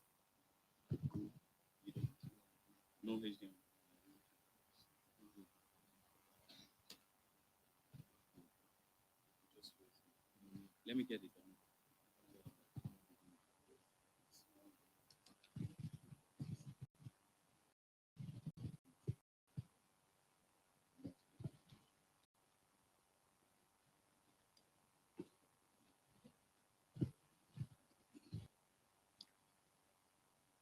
So does anyone have any question? Maybe. So I've always just wondered, like, it's like how. So okay. So this is the thing. We talk about coding, and those. So we have those who code, and then they do all the whole coding thing. And now we're finding out that you may not even need to code. You could just ask for a code to be created for you.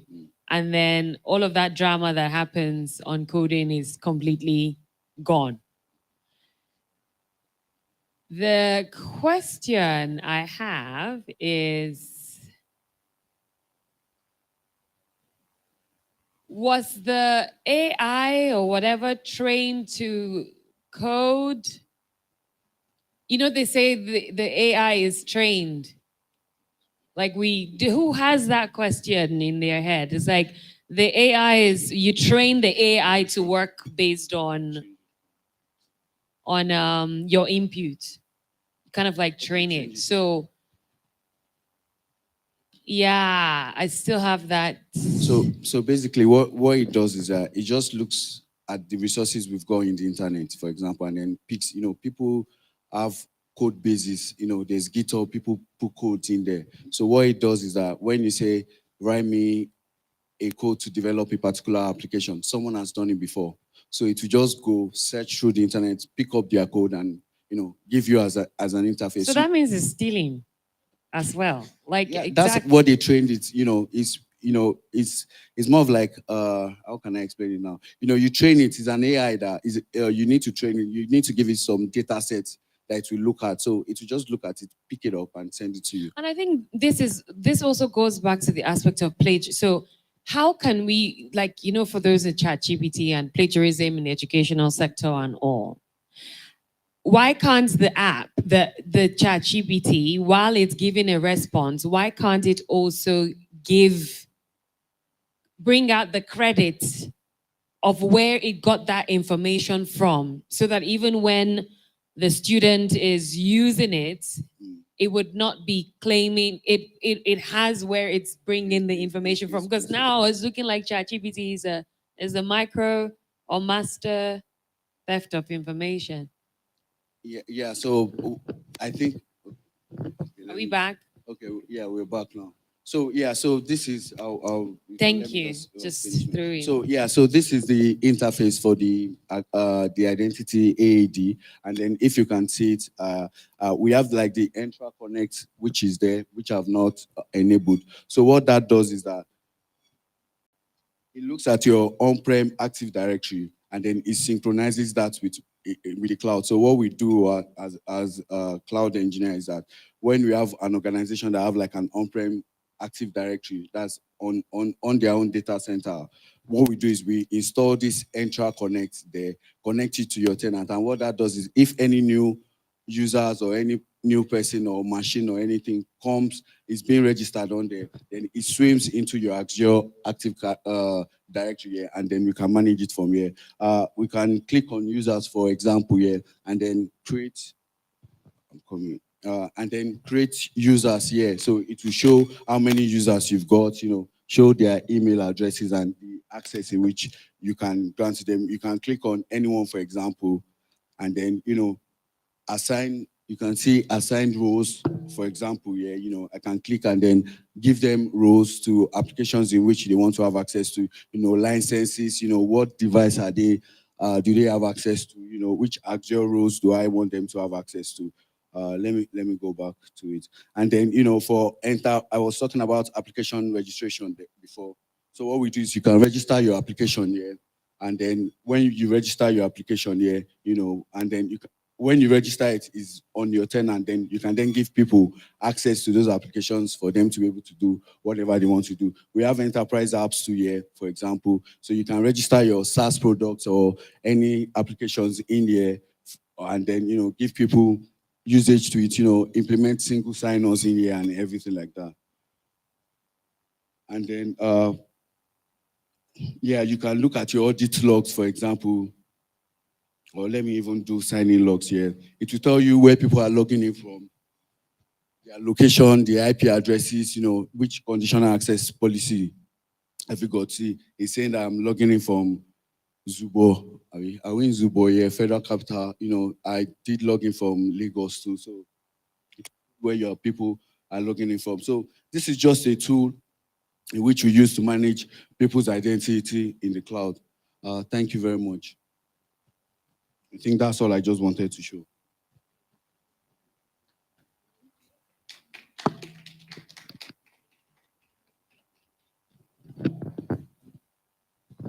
Thank you very much. We appreciate your contributions. We have questions for you. If we have questions, this is where we get to ask. Or you could get to answer my question. What? Yes, water. Thank you. Thank you.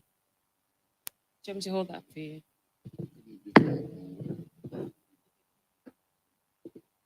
Go ahead.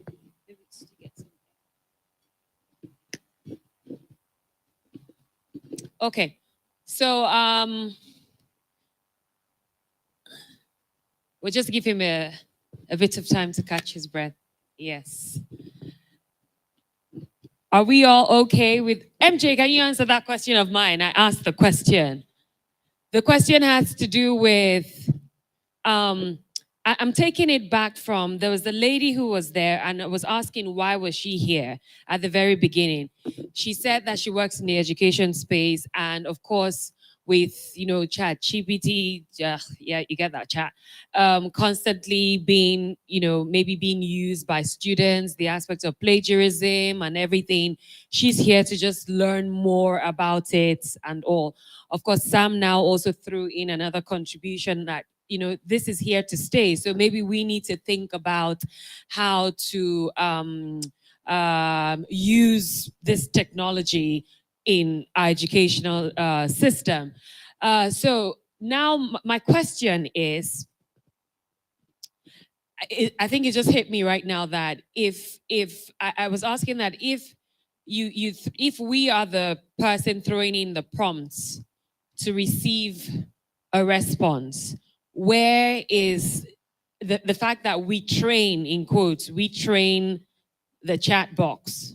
So where are they getting this information from to give, to me in response? And part of what he said was that it picks from different people. So for example, I started from the aspect of codes. Then we have people who would do codes and it take a long time to code something. But now we're finding out that you could just write in plain English, give me the code for this, and it creates the code. So the question is, where is the AI getting this information from? And he mentioned that, probably picking from different people who have thrown that into the cloud or the web, and speaking it from there. Now, if you're picking it from there and giving it to me without giving credit to where you're picking it from, then isn't ChatGPT the biggest thief? I mean, that's my question, right? So, yeah. She's your boss. Okay. Oh, right. So isn't...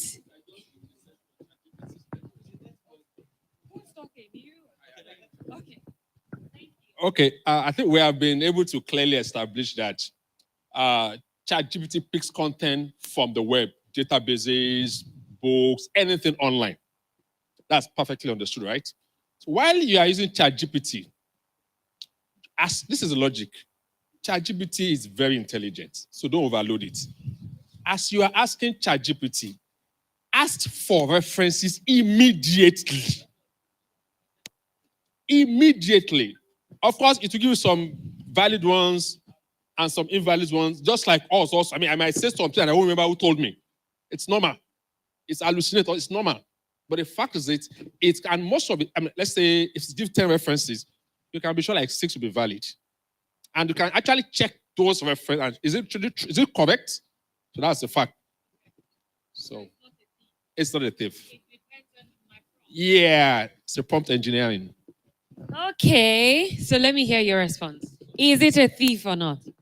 ChatGPT is not a thief. Regarding to him mentioning GitHub, GitHub is open source. You can go to GitHub and is a repository you can get codes from any random person. And like we also have Stack Overflow for programmers. You can easily, Chat GPT can easily pick codes from there. So it's not a tip. Okay, which leads me to another question. So what if I created a particular content? I'm using content right now. I created maybe a game, and then I go to ChatGPT and I say, give me the code for this game. It will give me. It won't give me. It does because. Mm. ChatGPT cannot give. It can give you a replica based on his own learning and try to replicate. ChatGPT can replicate something for you, but not exactly your code. Because if you have a code in which you did not put in open source, there is no way ChatGPT can get it. Just like you have, let's say, something personal product, you keep it in your vault in your house. There is no way someone can get it.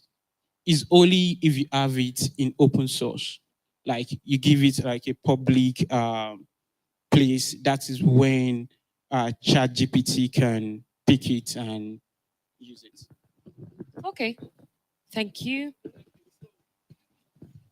If you go today to Google and you say, how do I make jollof rice? It will give you series of sites, right? Where you can. If I go, I'll get the same results, right? If someone else is go there, you get the same results, which means that that is the open source that every one of us is going to. So take the chat GPT that way. I can go, you can go and ask questions. There is a difference between the chat GPT and the one that is chat GPT plus. That is the one you buy for your organization. What we're actually going to right now that we're talking about is the free one, where it gets all sorts of results from nobody owns it. And then it returns back to you. Now, when you subscribe for the plus, which is a paid service, you can actually train that one with your own content, which means you can actually use that one even in the organization yourself. So if you train that one with your own content, and at any time, probably people within your organization wants to ask a question, that is what it will be. It will return to them. Again, you can train that one, the paid one, and at the end of the day, you sell it out to people. Do you understand? You can sell it out to people and then you can use that as to generate funds for yourself. Probably you build some kind. So you, like what we're saying, ChatGPT is just like a bot. You train a bot to respond to specific question. So you can actually train one that is for a specific industry use or need, that can respond to specific industry business needs, and then that is a paid service and you can use that. So the one that we've been talking about since has been the general one that everybody goes to and then just get results from. Thank you for that clarification. Please, just to for our volunteers, please, if we could help me get the other. Minasarak, could you please help me with that? The other two breakout sessions to come here. We're out of time. Okay, I think I saw a hand here. Thank you. So I just want to add the intelligence part of AI. Yes, so though it may gather resources from online, but it is also intelligent that it can learn from the inputs, that's prompts that you give to it, and then can give you response, make meanings to those things. So take, for example, maybe you are, let's say maybe you are writing a code, and then, so maybe you get to a level and you want ChatGPT to give you maybe int or a template or a sample code to some other things that you want to do. Does not necessarily go online and then just pick something that is there. So sometimes it could go online and then learn from what is there, patterns, and then give you suggestions based on that. For example, the language that I write actually is not really a common one. Yeah, so when you go to ChatGPT, for example, so and you say, give me a sample code, maybe just to write hello world. I'm very sure when ChatGPT, first came open, so it was like, if it writes any code for you in that language, it will look more like C#. But the language is not C#. It was built off of C#.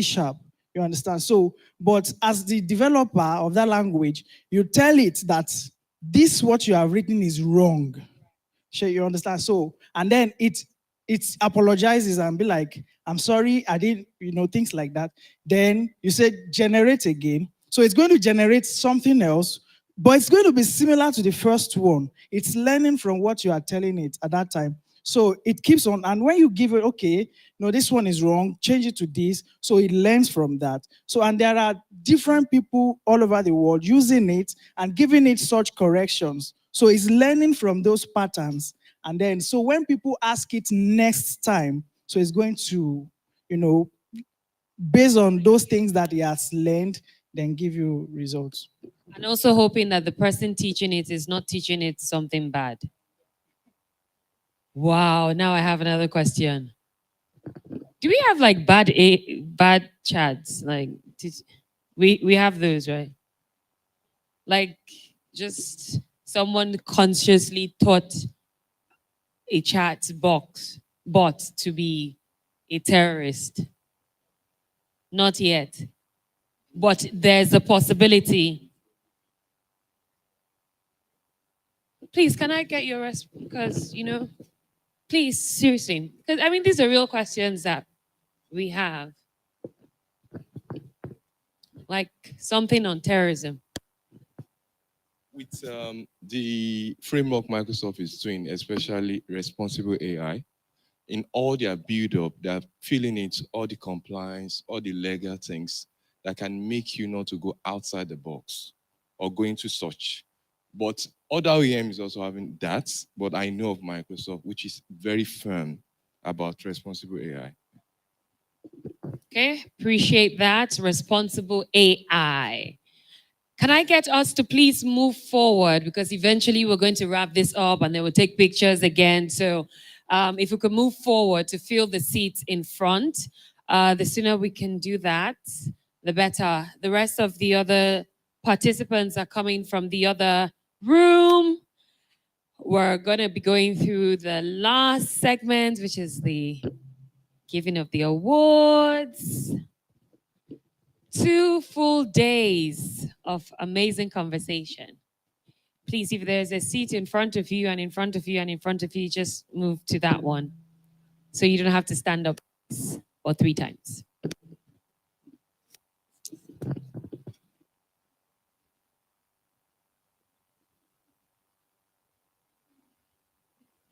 Yes, I sincerely apologize. I'm apologizing to all of our online participants. I'm so sorry, right? A round of applause to them. Everyone here, please, let's, clap for those online. They've been joining us all through, and their contributions as well. We got a few questions coming in that we responded to.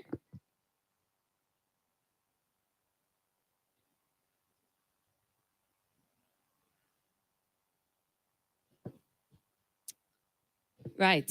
Please, if you're at the back, could we please move forward, because we're still going to take pictures, please, while we're waiting for everyone else to join us.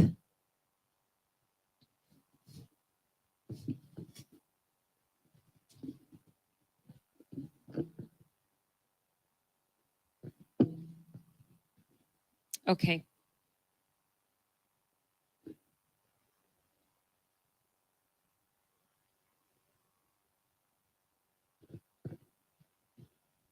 That's it. Yes, any more contributions, thoughts that we want to share while we wait for the rest?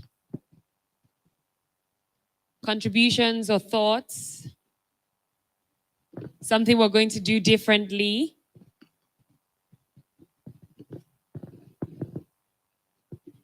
Yeah, you want to share? No? But did you get some answers regarding education there? Did you, okay. And you don't want to share with us? That's okay. That's fine. Share. Question? That's fine.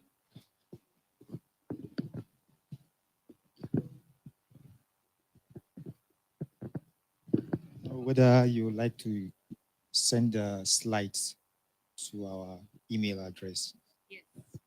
Okay, so maybe we'll get that. Is Ephraim here? The slides you want to share?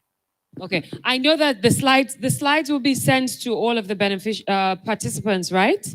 Slides will be sent to all of the participants. So as long as you put your email there, definitely a response will be given. Thank you. Thank you very much. I am Love George. I actually attended the, what did we call it, that session? The Chat GPT. Yes, that's the one. I mean, that was the one I attended. And what I observed was that we were told that for you to work on maybe a project, you have a project to write, that you could type in your topic, your project topic, and all of those, and just give a click, and whatever you had prompted would simply come up. Right there, I sat down because I teach elocution. So I just typed in, please, I want some topics on elocution. And I was really, it was wonderful. It was really wow to me. I was just giving the prompt and I was having the result, the answers coming up. And it was really wow for me. So today you've really learned something using the Chat GPT. Thank you so much. Thank you very much. Appreciate your contributions. Any other thoughts or contributions? Please, if you're still behind and there's a seat in front of you, please move forward. This just reduces the time we're going to spend towards the end anyway, because we still need to take a group photograph. So please just move forward. Can we confirm that everyone has been moved from the other?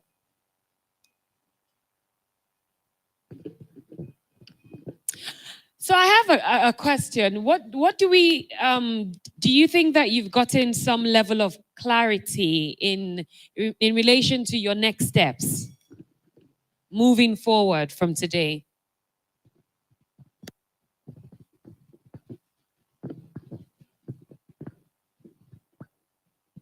Next steps as to what you do next. Charting your career. Okay, yes, we're having more participants coming now. Have we gotten clarity?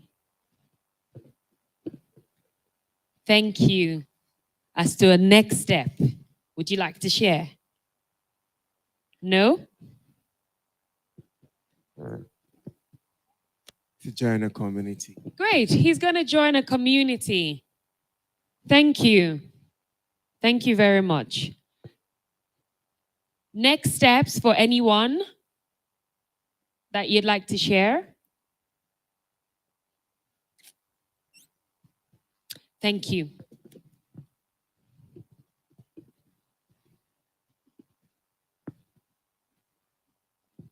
Good afternoon, everyone. Yeah, I'm into education, so I'll impact my colleagues and also my learners. You're into a community, you're going to impact your colleagues and your learners. Would you say that it's also realizing the gap in the knowledge space that is getting you to say, do you know what, I think I need to do more? Thank you. Great. Next steps. Come on, 2 days. We haven't got more next steps. I mean, some of you might decide that you are no longer going to be in the field that you're in and you completely get out of tech. Who's in that field? Who is in that field? That nah, this tech is not for me. So everyone is happy with tech. Okay, so that's great. That means for the organizers, well done. Right. Who believes as well that tech guys are just very antisocial? Because that's all I see right now. Antisocial. No? Who agrees? You agree. Do you want to share why you guys are antisocial? If you agree. All right. I agree with the tech guys antisocial because most of them are introverts. They don't go anywhere. They are stuck in one place. They don't have time for social. They don't have time to mingle around. So they're antisocial. Most of them are introverts. So there's a motion here that most tech guys are introverts. Who wants to debunk that? Okay. Okay, let me take this. You want to debunk that? Yes, I would like to debunk that because I'm a tech guy as well, and I'm not completely antisocial. And the general notion that all tech guys are the same is not it's a bit false because we have tech guys into different aspects or different fields. So for an MCT, and in this instance, an MCT cannot be antisocial because an MCT specialty is in events, MVPs as well. So they're also tech people. Yes. Wow, I love that. Maybe we could put it in ChatGPT and prompt it. Our tech. Okay. Please, for those of us just coming in, can we move towards the front? We're going to take pictures, so please don't sit at the back. Please, I've repeated this 500 times before. My prompt is going to ChatGPT and I'm not getting my response. Copilot, please help me. Okay, let's summarize this. If you're at the back, please move forward. Thank you. Thank you. Okay, I think I saw another hand. Was there anybody wanting to share? We're still having more of our participants come in. So nobody is moving out of tech. Instead, we're going to come more into tech. We'll join the community, help each other, support each other. This is the way to go. I remember when Mr. Chuk said something, he was talking about the fact that, being in a crisis situation is also like tech just becomes even more beautiful in a situation where you've got crisis, because now you are, should I say, tech is bringing about the solution, and that's what actually brings about, that's just what makes it beautiful, right? So please don't jackpot. For those of you wanting to jackpot, let's stay here. Imagine if we threw in a code, like, can you code jackpot something? Okay, so right, I think we're all complete. Mena, Sarah, we're good? One more.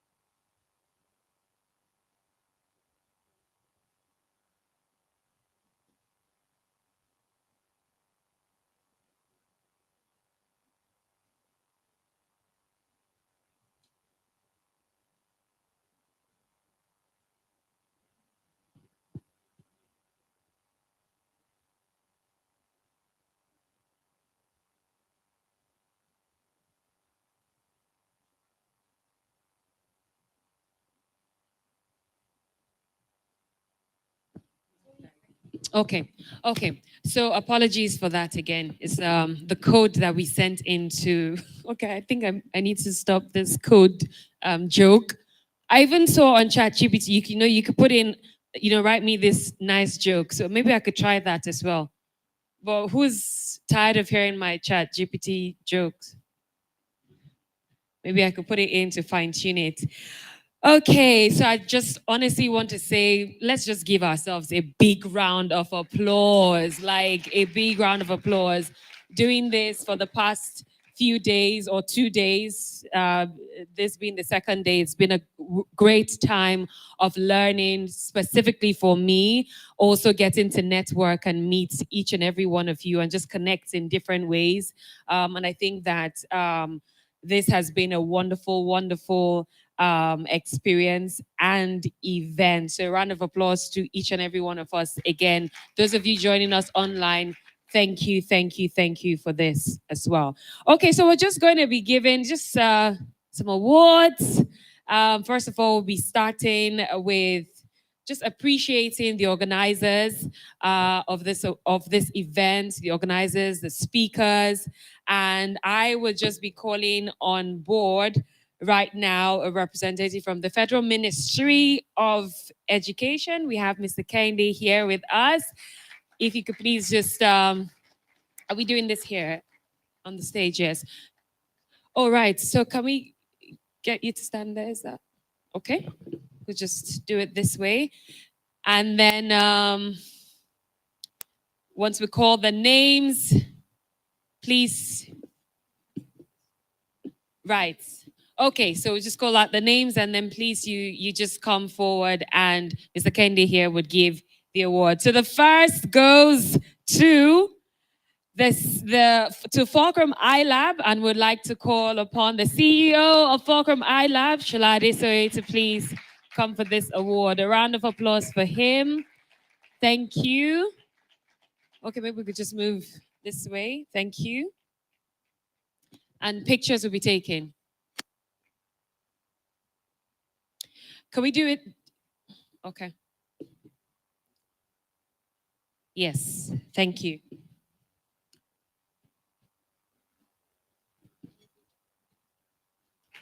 Thank you. The next goes to Ayodeji Folarin. Thank you.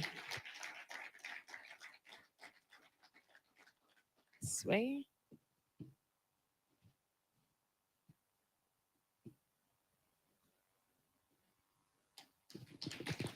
Pictures. We appreciate your contributions. And we have Samuel Adrani, AKA the beer man. Thank you. Thank you very much. Next is Paul Umaru. A round of applause for him. Thank you. They're all speakers, organizers.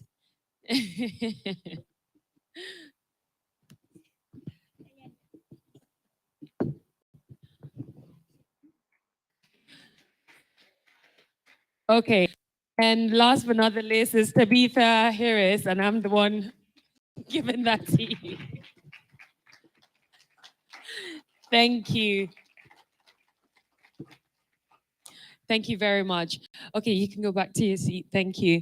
Okay, I'm going to be inviting on the stage the CEO of Fulcrum iLab, Shalade Soe, for the next round of award.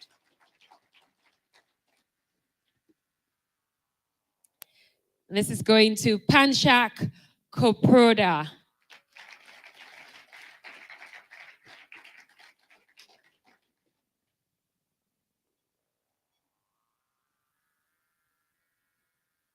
Thank you. We have Joshua Dakim.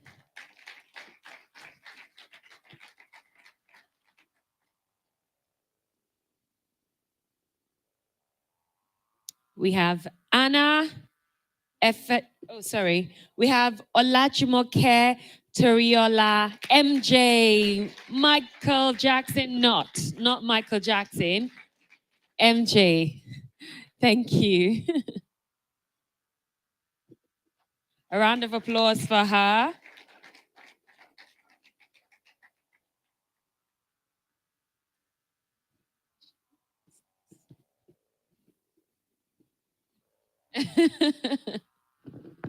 We also have Oluwaseyi Oluwawumiju. Is Oluwaseyi here? No? Okay. Oh, right, he is. A round of applause for him.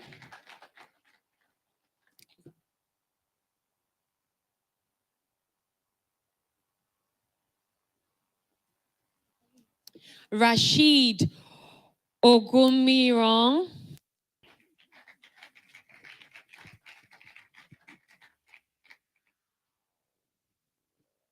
Oh, okay. Rashid is not here. Is he coming in?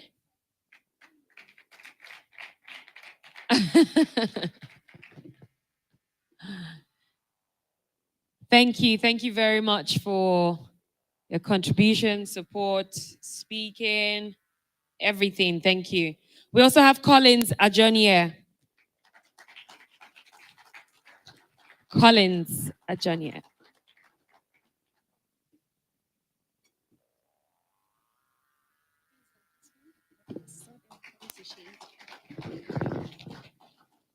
Okay, so this is the last award to be given by. Thank you. Thank you. I'll call on stage Mr. Oluwaseyi Oluwawumiju to give the next set of awards.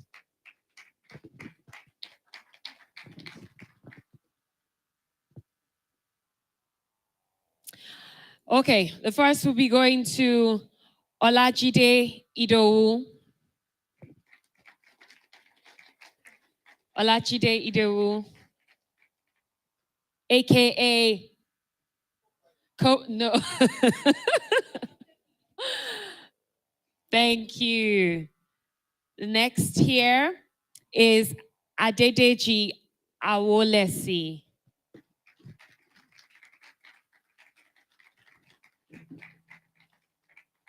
Thank you.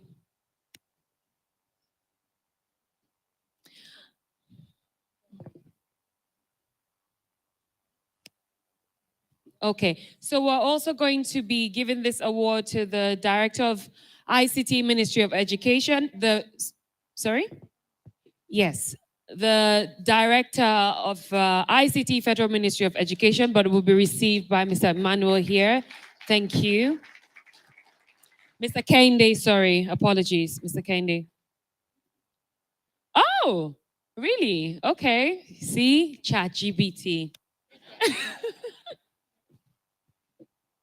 Okay. Okay. Do we have Chooks? Okay, so Mr. Chooks is not here, but we will send that to him. Or do we have a... Would M? Okay, so we'll send that to Mr. Chooks. Thank you very much. That will be all. Okay, so we have...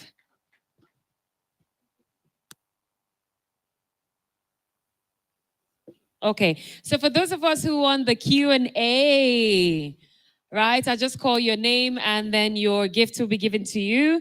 The first is Ms. Hepzibah. Remember the question that was asked? What question did you get right? You can't remember? Please, just thank you. That's... All right. Collins, do you want to give that instead, please? No, we should. We're sending data to the cloud. Hashtagging it. Right. So that's Hepzibah there. Thank you very much. We also have Odudu Goodness. Thank you. Remember the question you got? What can you remind me? Name of the 3 speakers. Nice. Thank you. Next is Ijoma Ugo. What did you get right? You can go closer. Sorry?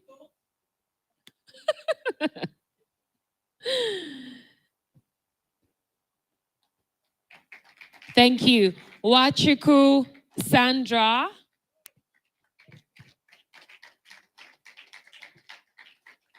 What was your piece? The meaning of ChatGPT. Right. Okay. And last but not the least is Joanne Okoro. Thank you. Thank you very much. And your question? Principles of responsible AI. Thank you.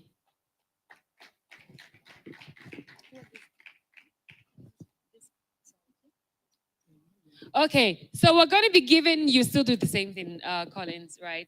Okay, so we're going to be giving some gifts as well to the first set of people that, is it the first? Okay, so we mentioned, or it was mentioned before, that the first 20 people who arrived would be receiving a gift as well. So I'm going to be calling the first 20. So we just picked this information from Excel and we're putting it into Power BI. See? Okay, so the first is Odebode Isaac. Wow, you are the first. Please, a round of applause for him. Now, if he put in the wrong prompting, we would get a wrong information. But he put the right one by coming in early. Okay, so that's not a joke that's working. The next person is Joseph Agama. Joseph Agama. Thank you. He was the second. We also have Dosumu Temitokwe, the third. Thank you. Umar Adams. Umar Adams. Fourth to register. Then we have Ipang Rowena.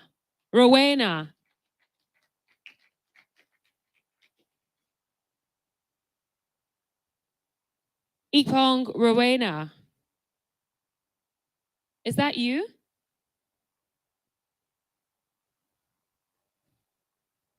Ipong, is that you? Are you Ipong? No? Okay, you're Omar. So Ipong is Ipong here? No. So what is this data telling us? That the first four are what? Guys. And the fifth information, female. And the female is not here. ChatGPT. Okay. Victor Matthias. Victor Matthias. Thank you very much. Then we have the seventh, coming in seventh, Joy, cheer. Yes, women. Yes. 7 is the number of, you see? Okay. Then we have Abu. Abo, Atabo, yeah. Another female joining in. Thank you. We have David, Elizabeth. Another female. What is this saying? What is our data giving us? Go power. Okay. We have Eku Amarachi Francis. Then the guy's coming again. Thank you. He came in 10th. 11th, then Joanne Okoro as well. Sorry, I didn't get the first name. Chineye, right? Thank you. Hepzibah, Pauline, Echele. The females have it again. Then we have Ogumbolude Omolola. Thank you. Haruna Moses.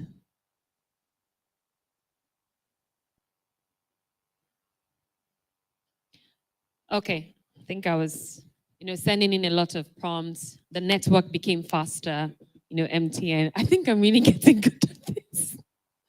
Haruna Moses. Okay, Haruna Moses was number 14. 15, the Esther A. Ebebe. Esther, thank you.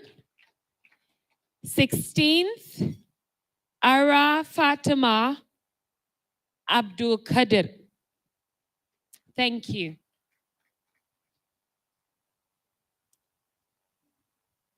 Wow. So how do you determine what if ChatGPT is saying give that gift to her? So what's gonna happen?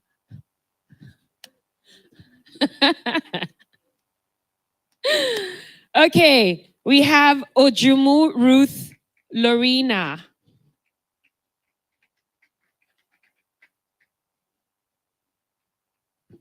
Thank you. Give it up for my colleague at the bar. She's my colleague at the bar. We're also working in the development space. Thank you.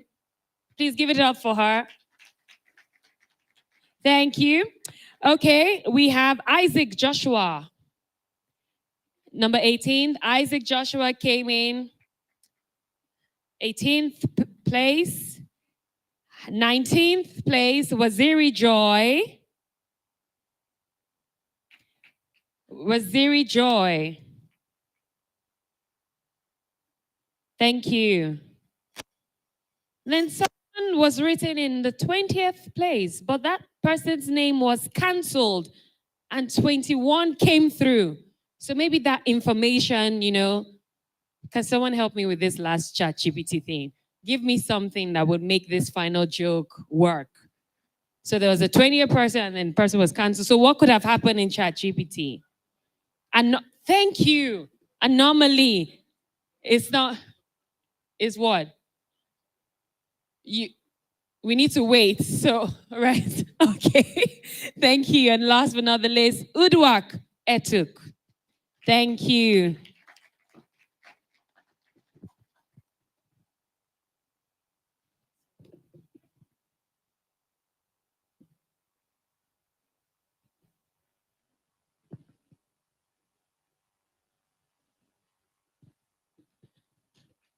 Thank you, thank you, thank you, thank you very much. A round of applause. Okay, so just please don't go off the stage. You're both here.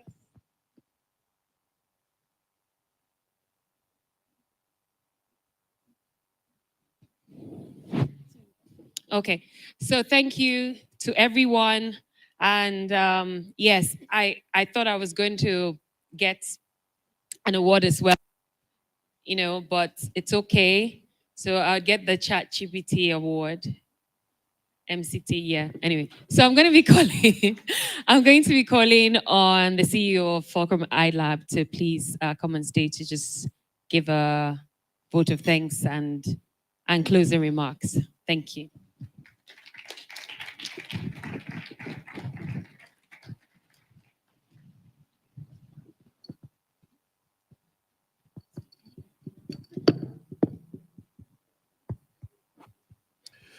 Good afternoon, ladies and gentlemen, and special guest who is here with us today, representing government and who has come to be a part of this closing day event. I want to believe that these 2 days have been very, very impactful and illuminating and really life transforming for every one of you that has come. This, for me, is the second of such an event that we will host. The first one was last year, and it was what began maybe like a joke or an experiment that has really staccatoed to where we are today, and we're having the second MCT event. And this has greater global reach than even the last one that we did have. And so I want to, first of all, appreciate our entire team that has taken part in playing a very, very significant role in putting this event together. The MCT team and every one of our facilitators as well that has come just to make this happen. You know, I wish I could have taken you backstage to the planning of this event. There were all kinds of challenges, all kinds of hiccups. The date even had to be changed and shifted, and that's why, you know, we're in November, but we must be thankful for the real resilience of everyone and for, you know, just that persistence to make sure that it will happen, and we're thankful that it has come to pass.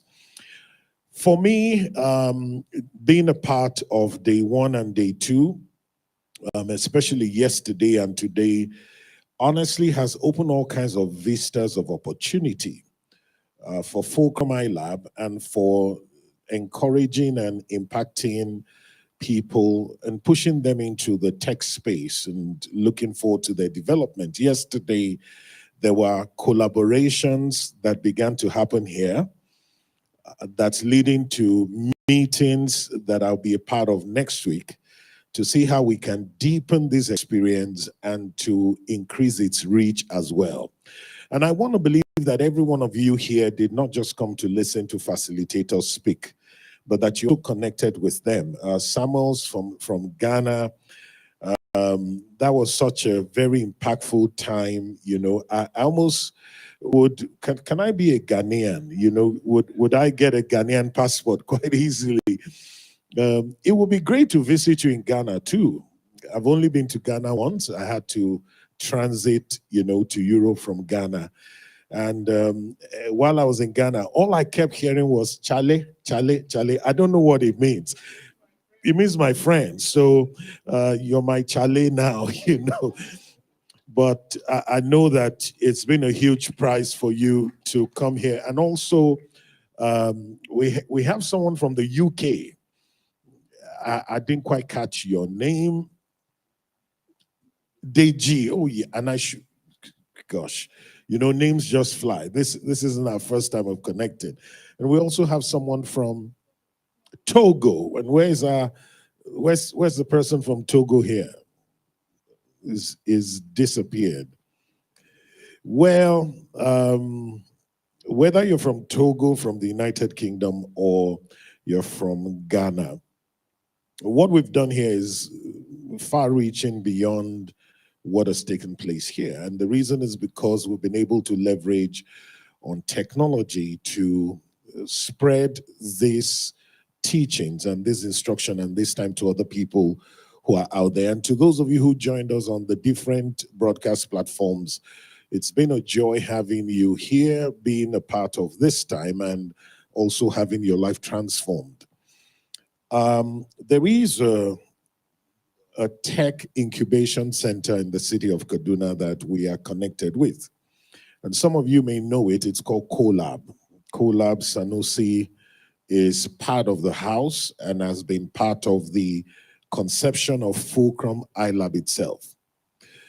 Recently, he shared a story that I think captures, for me, this entire concept and the birthing of this initiative. 7 years ago, there was a 14-year-old boy who came to CoLab, and he didn't have a laptop. He wanted to get himself, you know, get into the tech space and didn't have a laptop. And Sanusi had to make an announcement to find someone in that environment who could give him a laptop for free. Well, eventually they got one. Today, that young man is employed by BitHub. And those of you, I mean, you all know BitHub. So it's one of those, you know, key, you know, companies that's engaging the tech space and touching on crypto and all kinds of things. Now, 7 years before, this guy didn't even have a laptop to use. But 7 years after, look at the space that he's feeling. And for me, if we can find 1, 2, 3, 4, 5 of you, 10, maybe everyone. I mean, the greatest testimony to what we're doing here is that 5, 7 years from now, We're going to find you actively involved in the global space, making Nigeria proud and making every one of us proud as well. And if we can achieve that, even if it's for one person, I think that all the expenses that have been put in place to make this event happen would be worth it if we can get just one of you to get out there. And I believe that this will happen. I know that minds and hearts are being recalibrated. People are finding direction here. I'm hoping that we'll find more data analysts, emerge out of this space. Angela, Compare has also done an excellent job in doing. So I think it's good that we celebrate and congratulate her. And she's been mentioning, Chat GPT. I don't know what's with her and Chat GPT. Maybe she's getting a commission of that. But the potentials of Chat GPT, I had to go back yesterday to try and do a couple of things to see how it has migrated and evolved. I remember when ChatGPT came out, I quickly registered, and there was a process. You register and then they will confirm you because it really, didn't have enough bandwidth to accommodate a lot of people. And I remember, because again, I love music. So I asked ChatGPT to write a song for me, and he did. Lyrics, outro, and all of that. And then I said, can you write music for the song? And he said, this is beyond my, competence level. So yesterday I did two things. Number one, I went on ChatGPT and I said, can you write a code for, the popular game called Tetris? And I said, can you write a code for Tetris? And before I could say Jack Robinson, here was the code. Here was a game that, I played many, many years ago, and he just churned everything out. And then I said, let me see how evolved it has become. Can you write a song on the rhythm of love? And he began to write the, lyrics, and I'm like, wow, I think I'm going into studio next. And then I said, can you write music for that same song? And guess what? It wrote the music for me. So this is the world in which we live today.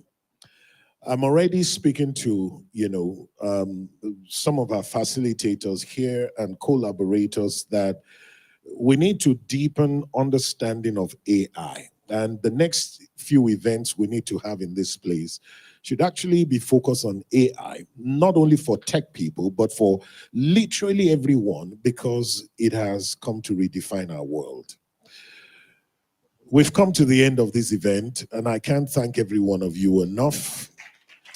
Our hosts, our speakers, and all our facilitators, those who have provided the funding to make this happen, and especially you who are the attendees that have come to be a part of this event. You've made it worth its while. And we look forward to having and taking this to a greater level next year. Fulcrum iLab is also going to be playing a very significant role, because I think with this second event, we've been able to find our bearing.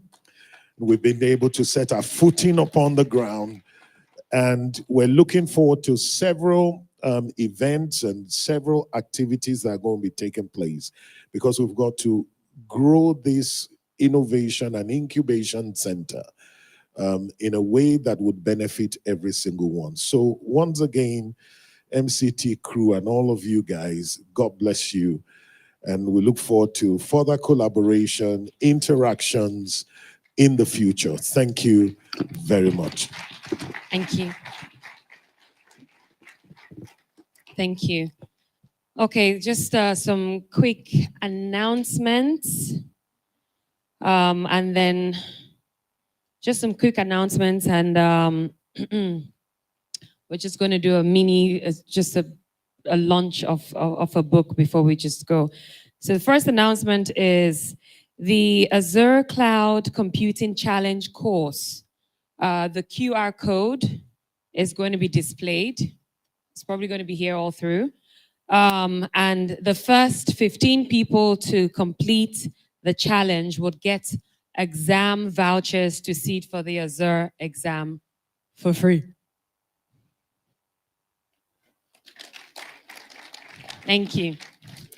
Okay. And so there's a study group class that would be held.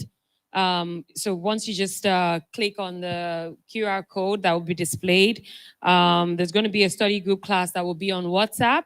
It would be held this week. So please join the WhatsApp group so you can pass the test. Because you can imagine giving you a free voucher and then you now feel ChatGPT would not be happy. Okay. Then we have the city tour that is happening tomorrow, right? It's 5,000 Naira. If you are interested, please meet Tabitha at the end of this so that she can have your name written down. So if you are interested, Tabitha, city tour tomorrow, 5,000 Naira. Okay, so I'm going to call on Mr. Samuel to come on the stage as we're going to be launching a book by Mr. Deji, and Samuel would do us the honors, please. Thank you very much. I would also want to say on behalf of all the facilitators and speakers, we are grateful for the organizers for having us, and it's a pleasure to be always back in Abuja again. Sir, I want to add something small. So as of, I think this week, ChatGPT is now knowledgeable up until April 2023, this year. So it's no longer 2022. And now it also supports browser extensions. So now it will be able to search, go out. So there's more for you to do, and even create the cover art of the album you want to do. So thank you very much. So some of you got this very interesting book, The Business Cheat Code, and I'm sure you're wondering what it is. If you've been in our sessions, you know that we have data analytics gurus amongst us. Our senior most, Ayodeji, I usually just call him Deji, and Adiola, who are really masterminds in the data, side of things. So this book, they put this together. If you are a startup thinking, what do I do with my data? How do I get started into, in the area of data, right? Whether it's data analytics, insights, all that. What this book affords you the opportunity to do is to know where to start from, is to know how to get started, how to get into it. Now, the good thing about it is that for those who got this book, and if you purchase this book, actually, you are also entitled to free consultation from Ayodeji himself.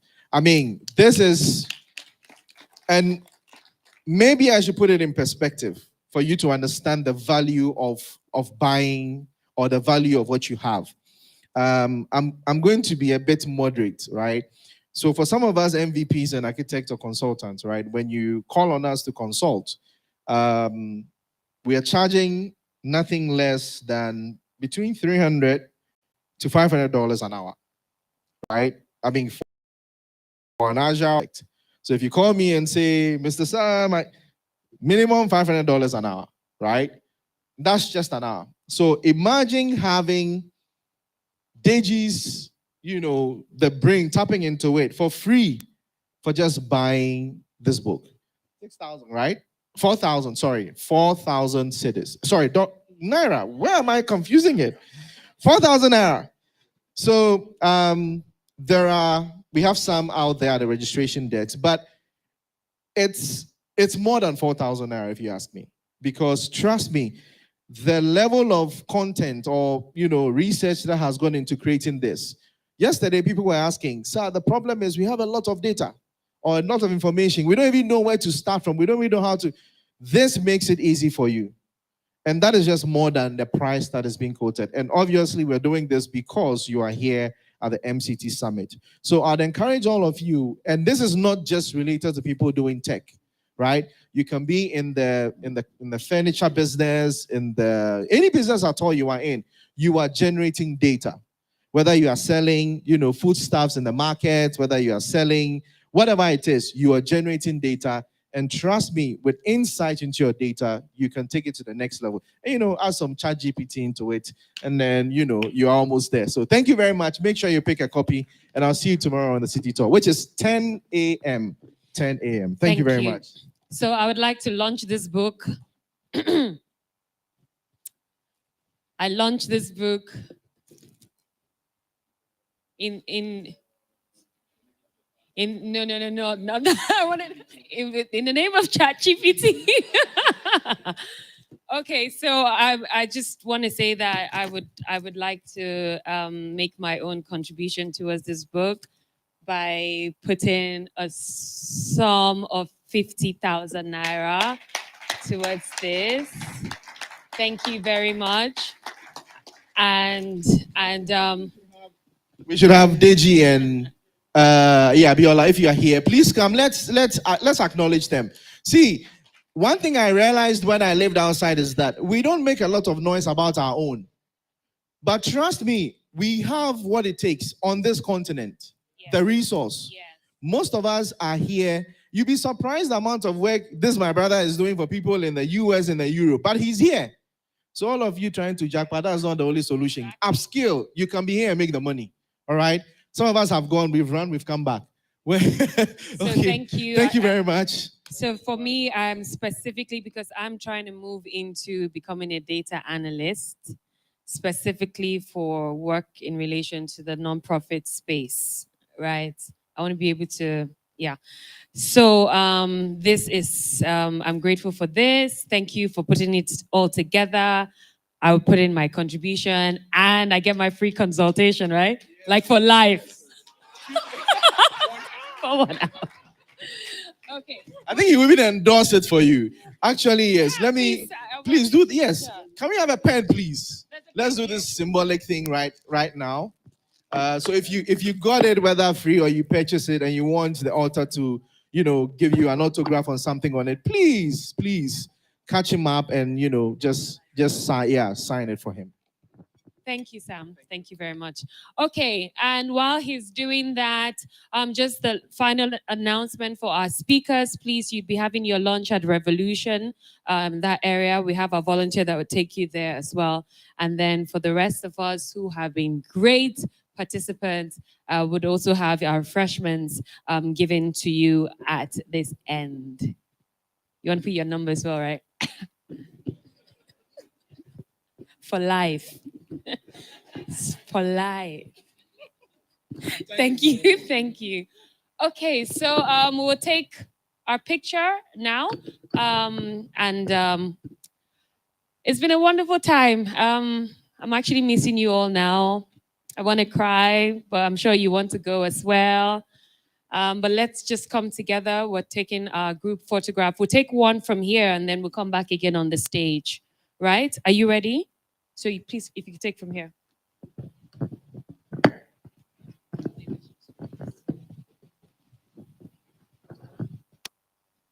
Okay, this is where music can play. Thank you. Right. Thank you. If we can please move forward, please, especially for those of us here, please, let's just move forward. No, not you. I mean, you're great. But the rest, please. From here, we took one from here and then yes, from here. I need to move this from the stage. And I need to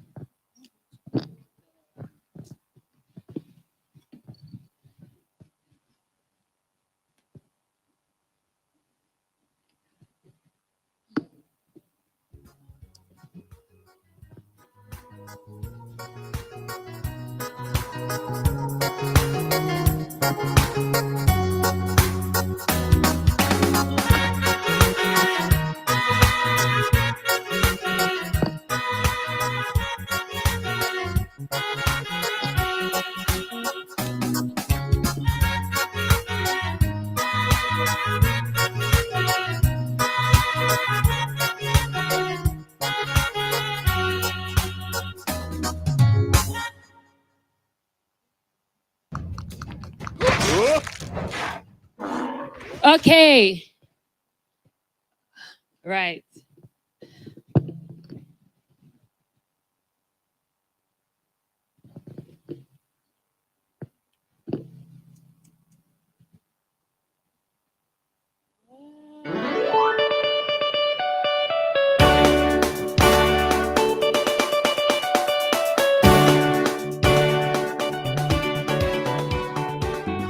Sam, is this a Ghanaian music? Is it? Okay, so can we get us on the stage? We can do this as quickly as possible. Thank you. Yeah, music is fine. We can dance to the stage, right? Thank you. So we just have the speakers in front. Remember, we can squat as well in front and make this as.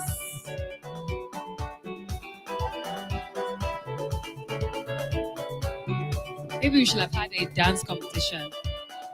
Yes, we should have had a dance competition. Bring dance into tech. Guys are too serious.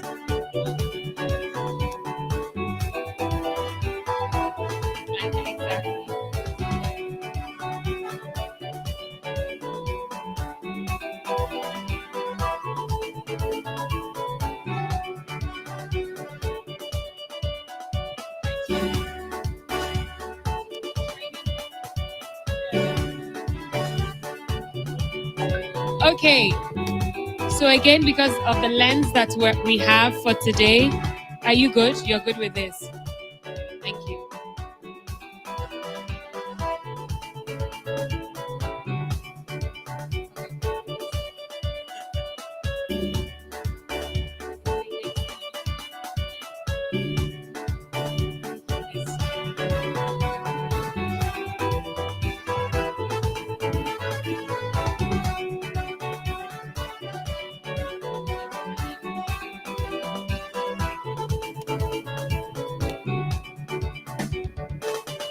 Wait.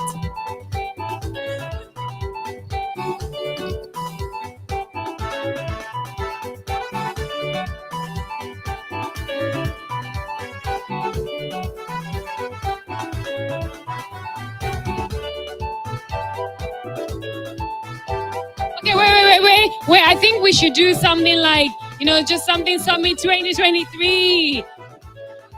No, ChatGPT. What should we do? Should we do ChatGPT or Copilot? Which one?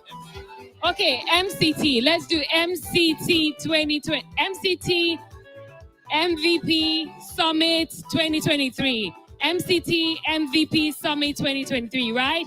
Are we ready? 1, 2, 3, go! MCT MVP Summit 2023. Yay! Okay, thank you very much. Did you do a video?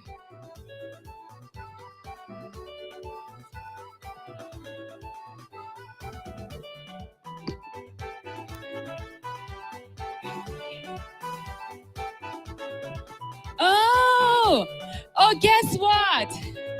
We're having good news of people launching still, even in the UK. We have Sam, Deji, listen to this. We have someone launching the book for £50. A round of applause. £50 coming through. Okay, thank you. That's my auction voice. I'll also put it on ChatGPT. Right.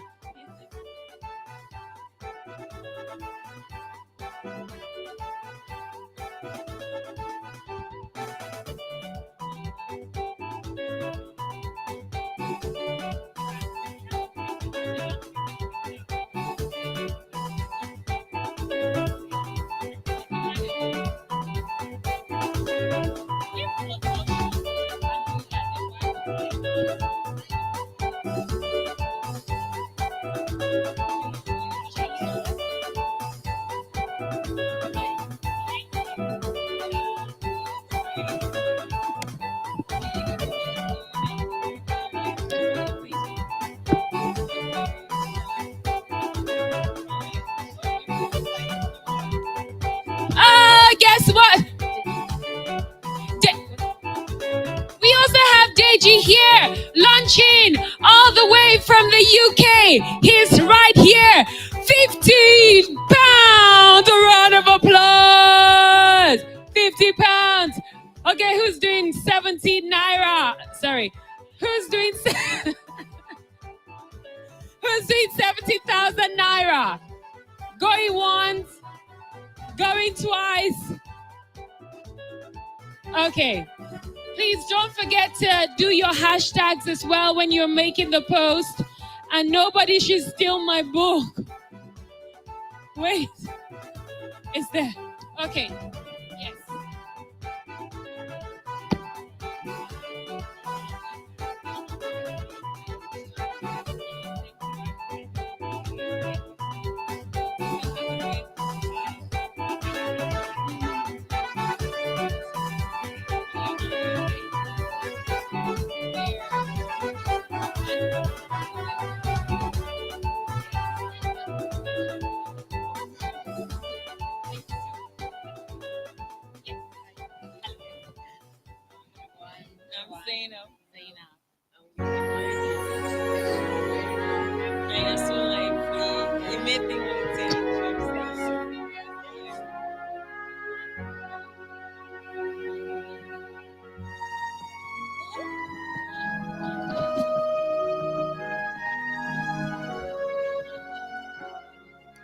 Okay, so we just need to get both. Where are the other books?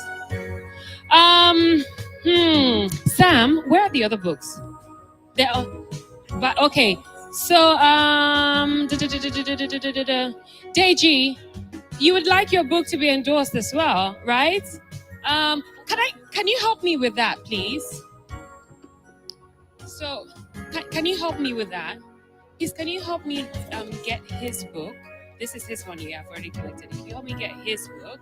Yes, so that he can sign. Oh, it's Mr. Deji out there signing for everyone. So both of you are Deji. Right. So please, can you I just need you to help me make sure that he has the book. Because he's leaving now. So, I mean, you guys were talking, so you could walk with him is what I mean. Thank you. To have that endorsed. Yeah.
Watch videos ad-free, offline, and in the background. Try YouTube Premium on us.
YouTube Music Premium is an experience that gives you complete control of your music, so you can listen without ads, download unlimited music for offline play, and keep your songs playing in the background. Get YouTube Music Premium. Try 1 month free of charge.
With Music Premium, there's no ads, which also means no interruptions to kids' songs. Get YouTube Music Premium.